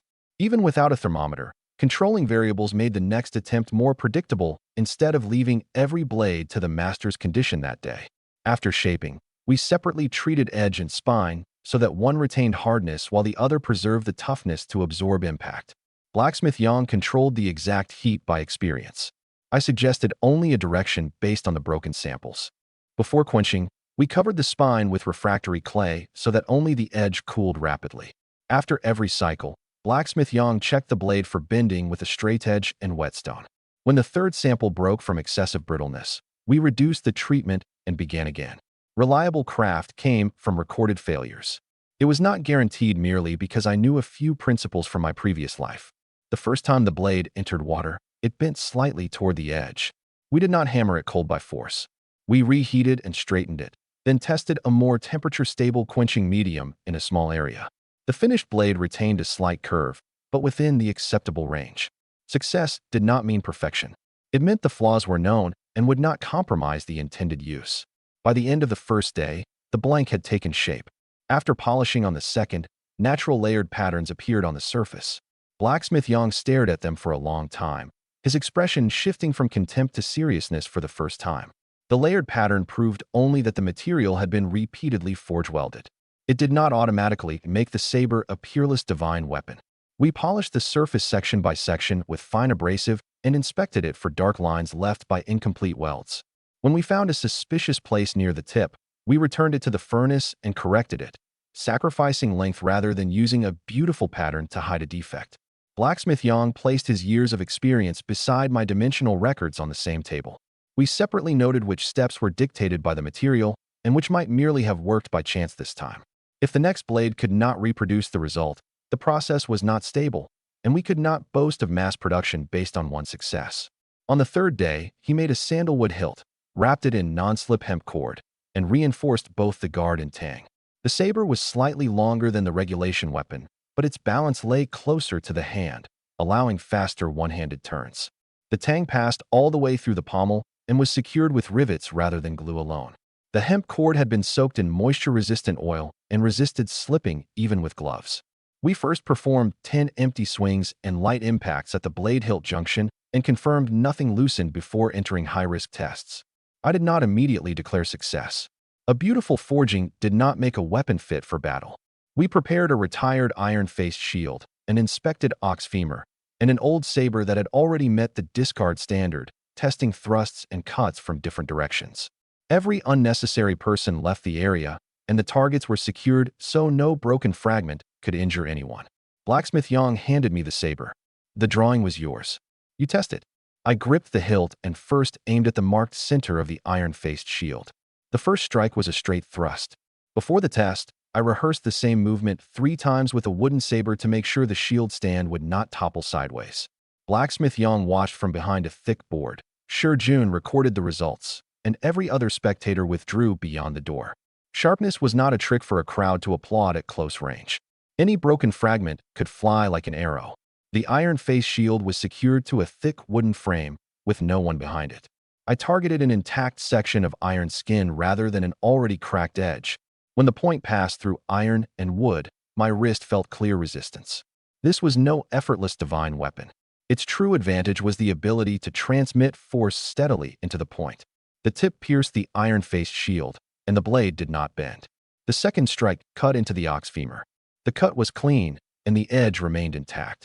The final test carried the greatest risk. I fixed the discarded saber to the anvil. Blacksmith Yang and I both withdrew to safe angles before I struck it with the new blade. After the clash of metal, the old saber broke at an existing defect.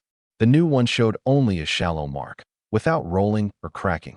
We examined the edge under a magnifying copper mirror and confirmed that the mark had not propagated into a crack. Then we suspended the blade and tapped it lightly. Its ring remained continuous. Breaking the old saber proved only that the new blade had survived this one impact, not that it could casually cut iron like clay. We recorded the conclusion along with the pre-existing notch in the old weapon. The results proved that both design and forging met the standard for battle, but it was not a divine weapon and could not sever intact military equipment with every swing. The old blade had already suffered severe fatigue. The real value was that the new saber remained dependable after 3 different impacts. I performed another 50 empty swings, 10 light strikes against a wooden post, and 1 wet hand grip test. The hilt did not loosen, and the balance did not over-fatigue my wrist. We oiled the edge afterward and performed no further heavy impacts that day.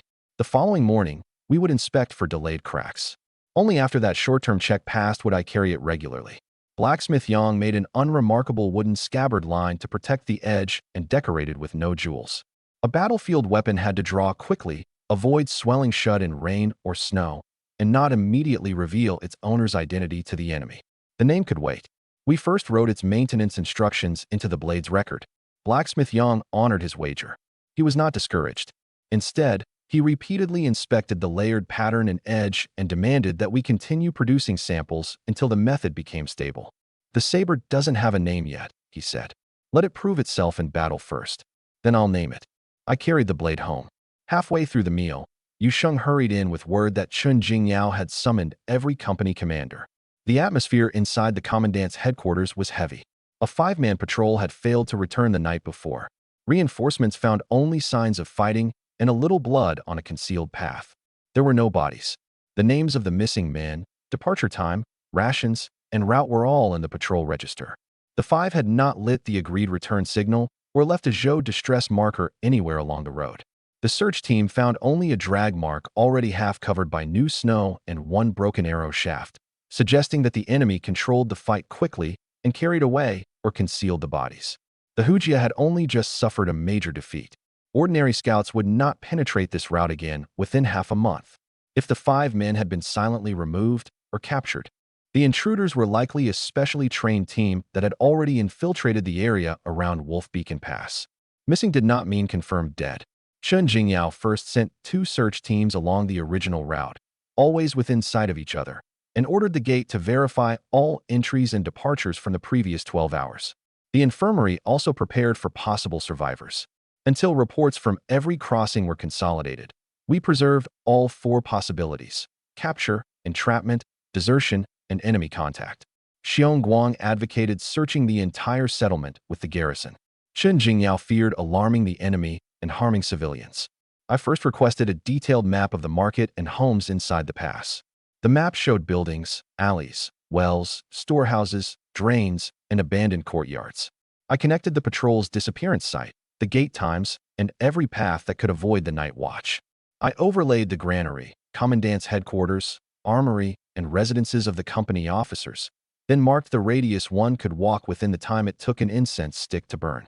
Many empty houses could conceal someone. Far fewer allowed observation of a military target, access to water, and 2 separate escape routes. That produced 3 areas rather than a random point chosen by instinct. If I were an infiltrator, I would not hide in any empty house. I would choose somewhere that could observe a military target while allowing me to change my escape route at any moment. I wrote, "if" clearly in the margin of the map rather than presenting personal experience as fact. Liang Sheng suggested the enemy might hide in a crowded inn and use people as cover, while Gung Liang believed an empty warehouse near the barracks would make sabotage easier. The final three areas were the intersection of several hypotheses, and we ordered the searches by potential harm and verifiable clues. 3 zones on the map satisfied every condition. I was not completely certain. All I could do was narrow the search from the whole of Wolf Beacon Pass to 3 zones, then have small teams investigate them covertly. Chen Jingyao selected 2 men from each of the 5 companies, creating a temporary 10-man action team under my unified command. Apart from me, Company E contributed Yu Sheng. Among the others, Huang Chun excelled at long-range shooting. Gung Liang knew every road used by Company A, and Chui Su, Shi Jun, and several more were the best close fighters in their companies. The 10 men were not simply the strongest fighters. Huang Chun handled long-range observation. Gung Liang recognized every Company A duty badge and hidden alley.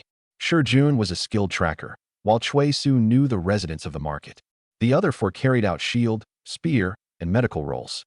Each man knew only the part of the operation necessary for his task, so that information could not leak again through one company before we moved. Before the operation, I stated the rules clearly. During the briefing, anyone may challenge the plan. Once the operation begins, confirmed commands must be carried out immediately.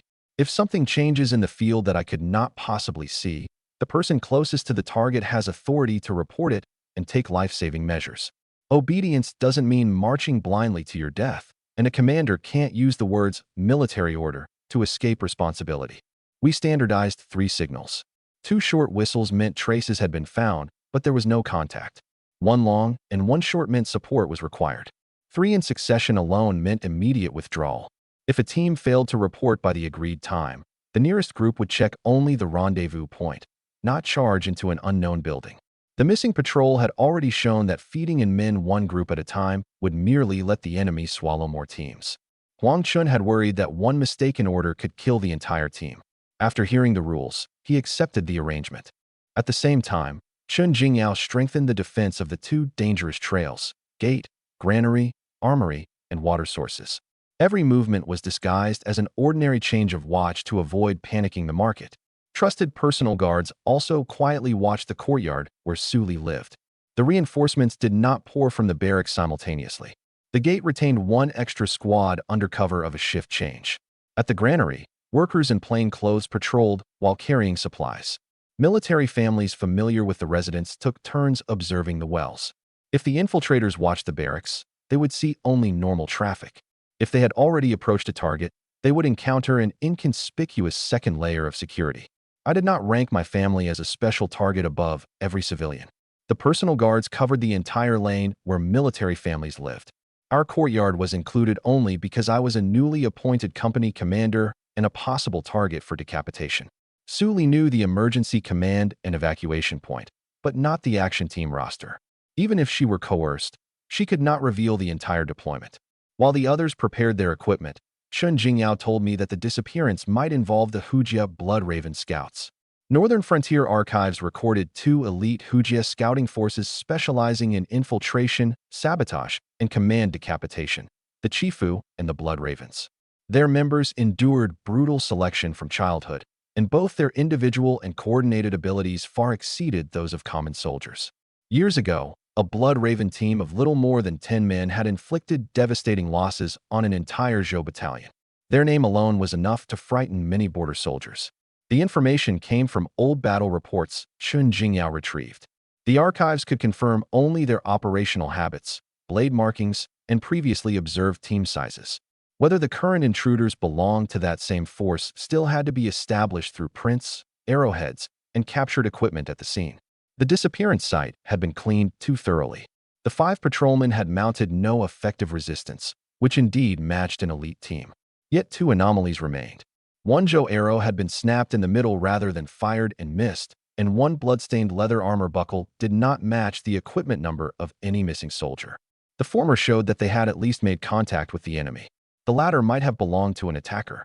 We sealed the buckle and sent it to the armory for identification. We could not identify a legendary unit merely because the scene was clean. If they really are Blood Ravens, will you still go?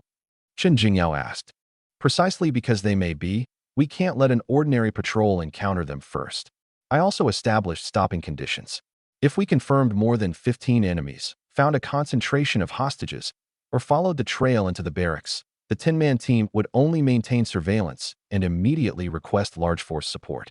An elite operation did not become braver as the group became smaller. A small team should perform only tasks it could control.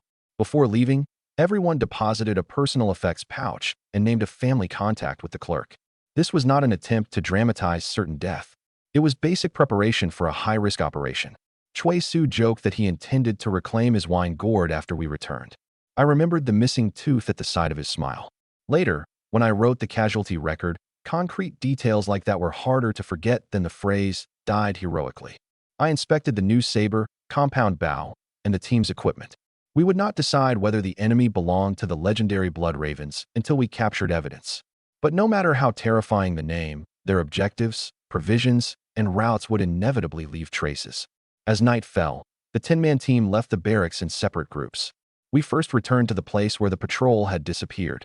Snow had covered most traces, but several prints still differed from Zhou military footwear in depth and stride. Following broken brush, places where snow had been covered a second time, and scrapes on tree trunks, I reached the edge of the market and confirmed that at least 7 strangers had entered the fortress. Print size alone could not directly establish the number of people. I first identified 7 different patterns of wear. One person's left outer sole sank lower. Another was missing a nail. 2 had similar strides, but different depths. Only when the marks repeated at 3 narrow passages was there enough evidence for at least 7 men, rather than one person walking back and forth. The prints vanished among heavy foot traffic, making direct pursuit impossible. The stone road through the market had been churned repeatedly by cartwheels and hundreds of boots. Claiming we could keep tracking would have been self-deception. Instead, we investigated 3 indirect traces: unusually large purchases of grain and meat during the previous 2 days, fresh wood ash at supposedly vacant courtyards, and missing residents. Using the village headman's register, Gung Liang discovered that one husband and wife in the southern market had not drawn water for 2 consecutive days. That raised the risk. I asked every team member to think like an infiltrator. Yu Sheng suggested they would avoid the market center, where withdrawal could be encircled. Huang Chun believed the shelter needed visibility, isolation, and at least 2 escape routes. Gung Liang added that if strangers lit fires in an occupied courtyard, the amount of smoke would differ from the residents' normal habits. Chui Su listed empty courtyards that no one had recently rented but whose occupants had suddenly purchased food. Every judgment had to rest on something observable. It feels suspicious, could never justify breaking down a door. Layering the conditions onto the map reduced the original 3 zones to 10 houses or courtyards. All stood near the market's edge, offered a view of military roads, and allowed quick entry into the snowy pine forest or drains. We classified the 10 targets by color. 3 still showed normal household activity and would be observed only from a distance. 4 were vacant and could be inspected with the village headman. The final 3 showed anomalies in smoke, purchases, or missing residents and received priority covert surveillance. Despite the shortage of time, the action team did not break down 10 doors and turn the entire market into an alarm for the enemy. We divided into 3 groups to investigate. No one would enter a home or disturb a resident. We observed only whether chimneys, snow, footprints, and daily activity matched. Everyone would rendezvous after the time it took 1 incense stick to burn. Anyone who found a target had to report first and could not attack alone. Someone familiar with the residents first confirmed each address, and we observed only from public alleys. A normal family left signs of drawing water, dumping ash, and children walking.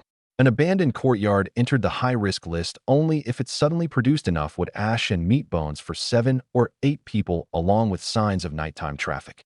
That method narrowed the target without treating ordinary civilians as enemies during a citywide search. I checked 3 locations in succession and found nothing abnormal. At the 4th, a faint smell of blood drifted through a crack in the wall on the sheltered side. The courtyard stood on the southern edge of the market, more than 30 zhang from its nearest neighbor. The rear gate faced the snowy pine forest, and either side wall offered an escape, perfectly matching our assessment. No light showed through the window paper, yet fresh ash remained in the chimney, proving that someone inside was deliberately suppressing the fire. Outside the wall, we found mud scraped from the sole of a Zhou military boot, as though someone had changed clothing and cleaned the old footwear. Beneath the rear window lay gray water in an amount for 7 people. but none of the laundry a normal household would dry. Circling to the courtyard gate, I saw that the lock had been reinstalled from the inside, and the frame showed impact marks. The original owner likely had not surrendered the residence willingly. I did not approach. I first observed the roof, doors, windows, and surrounding high points, then returned to the rendezvous. One patch of snow on the eaves had been flattened and could support an archer. A haystack to the west could see the front door, but not the rear window. The back gate stood only a little more than 20 paces from the forest. We therefore posted Shui Su on the west to provide warning instead of surrounding the entrance with everyone. At the time, it appeared the best position. Later, it became the blind spot exploited by the eighth man. We found one high-risk target. It is definitely occupied. Conditions inside are unknown, and we cannot assume the enemy numbers only 7. We immediately deployed. Huang Chun and Shi Jun controlled the rear gate. Gung Liang and Shui Su took observation points to the east and west. Yu Sheng led the other 4 men in a shield and spear formation through the front. I would observe from the roof and cut off the archers after frontal contact began. I emphasized again that civilians might remain inside. No one could fire at an unclear target without confirming both a weapon and hostile action. As the sky began to pale, every group moved into position.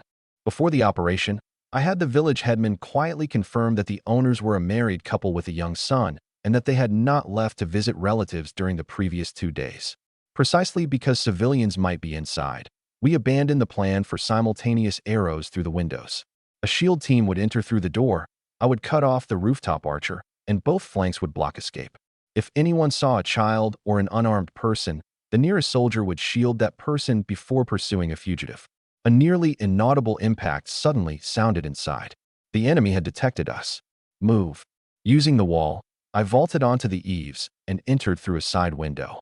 The instant I landed, an iron arrow flew straight at me. I had not jumped through a central skylight into an unknown room. I chose the side window above the cooking area. Huang Chun first tested the field of view with a small stone, while Yu Sheng made a faint noise at the front door to draw the archer's aim. Even so, the enemy reserved the first arrow for the roof, proving that they had anticipated entry from several directions. I twisted aside and immediately closed with the archer so he could not draw a second shot. My new saber met a Hujia curved blade for the first time, chipping the enemy's edge on contact. I used the bind to control his weapon arm and ended the fight before he could recover his footing. My saber had only chipped a small piece from the enemy edge, not cut the entire curved blade apart. I used the notch to trap both weapons, drove my shoulder into his bow arm, then struck his wrist with the back of my blade.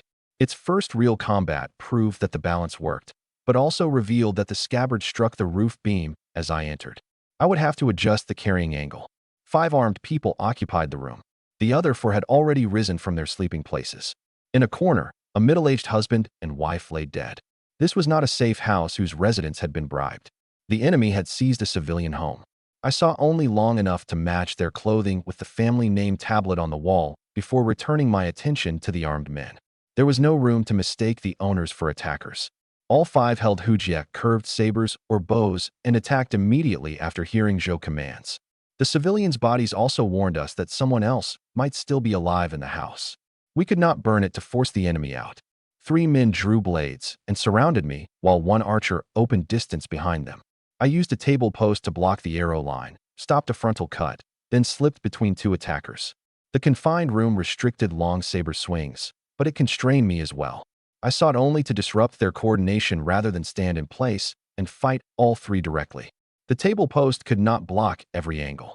I kicked over a wooden stool and cut off the footing of the man on the far right, then positioned myself directly in line between the archer and his comrades.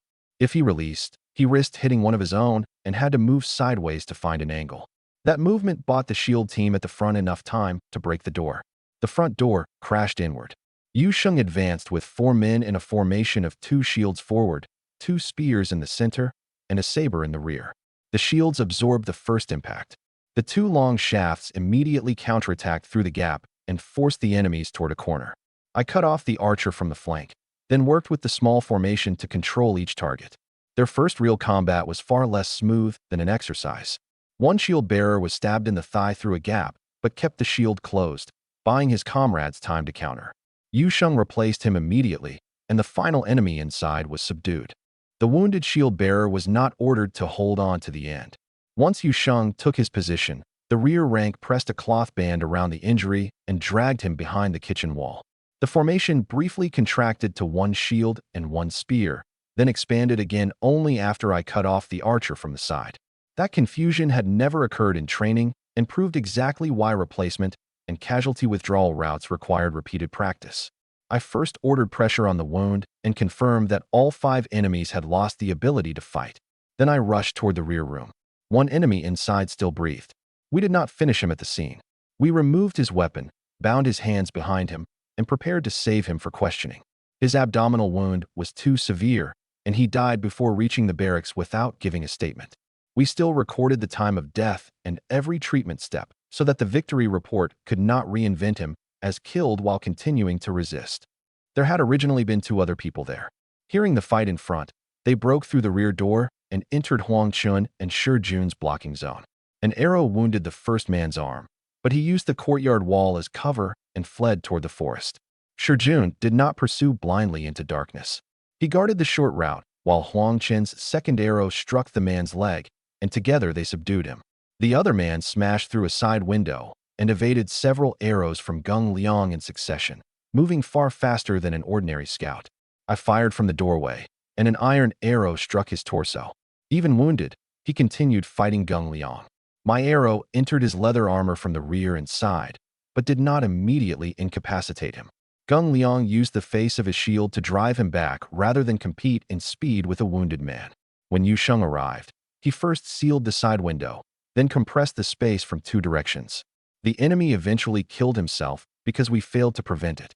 That also destroyed any direct testimony about the operation's objective and support outside. When Yu Sheng and the others arrived, and the man realized every route was gone, he suddenly turned the saber against himself. We could not stop him in time. He left no statement before falling. 5 men in the house and 2 in the backyard exactly matched the 7 sets of prints I had tracked. Even so, we did not immediately lower our guard. Shi Jun compared the wear on every sole and confirmed all 7 pairs of boots matched the traces. Yu Sheng counted weapons, rations, and sleeping places and found 8 water skins in the house. The extra one might have belonged to the dead owner or might indicate an outer sentry. It was not enough to decide, but I soon noticed that no arrow had come from the western high point since the fight began. Under the plan, even if Cui Su saw no target, he should have signaled safety once the front door broke. The fighting inside had been so loud that I failed to notice the missing signal immediately. That was my command error. If I had confirmed the western position earlier, the 8th man might not have withdrawn so calmly into the snowy pine forest. Cui Su was gone. I rushed to the western haystack. Cui Su lay behind the cover with a lethal arrow wound. He was no longer breathing. He had occupied the position with the best view, yet failed even to sound an alarm. There was only one explanation. An 8th enemy had remained outside the house, spotted us in advance, and approached silently from behind Cui Su. Cui Su's short whistle remained clasped in his hand. The snow behind him showed no circle of struggle, meaning the first strike had taken away his ability to call out. The direction of the arrow or blade wound pointed from outside the courtyard, not from any of the 7 men who fled the house.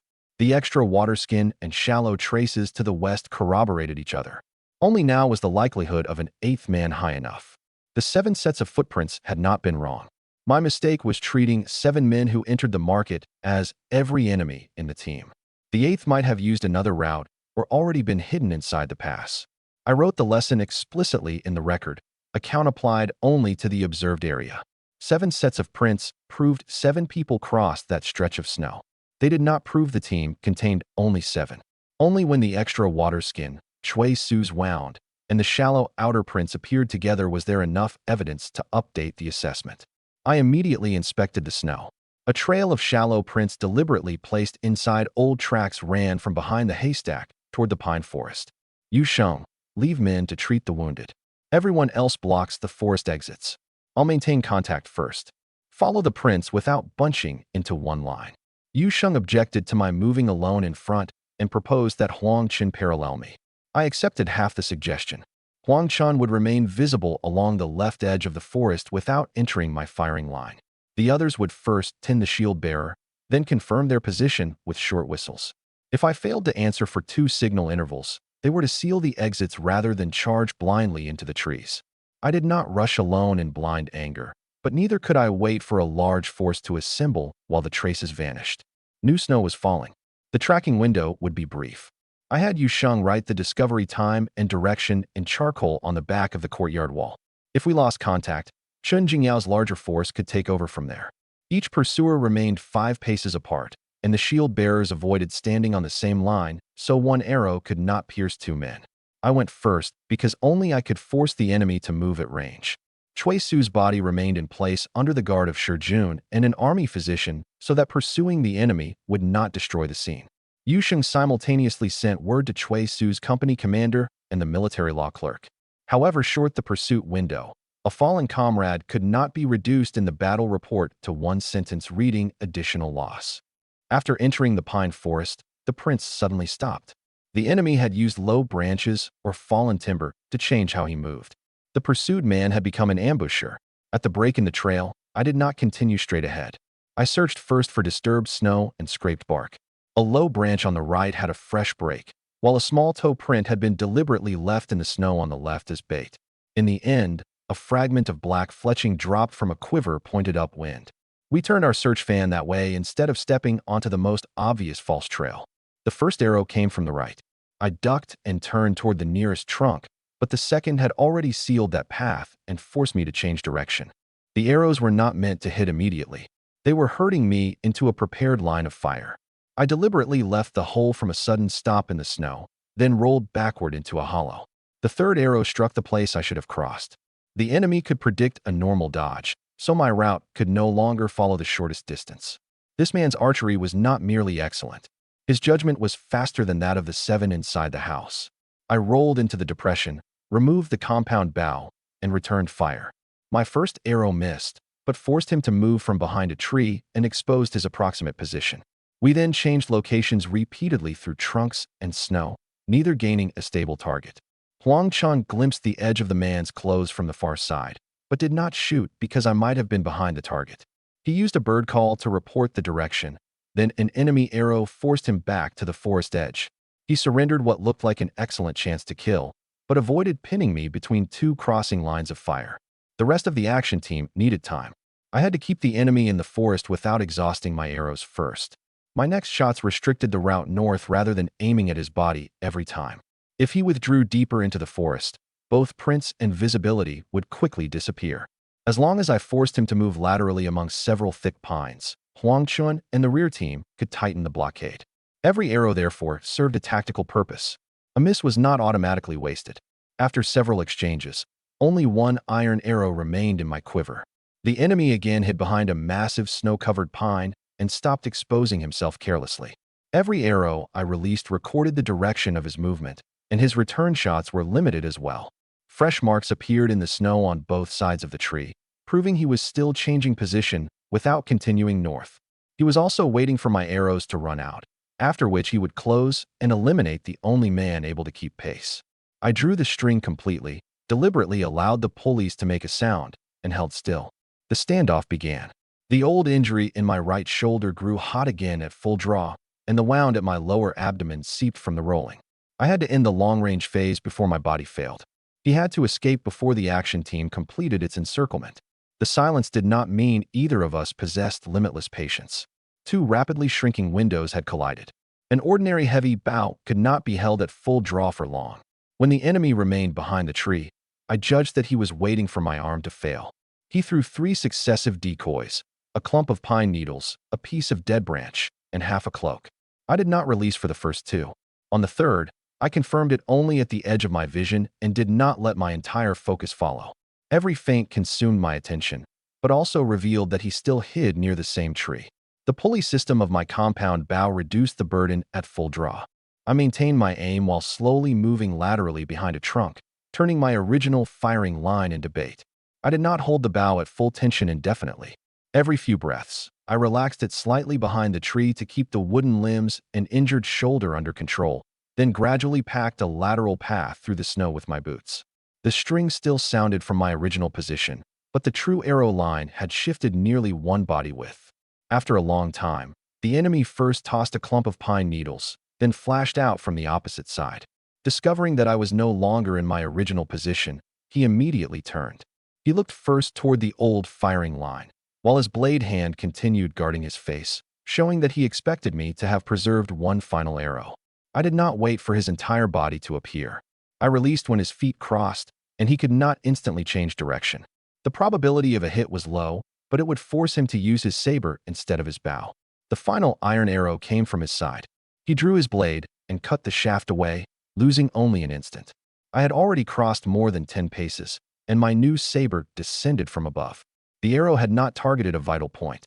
It targeted the space in which his bow arm could move. If he dodged, I would continue opening distance.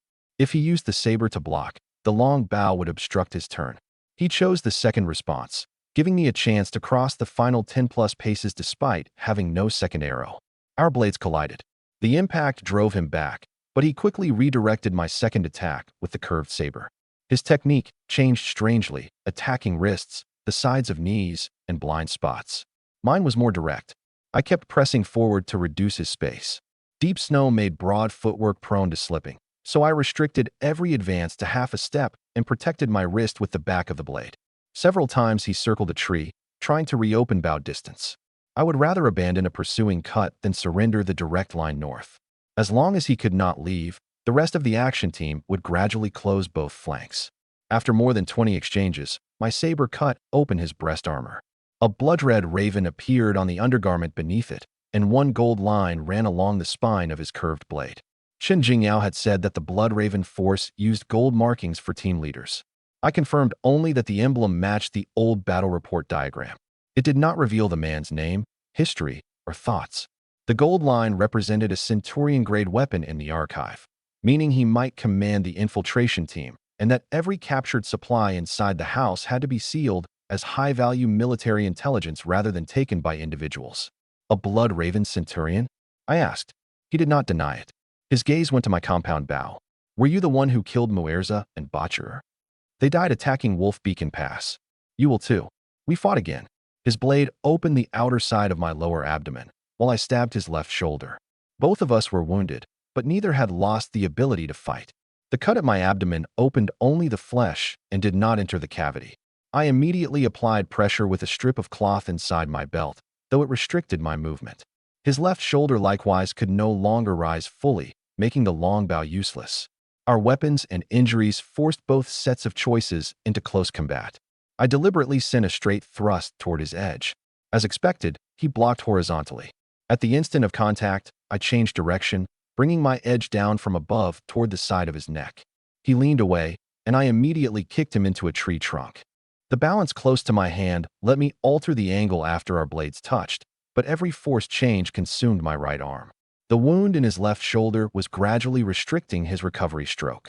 We were watching the same thing. Whoever first failed to complete his most familiar movement would lose the next defense. He struck the tree, but rose quickly and explicitly identified his status for the first time. If you can force me this far, you're not weak. But a Blood Raven Centurion isn't one of the ordinary generals you've killed. His breathing broke for the first time while he spoke, and his left hand briefly sagged. I did not ask his name or infer a greater conspiracy from his tone. Those few words confirmed only that he spoke Great Zhou's language and knew of Muerza's and Botcher's deaths. Capturing him alive might provide important intelligence. But while he still attacked with a blade, I could not abandon self-defense for the sake of testimony. His title did not affect me. In a fight between experts, the deciding factor was not the greater reputation. It was who first overlooked one detail. His left shoulder was injured, and every recovery of his curved saber was now half a beat slower than at the beginning. I still did not mistake that half beat for certain victory. If blood loss slowed me more, the advantage would reverse. I heard the first short whistle in the distance and knew the action team had reached the forest edge. The most reasonable objective now was to stay alive and maintain contact, not risk ending the fight early merely to monopolize the merit. That half beat was precisely what I had been waiting for. When we clashed again, I deliberately slowed the recovery of my saber on the right, making him think I had exhausted my strength. He lunged into the opening as expected, punched me to the ground, then reversed both hands on the curved saber and stabbed downward. I did not block from the ground. I kicked his jaw and chest, sending him out of the line of attack. As I rose, I moved in from the side of his injured left shoulder. That half-beat delay finally appeared, and my new saber reached a vital point first. The strike did not succeed because he had suddenly become weak. The injured shoulder prevented a complete recovery, while the split in his breast armor exposed the direction of his turn. I first used both feet to drive the point away from my body, then rose on his restricted side. One breath earlier, his blade could still have sealed the route. One breath later, I would have had nothing from which to rise. After the Blood-Raven Centurion fell, I did not approach immediately. Only after confirming he could no longer attack did I secure the gold-striped saber and examine his identifying items. He carried no written military order, only the Blood-Raven emblem and a Centurion-grade weapon. I had wanted to preserve him for questioning, but could not simultaneously guarantee his restraint during the final blow. He had continued attacking with a blade and never offered to surrender. I would record that truthfully in the battle report. Whether someone could be captured alive depended on the opportunity at the scene. Not every expert could be taken without so much as a scratch. I first used a long branch to push the bow and blade away from his body, checked his sleeves and boots for hidden weapons, and then had the arriving men jointly witness the search. In addition to the emblem and saber, he carried timing cords for 8 men and a simple map of Wolf Beacon Pass. The map marked the granary, commandant's headquarters, and several officers' residences enough to prove that this had not been ordinary reconnaissance. Yu Sheng and the others followed the prince to reach me. I did not blame them for advancing, because my original order had been to seal the forest, not wait in place. They first bandaged the wound at my abdomen, then carried the enemy's body and equipment back to the house. Huang Chun reported that 2 arrows had pinned him at the forest edge. Their shafts came from the same batch as those captured in the house. The others had advanced using the short whistles and never crossed the lateral mark I left in the snow. We marked the pursuit route with strips of cloth so that every change of position would remain visible during the next day's review, instead of letting the survivors' memories make the operation flawless. All 8 enemies were confirmed. On our side, Chui Su was dead, one shield bearer had a wounded leg, and I had suffered a blade wound. The victory had not come cheaply. Every action team member reported in, confirming there was no second missing soldier. Chui Su's position, wound direction, and unblown whistle all went onto the diagram. 2 men carried the wounded shield bearer back instead of letting him walk and worsen the injury. The victory report could wait. Missing personnel and wounds could not be handled from memory. While clearing the scene, Shijun found a boy of 4 or 5 in the cellar. Curled in a corner, he heard the footsteps and softly asked, "Mom, I didn't make a sound the whole time. Have I been good?" I did not deceive him by saying his parents had gone away on business. I first told him that something dangerous had happened outside and that it was safe now. When he asked where his mother was, I crouched to meet his eyes. They were badly hurt. "Come outside with me first. I'll stay beside you, and when you're ready, I'll tell you everything." Only half a flask of water and 1 piece of dry flatbread remained in the cellar, showing that considerable time had passed since his parents hid him. I did not suddenly seize a terrified child. I first told him my name, let him see my military badge, and placed my cloak where he could grasp it himself. Only when he reached out did I lead him away. He had actually seen part of the scene through a crack in the cellar, but could not yet accept it. I screened the doorway with my cloak and took him through the backyard, so he did not have to face his parents' bodies again. Shijun first retrieved the shoes the child normally wore and a wooden tablet carved with the character Chu, so that he would not lose even his identity tokens after leaving home. We did not let him watch the search of the bodies or discuss the enemy's deaths in front of him. One military wife attached to the action team took him to a neighbor's home until the scene record was complete. After returning to camp, I reported to Chen Jingyao that all 8 suspected Blood-Raven members had been eliminated and surrendered the gold-striped saber. Based on the weapon, emblem, and previous intelligence, Chen Jingyao confirmed that the 8th man had held Centurion rank within the Blood-Ravens. The map from the house, 8 waterskins, 7 pairs of boots, and Centurion's saber were sealed separately. Action team members also wrote their accounts apart from one another. In the preliminary report, Chen Jingyao wrote, "Consistent with Blood-Raven characteristics, rather than specific unit absolutely confirmed, awaiting formal verification against the military governor's office archives." Old Song treated the wounded first. I required Chui Su's death, belongings, and compensation to receive separate entries, and asked the garrison to arrange a proper burial for the murdered couple. Chui Su's wine gourd, military badge, and remaining wages went into a personal effects pouch jointly signed by Shijun from his company and the clerk. He had no immediate relatives. His compensation would remain in the military household public fund, and his name entered the casualty roll. The couple's distant relatives would be notified according to the local household register. The army did not confiscate their courtyard merely because no one could claim it at once. The child stood by the door without crying, one hand gripping the hem of my clothes. On the way home, the child finally asked, "Uncle, are my mother and father dead?" I stopped and no longer avoided the truth. Yes, the people who hurt them can never hurt anyone again, but what happened is still terribly painful. You can cry, be angry, or say nothing for a while. Any of that is all right. I did not describe the bodies or demand that he immediately understand death. I told him only that his parents had hidden him in the cellar when danger came and had done everything they could to protect him. Someone would arrange their funeral, and he would be taken to a farewell that a child could bear. Only then did his tears fall. When he cried until he could barely breathe, Suli did not tell him to be strong. She helped him breathe slowly with her and gave him warm water. He woke repeatedly through the night. We kept the lamp dim, left the door in view, and never touched him unexpectedly from behind. Trauma like this could not be healed with a few sentences. He would need steady care and familiar people around him. Suli was startled when she saw my wound. She then took the child, prepared hot food, and found clean clothes for him. We learned that his name was Chu Bei and that he was the murdered couple's only son. Suli first had him wash his hands and drink warm water, then gave him a small amount of soft porridge instead of making him eat too much at once. She confirmed the address and his parents' names with military families familiar with the southern market, establishing that the child genuinely lived in that courtyard. Until formal guardianship was arranged, we were only temporary caregivers. We could not simply claim him as family. At the table, Chu Bei asked whether he could become a border soldier when he grew up. I refused to turn revenge into the sole purpose of a child's life. I asked whether he had any relative he could name. He remembered only a maternal cousin of his parents in the southern part of the town, so the village headman sent someone to verify.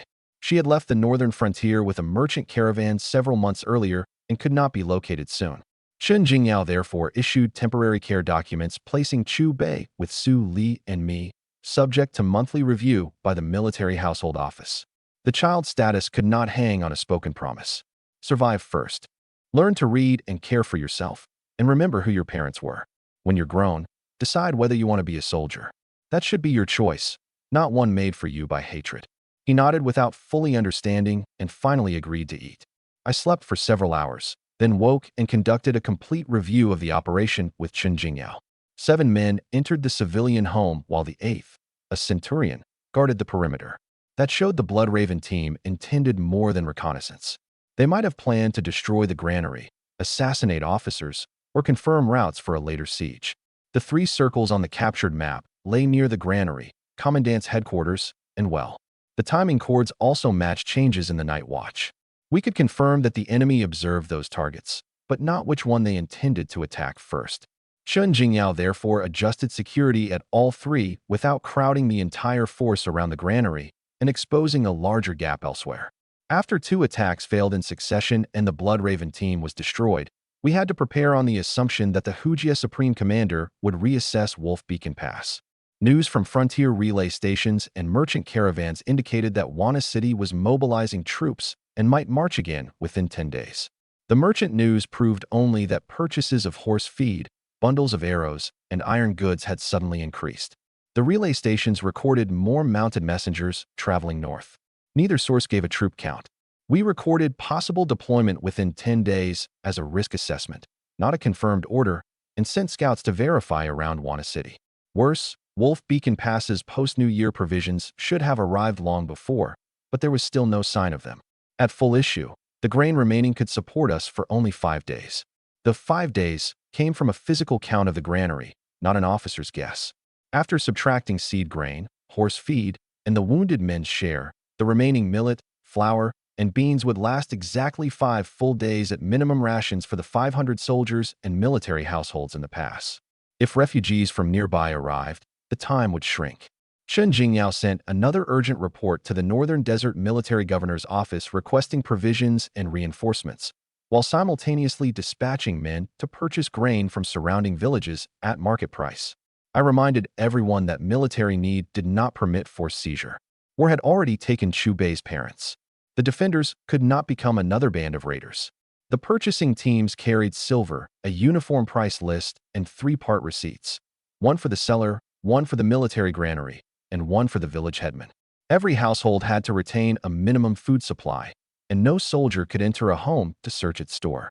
The amount we could buy might be limited, but we would not defend the people by first starving them. Less than one day after the urgent report went out, Northern scouts returned with more definite news. They had not merely seen dust in the distance. At 3 separate high points, they counted standards, supply vehicles, and cooking fires. Different teams cross-estimated roughly 3,000 troops, marching along the main road toward Wolf Beacon Pass with components for siege equipment. Even if the count differed by several hundred, the level of threat already exceeded what the present garrison could withstand alone. An elite Hujia force of 3,000 had left Wana City, heading straight for Wolf Beacon Pass. The scouts identified the enemy commander's standard, Hui Yuanqing, one of the highest-ranked war commanders under Tuoba Jia.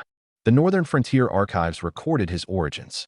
Hui Yuanqing's father, Hua Huayan, had once been a great Zhou commandant in Yunzhou.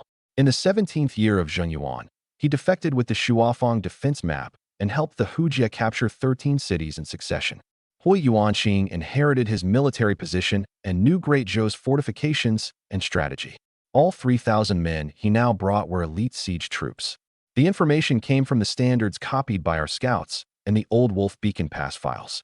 We did not know what Hui Yuanqing was thinking, only that his force carried ladder components, ropes for battering beams, and more than 3 days' supplies and marched in better order than Muer's troops.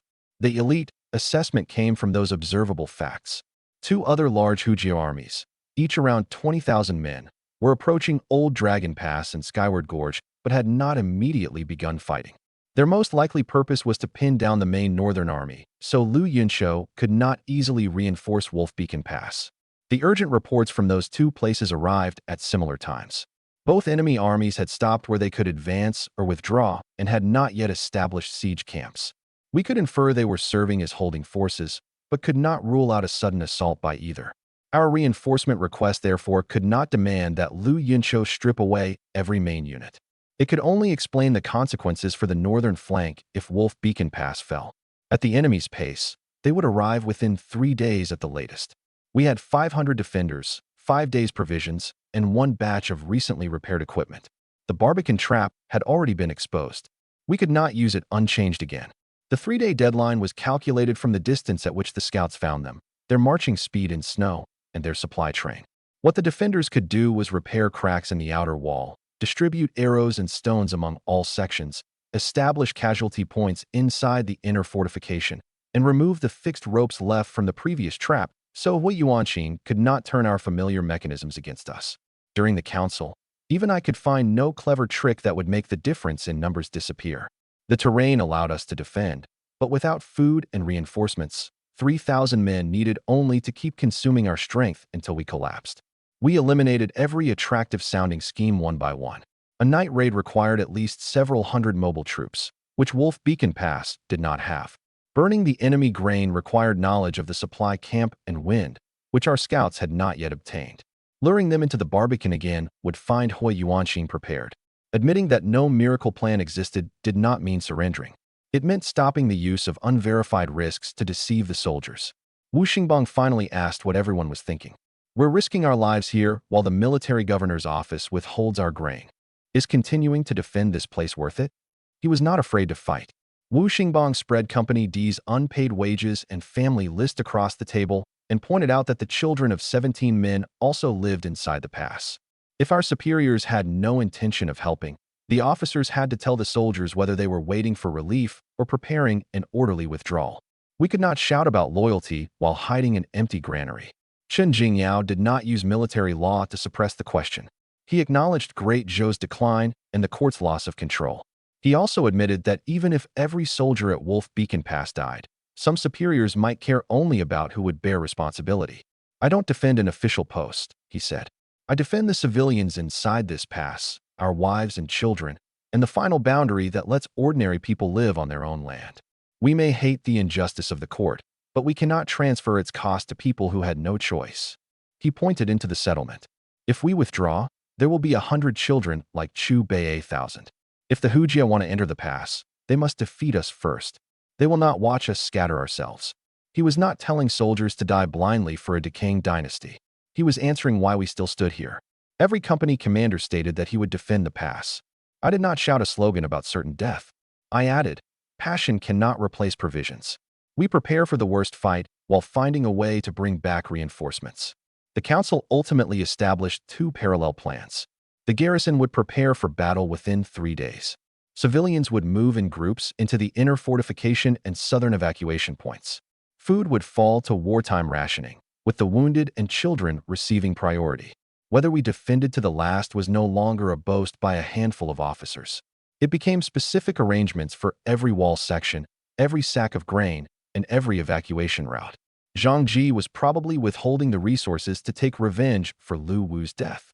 Probably still required evidence. The established facts were that the grain convoy had not arrived, 2 documents had received no acknowledgement, and Zhang Ji had previously reduced my military merit in public. They formed a strong association but did not prove that he personally detained the grain. My journey would seek both the resources and the delivery and allocation records, turning suspicion into verifiable responsibility. To open that door, one person had to go in person. I'll go to the Northern Desert Military Governor's office. Chen Jingyao's immediate response was refusal. Zhang Ji had shown some restraint at Wolf Beacon Pass.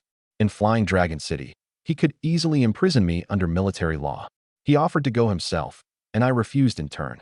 With a major battle approaching, the commandant's departure would deprive all 5 companies of unified command. Zhang Ji could also remove him for abandoning his post.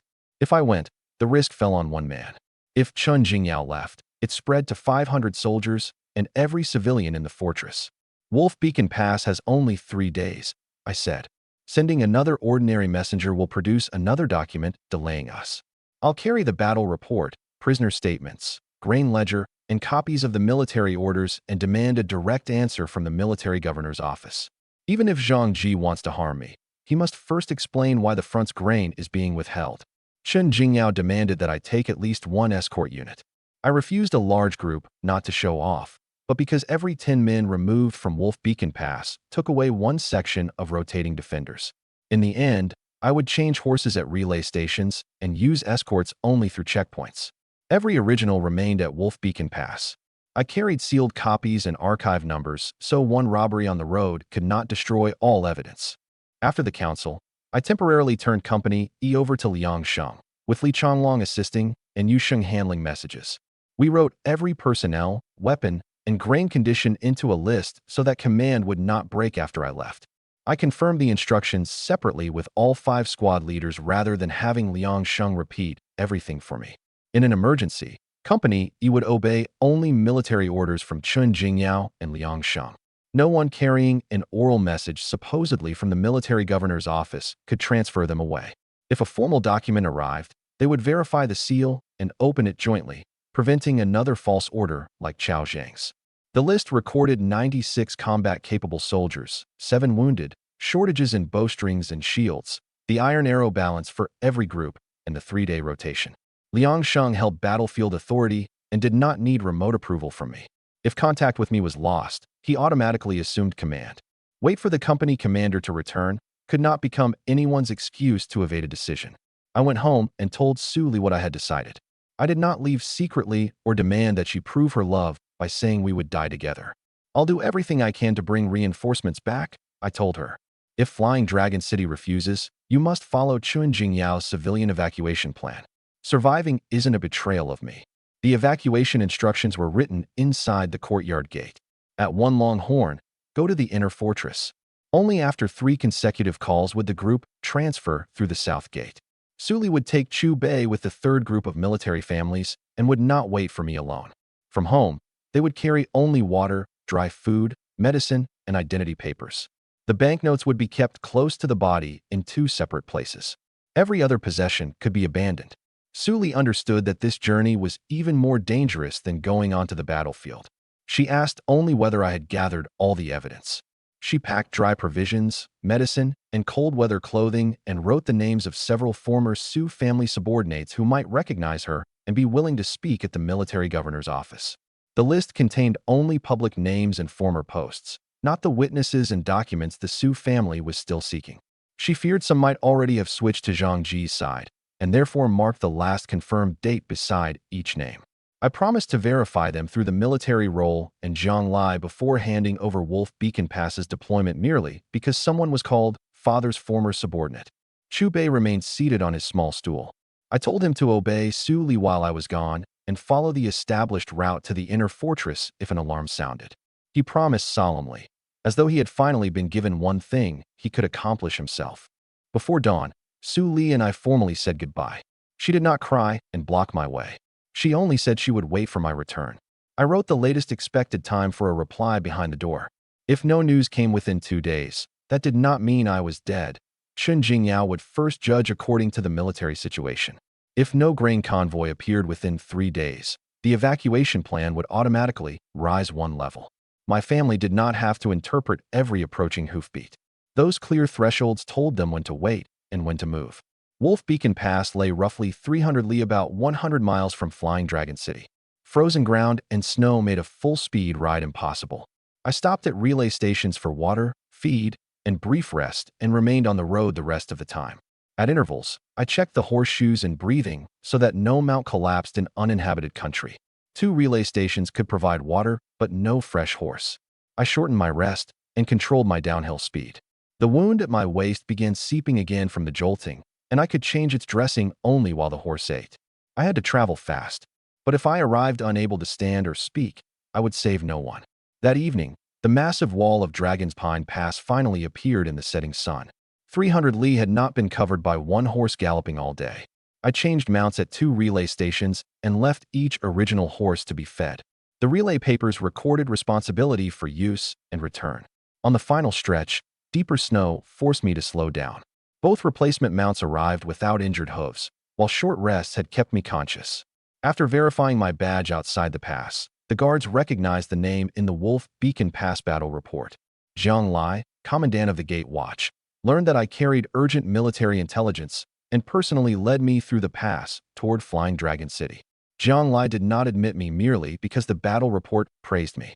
He verified the engraved badge number, relay papers for the horses, and wax seals on the documents, then ordered the gate clerk to send a confirmation pigeon to Wolf Beacon Pass. The procedure cost another 15 minutes, but ensured that Zhang Ji could not easily accuse me of impersonation. Dragon's Pine Pass was completely different from Wolf Beacon Pass. Cheval de Frise barriers and a badge inspection shelter stood outside the gate. After entering, travelers passed a second check and livestock quarantine. The total garrison could not be estimated at a glance, but the Gate Watch alone exceeded one entire company at Wolf Beacon Pass. The order here was reassuring, yet made one truth clearer.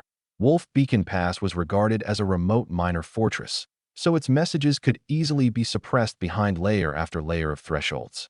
Dragon's Pine was a gigantic fortress on the primary northern defense line. Its walls rose nearly 10 zhang, around 100 feet, and multiple barbicans and massive suspended gates protected the outside. Flying Dragon City behind it had expanded from a 1,000-year trading settlement, with streets, warehouses, barracks, and the military governor's office forming one complete system. Entry papers passed 3 verifications. Military and civilian vehicles used separate lanes, while grain wagons had dedicated seals and a weighing station. At Dragon's Pine Pass alone, the roof of one storehouse was larger than Wolf Beacon Pass's entire military granary. Defenses like these could endure a major frontal battle. They also made it easy for the people inside to assume that a small 500-man pass did not matter to the whole. 500 people at Wolf Beacon Pass could survive only by clinging to the terrain. Here, lights covered whole districts, and grain wagons and merchant caravans continued moving through the city. The resources existed. They simply had not been sent where they were most needed. Along the road, I counted at least 20 grain wagons covered with cloth bearing military store seals. Half headed toward the main camp. The other half waited at the weighing station for inspection. They did not necessarily belong to Wolf Beacon Pass. Other northern fortresses were also in crisis, but the claim that the blizzard has left no grain to send was clearly false. The problem lay in allocation priority and the flow of documents. Zhang Lai had served 7 years and did not dismiss me for my youth. He escorted me to the military governor's office and warned that the staff officers were meeting.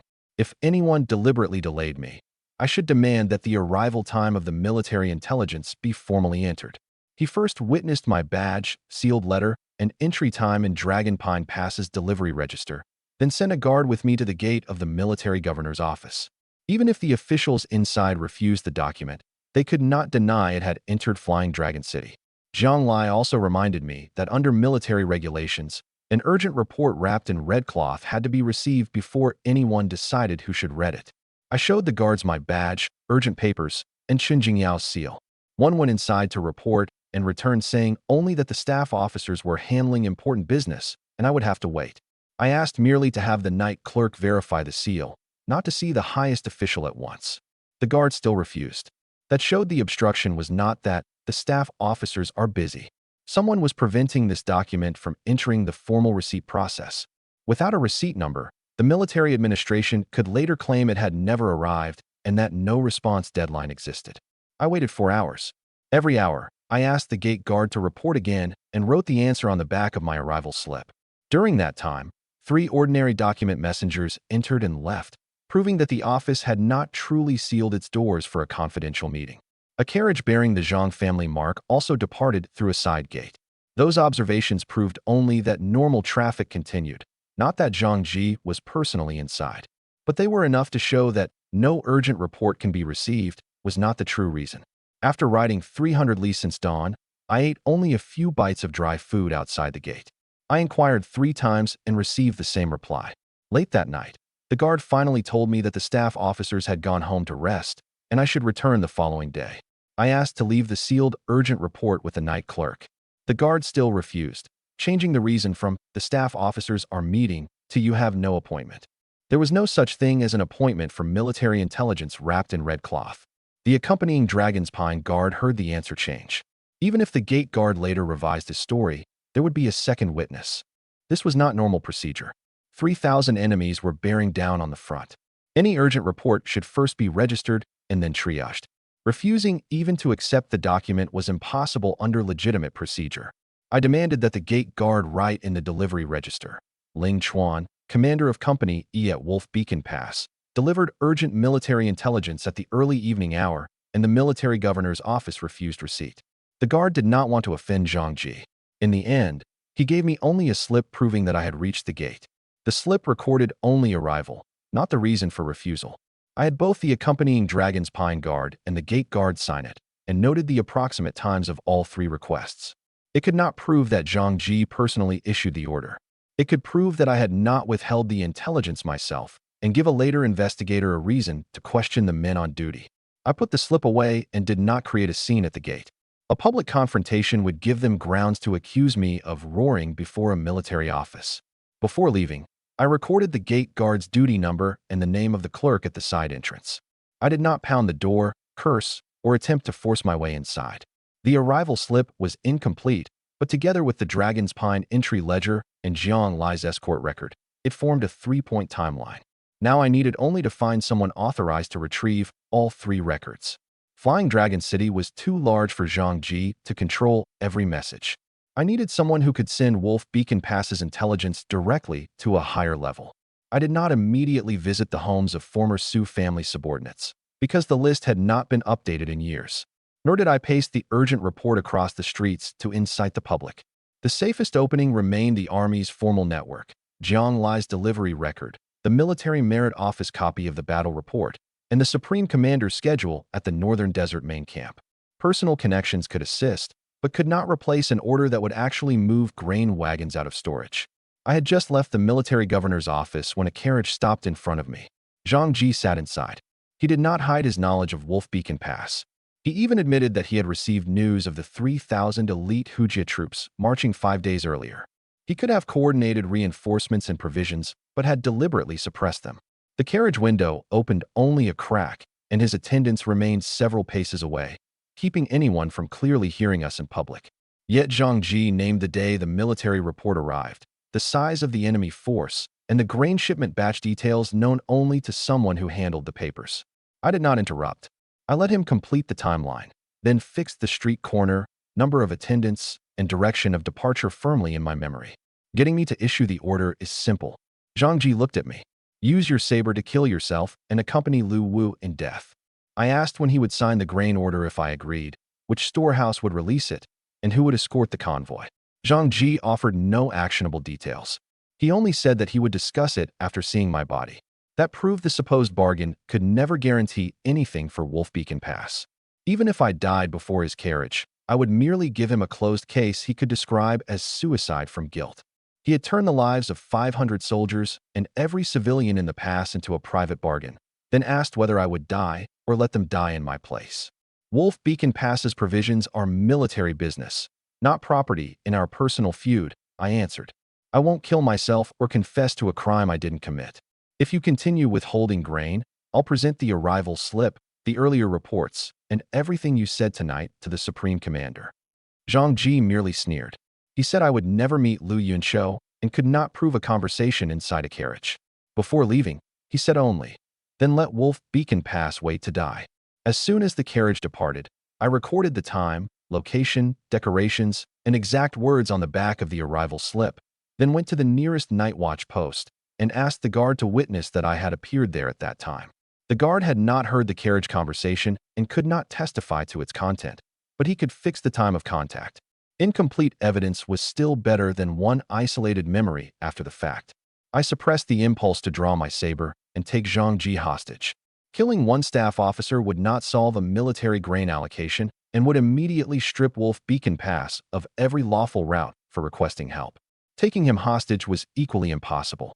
Under duress, Zhang Ji could issue an invalid order that the granary, wagons, and checkpoints would never execute together. Once I was declared a rebel, Wolf Beacon Pass's legitimate reports would also be called into question. I did not need one seal. I needed a grain convoy that would actually leave storage, take the road, and be received at the frontier. I ate at a nearby tavern and reorganized the list of people I might reach. The military merit office, Zhang Lai at the city gate, former Su family subordinates, and commanders outside Zhang Ji's direct control. Men at the neighboring table discussed the two Hujia armies approaching Old Dragon Pass and Skyward Gorge, confirming that the main northern force was genuinely pinned. That made it even more important that the intelligence from Wolf Beacon Pass not be concealed. I separated public information from the military report.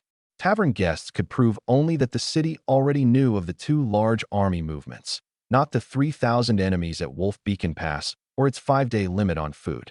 Chun Jingyao's seal, scout statements, and grain ledger remained the authority for those facts. I left Zhang Lai a brief notice stating that if I still could not deliver the report by noon the following day, he should verify only my arrival time and not bear responsibility for my appeal over the chain of command. At that moment, a middle-aged man in a worn, pale blue robe asked to share my table. He carried himself like a scholar, but his hands bore calluses from years of writing and holding a writing brush. He paid the innkeeper for his own wine before approaching and did not use the shared table as an excuse to get close to my papers. When he sat, he faced the door with a wall behind him, a habit formed through long years in the army. I still moved the urgent report inward and watched whether he could identify Zhang Ji's carriage, the Dragon's Pine Gate watch, and the main camp's movements that day.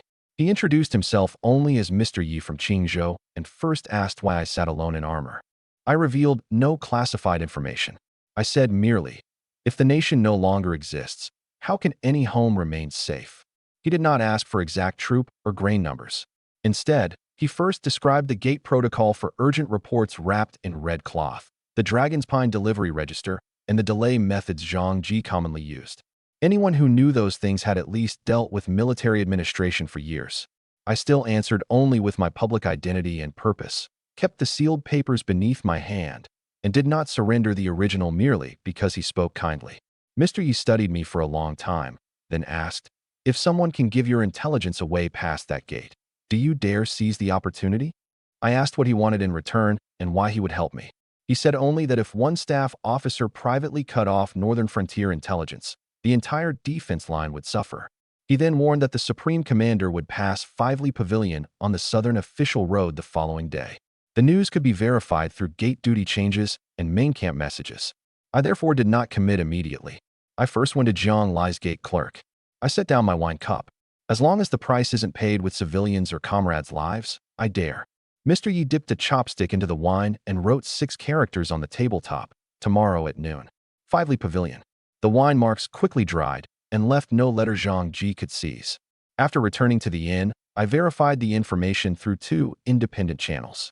The southern relay station had indeed received an order to clear the road, and Dragon's Pine Pass was sending a commandant to the main camp with a message. Mr. Ye's time matched the public movement. At the very least, he was not casually luring me into the wilderness. He had made no pretense of supernatural mystery. He said only that he could point to one road, while whether it could be traveled still depended on me. I judged that he knew my identity and understood the army's schedule, but he requested no reward and did not resemble an agent Zhang Ji had sent to entice me into a crime. That night, I rested at an inn and divided the evidence into two sets. One stayed on my person. I entrusted the other to a city defense clerk known to Zhang Lai. If I did not return the following day, the clerk would send the copy to the military merit office. I strung a fine warning thread across my room door and scattered a thin layer of ash below the outside of the window, so any entry would leave traces. I did not remain awake all night. I took 2 short periods of sleep to ensure I could still state the numbers clearly when I blocked the road at noon. Fatigue could destroy the strongest evidence with one contradictory answer. The 2 sets were not identical. The one on my body contained the complete grain count, garrison deployment, and blood raven map, and could be shown only to the Supreme Commander. The backup removed sensitive defense details and preserved only arrival times, enemy size, and Zhang Ji suppression. Even if it fell into enemy hands, requesting help would not leak Wolf Beacon Pass's defenses again. The next day, I reached a roadside pavilion 5 li south of Flying Dragon City ahead of time. As noon arrived, more than 10 riders galloped from the city, led by Zhang Lai. I had arrived half an hour early to inspect the pavilion, woods, and both sides of the official road.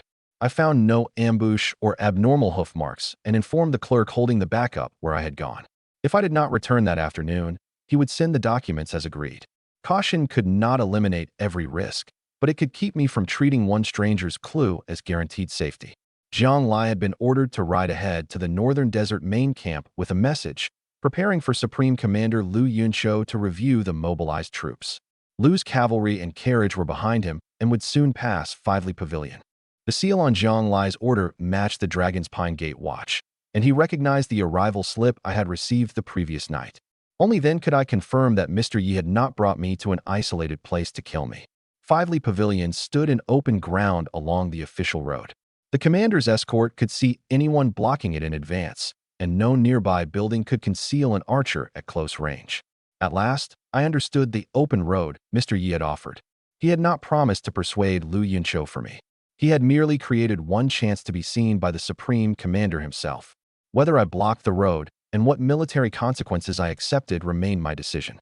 The distinction mattered. Mr. Yi provided access. He did not choose for me or demand secrets about the Su family in exchange. Zhang Lai lacked the rank to bypass Zhang Ji, but could confirm my identity and arrival time.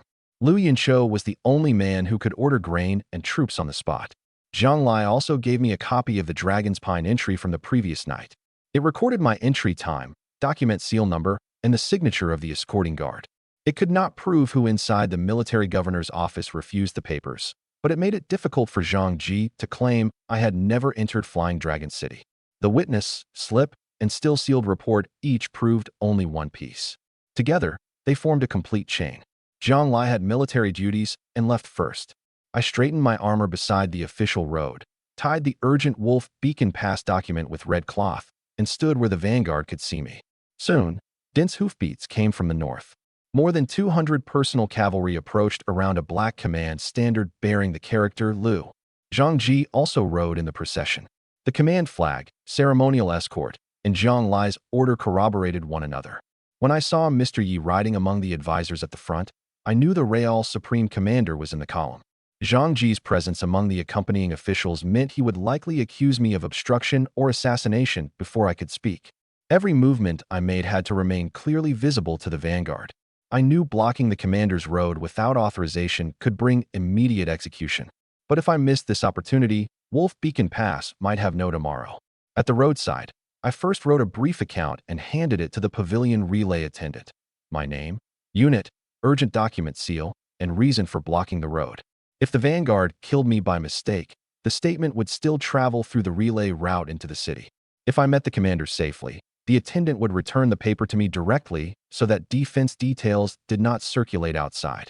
Before the column entered its security distance, I stepped into the center of the official road, knelt on one knee, and raised the document high. I removed my quiver and placed the sheathed war saber 3 paces in front of me, keeping both hands above my shoulders. The red cloth report faced the vanguard, and my badge hung on the outside of my clothes. I still violated military law by blocking the road, but reduced every reason to treat me as an assassin and kept Zhang Ji from claiming I had suddenly drawn a weapon and charged the formation. Ling Chuan, commander of Company E at Wolf Beacon Pass. I carry urgent military intelligence and request an audience with the Supreme Commander. The personal guards in the vanguard shouted for me to move. Their spears were already leveled at me. I did not draw a weapon. I raised my badge and the battle report bearing Chun Jingyao's seal. 2 guards inspected the badge and wax in succession. One kept his spear at distance, while the other moved my saber and bowed to the roadside and sealed them in a bag. When Zhang Ji urged them to drag me away, I demanded that they first read the urgent mark on the red cloth. Military regulations did not grant me immunity. They guaranteed only that the intelligence would be reported before my road-blocking offense was judged. The first rider stopped 10 paces away. The second rank spread into a half circle on both sides. The archers did not fire immediately, but required me to state my unit number, affiliation, and urgent report countersign. I answered each and gave the Dragon's Pine registration number Jiang Lai could verify. Everything occurred in view of more than 200 personal cavalry. Zhang Ji could no longer have an unknown follower quietly dispose of me.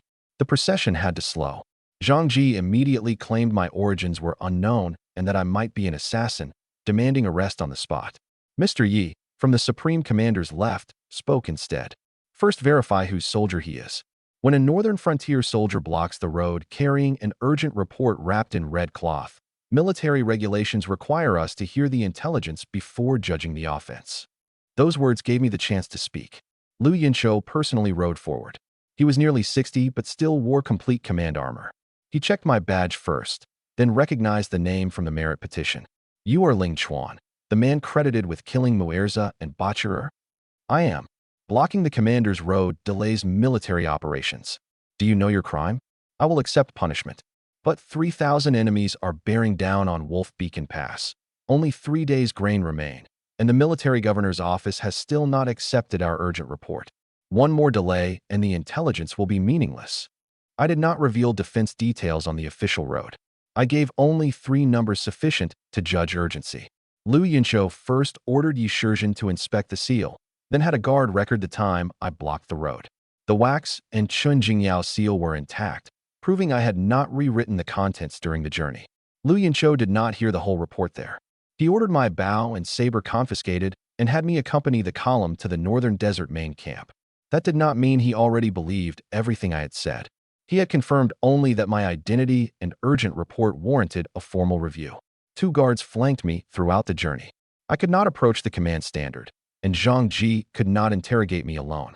My offense of blocking the road remained in the record and would be handled after the intelligence was verified. On the drill ground outside the main camp, tens of thousands of soldiers already stood in formation. Their equipment and morale far surpassed Wolf Beacon Passes, proving that Lu Yunshou's northern army had not completely lost its fighting strength. The problem was that the main forces were preparing to deploy to Old Dragon Pass and Skyward Gorge. Wolf Beacon Pass did not appear anywhere in the mobilization plan. The standards of 2 separate columns already pointed east and west, and supply wagons had been numbered by destination. Redirecting troops at the last moment would affect not only one word from Lu Yunshou, but grain wagons, horse feed, medicine, and checkpoint access. The omission of Wolf Beacon Pass had to be corrected, but we could not pretend turning thousands of men imposed no cost. 2 personal guards took me to a barracks room to wait, then departed one after another. A moment later, several armed soldiers who had not appeared on the escort roster came into view outside the window. The original escort had said they were seeking instructions and left one man who should have guarded the door. An unfamiliar commandant soon transferred him elsewhere. Through a crack in the window, I saw that the newcomers bore no main camp patrol armbands, while identical internal security knots from the military governor's office hung from their scabbards. Footprints divided between the front and rear windows. They were clearly not ordinary guides. I did not remain in a sealed room and wait to be disposed of, nor did I sneak toward the armory or command tent. I walked toward the nearest public camp patrol route, intending to ask the duty officer to verify my identity. Before leaving, I kept the barracks door open, touched no military papers, and walked only along the main road with sentries and braziers. If someone genuinely believed I had left custody without authorization, he could arrest me before witnesses. Shouting he stole military intelligence from behind instead showed that they first needed a reason to kill me on the spot. Footsteps quickly sounded behind me. Someone shouted that I had stolen military intelligence and was a Hujia spy. The barracks room held no classified maps, only an empty cot and a water flask. Yet the accuser deliberately used the word stole to create urgency for immediate execution. As I walked toward a patrol brazier, I loudly stated that the room could be sealed and searched at once and demanded that anyone first produce the supposedly missing item. The patrol ahead simultaneously drew its sabers. Men also sealed both side routes. I stopped in open ground where everyone could see me and did not move any closer to the command tent. The patrol leader sent 2 men to inspect the barracks and another 2 to find my original escort. Once procedure began, Zhang Ji's men could no longer rely on one cry of enemy spy to attack immediately. Delaying them by even a few breaths was how I fought to stay alive. I finally understood that Zhang Ji intended to turn this soldier who blocked the road into the corpse of an enemy spy who infiltrated the main camp before I could meet Lu Yunqiu. I did not attack the patrol soldiers. I kept both hands high and repeatedly stated my badge number, the names of the escorting guards, and Lu Yunqiu's personal order to bring me into camp. The patrolman knew none of the preceding events. If I drew a blade and resisted, I would make Zhang Ji's accusation true. I asked them to seal the route first, send 1 man to find the escort, and note that my bow and saber had been confiscated on the official road. The claim that I had infiltrated while armed was impossible. The scar-faced commandant who led the pursuers still ordered my immediate arrest. As the encirclement tightened, Mr. Yi arrived with Fan Peng, the commandant of the Supreme Commander's personal guards. Mr. Yi publicly demanded a full investigation under the standard for an enemy spy. If I had truly infiltrated a main camp under heavy guard, the sentries on duty and everyone who brought me inside had to answer for dereliction. If my identity was genuine, whoever falsely called me a spy had to explain whose order he followed. Fan Peng first ordered everyone to sheath their blades and take half a step back, then checked 4 records: the gate entry, confiscation of my weapons on the road, the escort countersign, and the barracks search. All 4 could be completed at the scene without depending on whether the commanders trusted me or the scar-faced officer more. Until the results arrived, my hands were temporarily bound as well, so that Yi Shizhen's appearance did not create another kind of favoritism.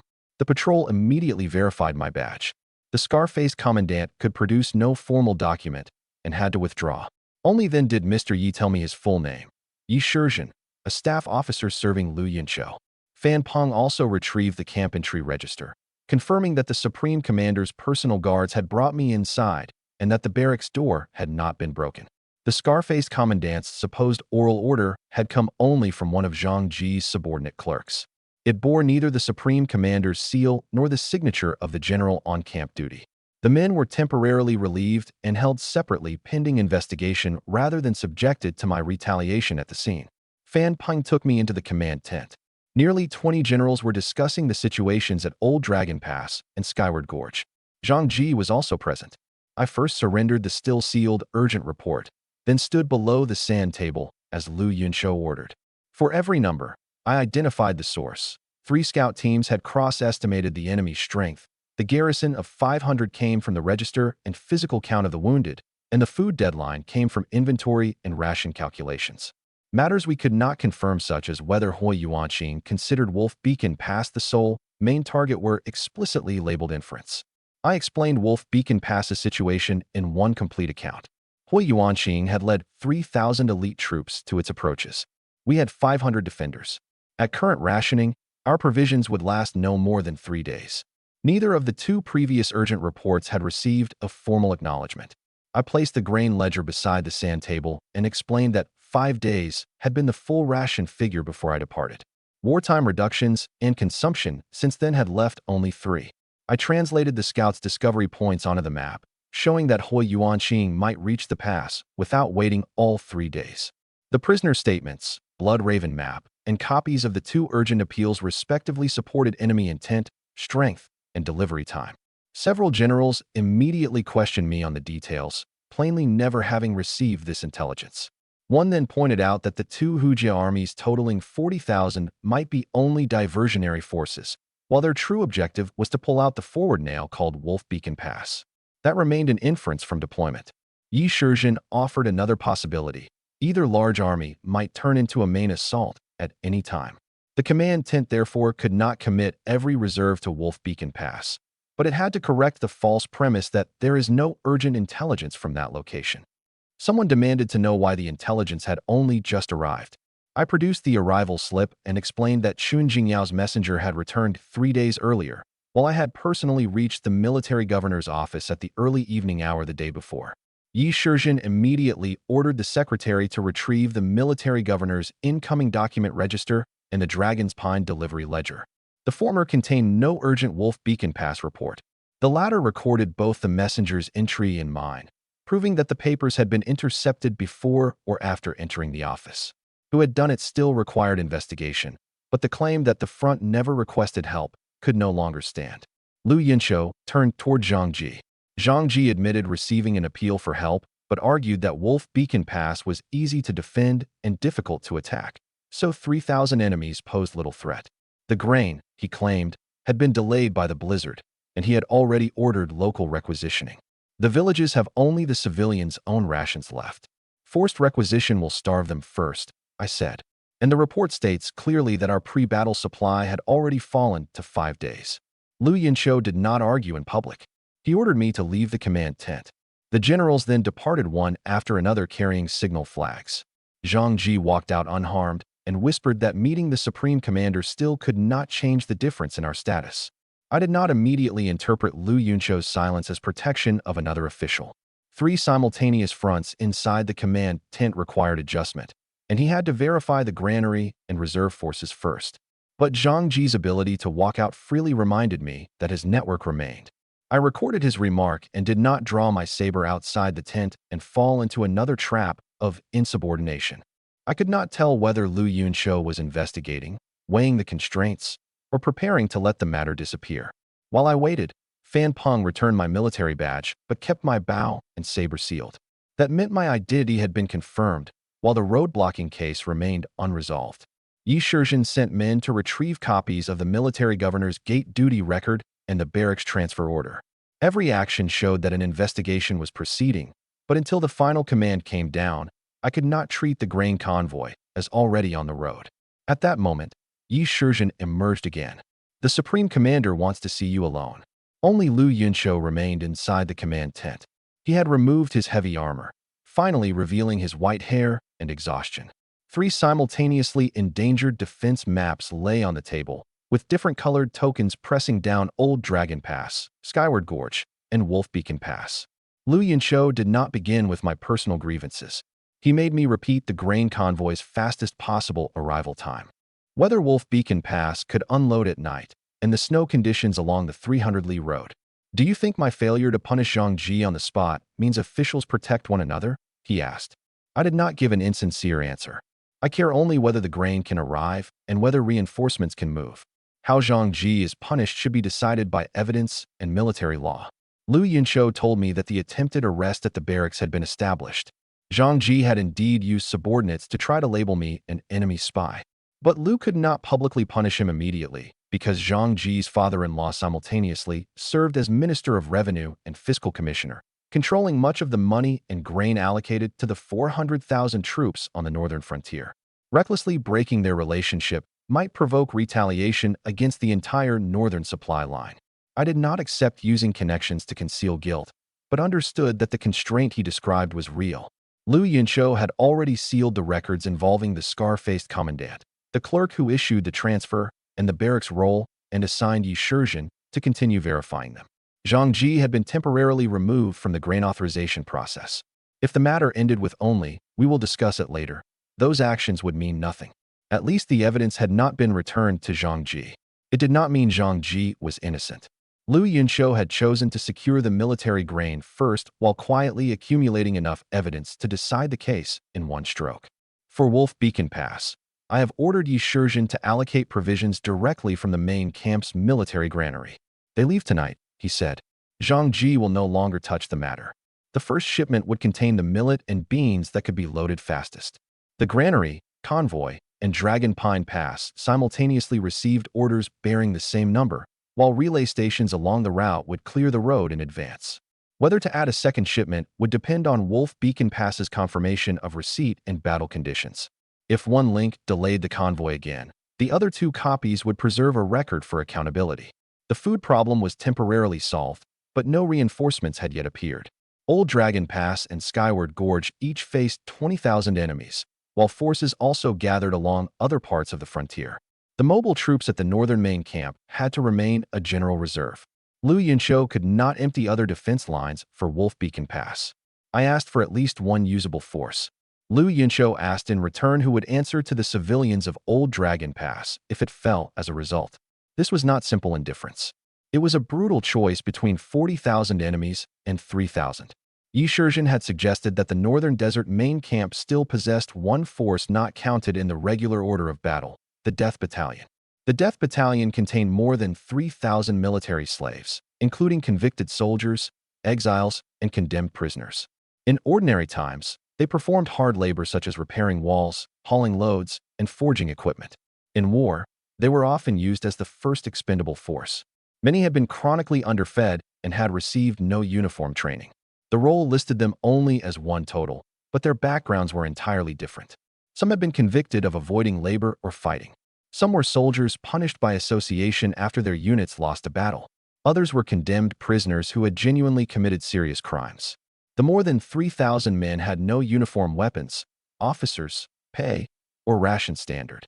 Simply releasing them from the main camp would mix oppressed people and dangerous criminals into one mass. Liu Yunqiu's concern was not their number, but discipline.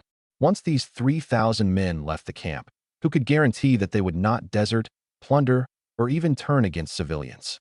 The road from the Northern Desert main camp to Wolf Beacon Pass stretched 300 li and passed villages, relay stations, and grain convoy routes. If the force lost its food or guards on the first night, the desertion of several hundred men would be enough to create a disaster. But if they continued to receive no food or armor under military slave treatment, no one could expect them to die for a fortress they had never seen. I remembered that the body's former owner had nearly been sent to the Death Battalion after Lu Wu stole his merit.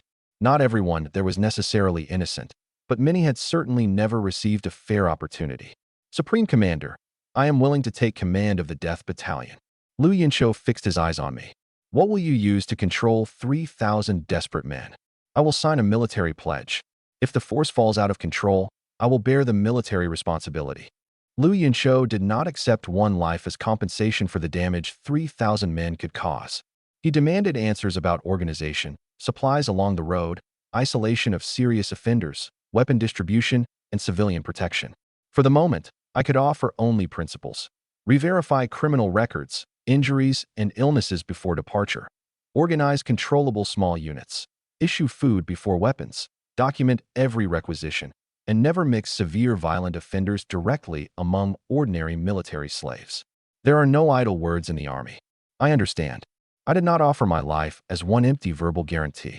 But if they are to fight as a real force instead of falling into chaos as soon as they leave camp, I have several requests. I asked the Supreme Commander to grant them. Those requests would determine whether I received a force that could be trained or 3,000 expendable bodies driven toward a battlefield. I first placed the military pledge on the table and did not treat conditions not yet approved as established orders. Liu Yunqiu said in a low voice, "Speak."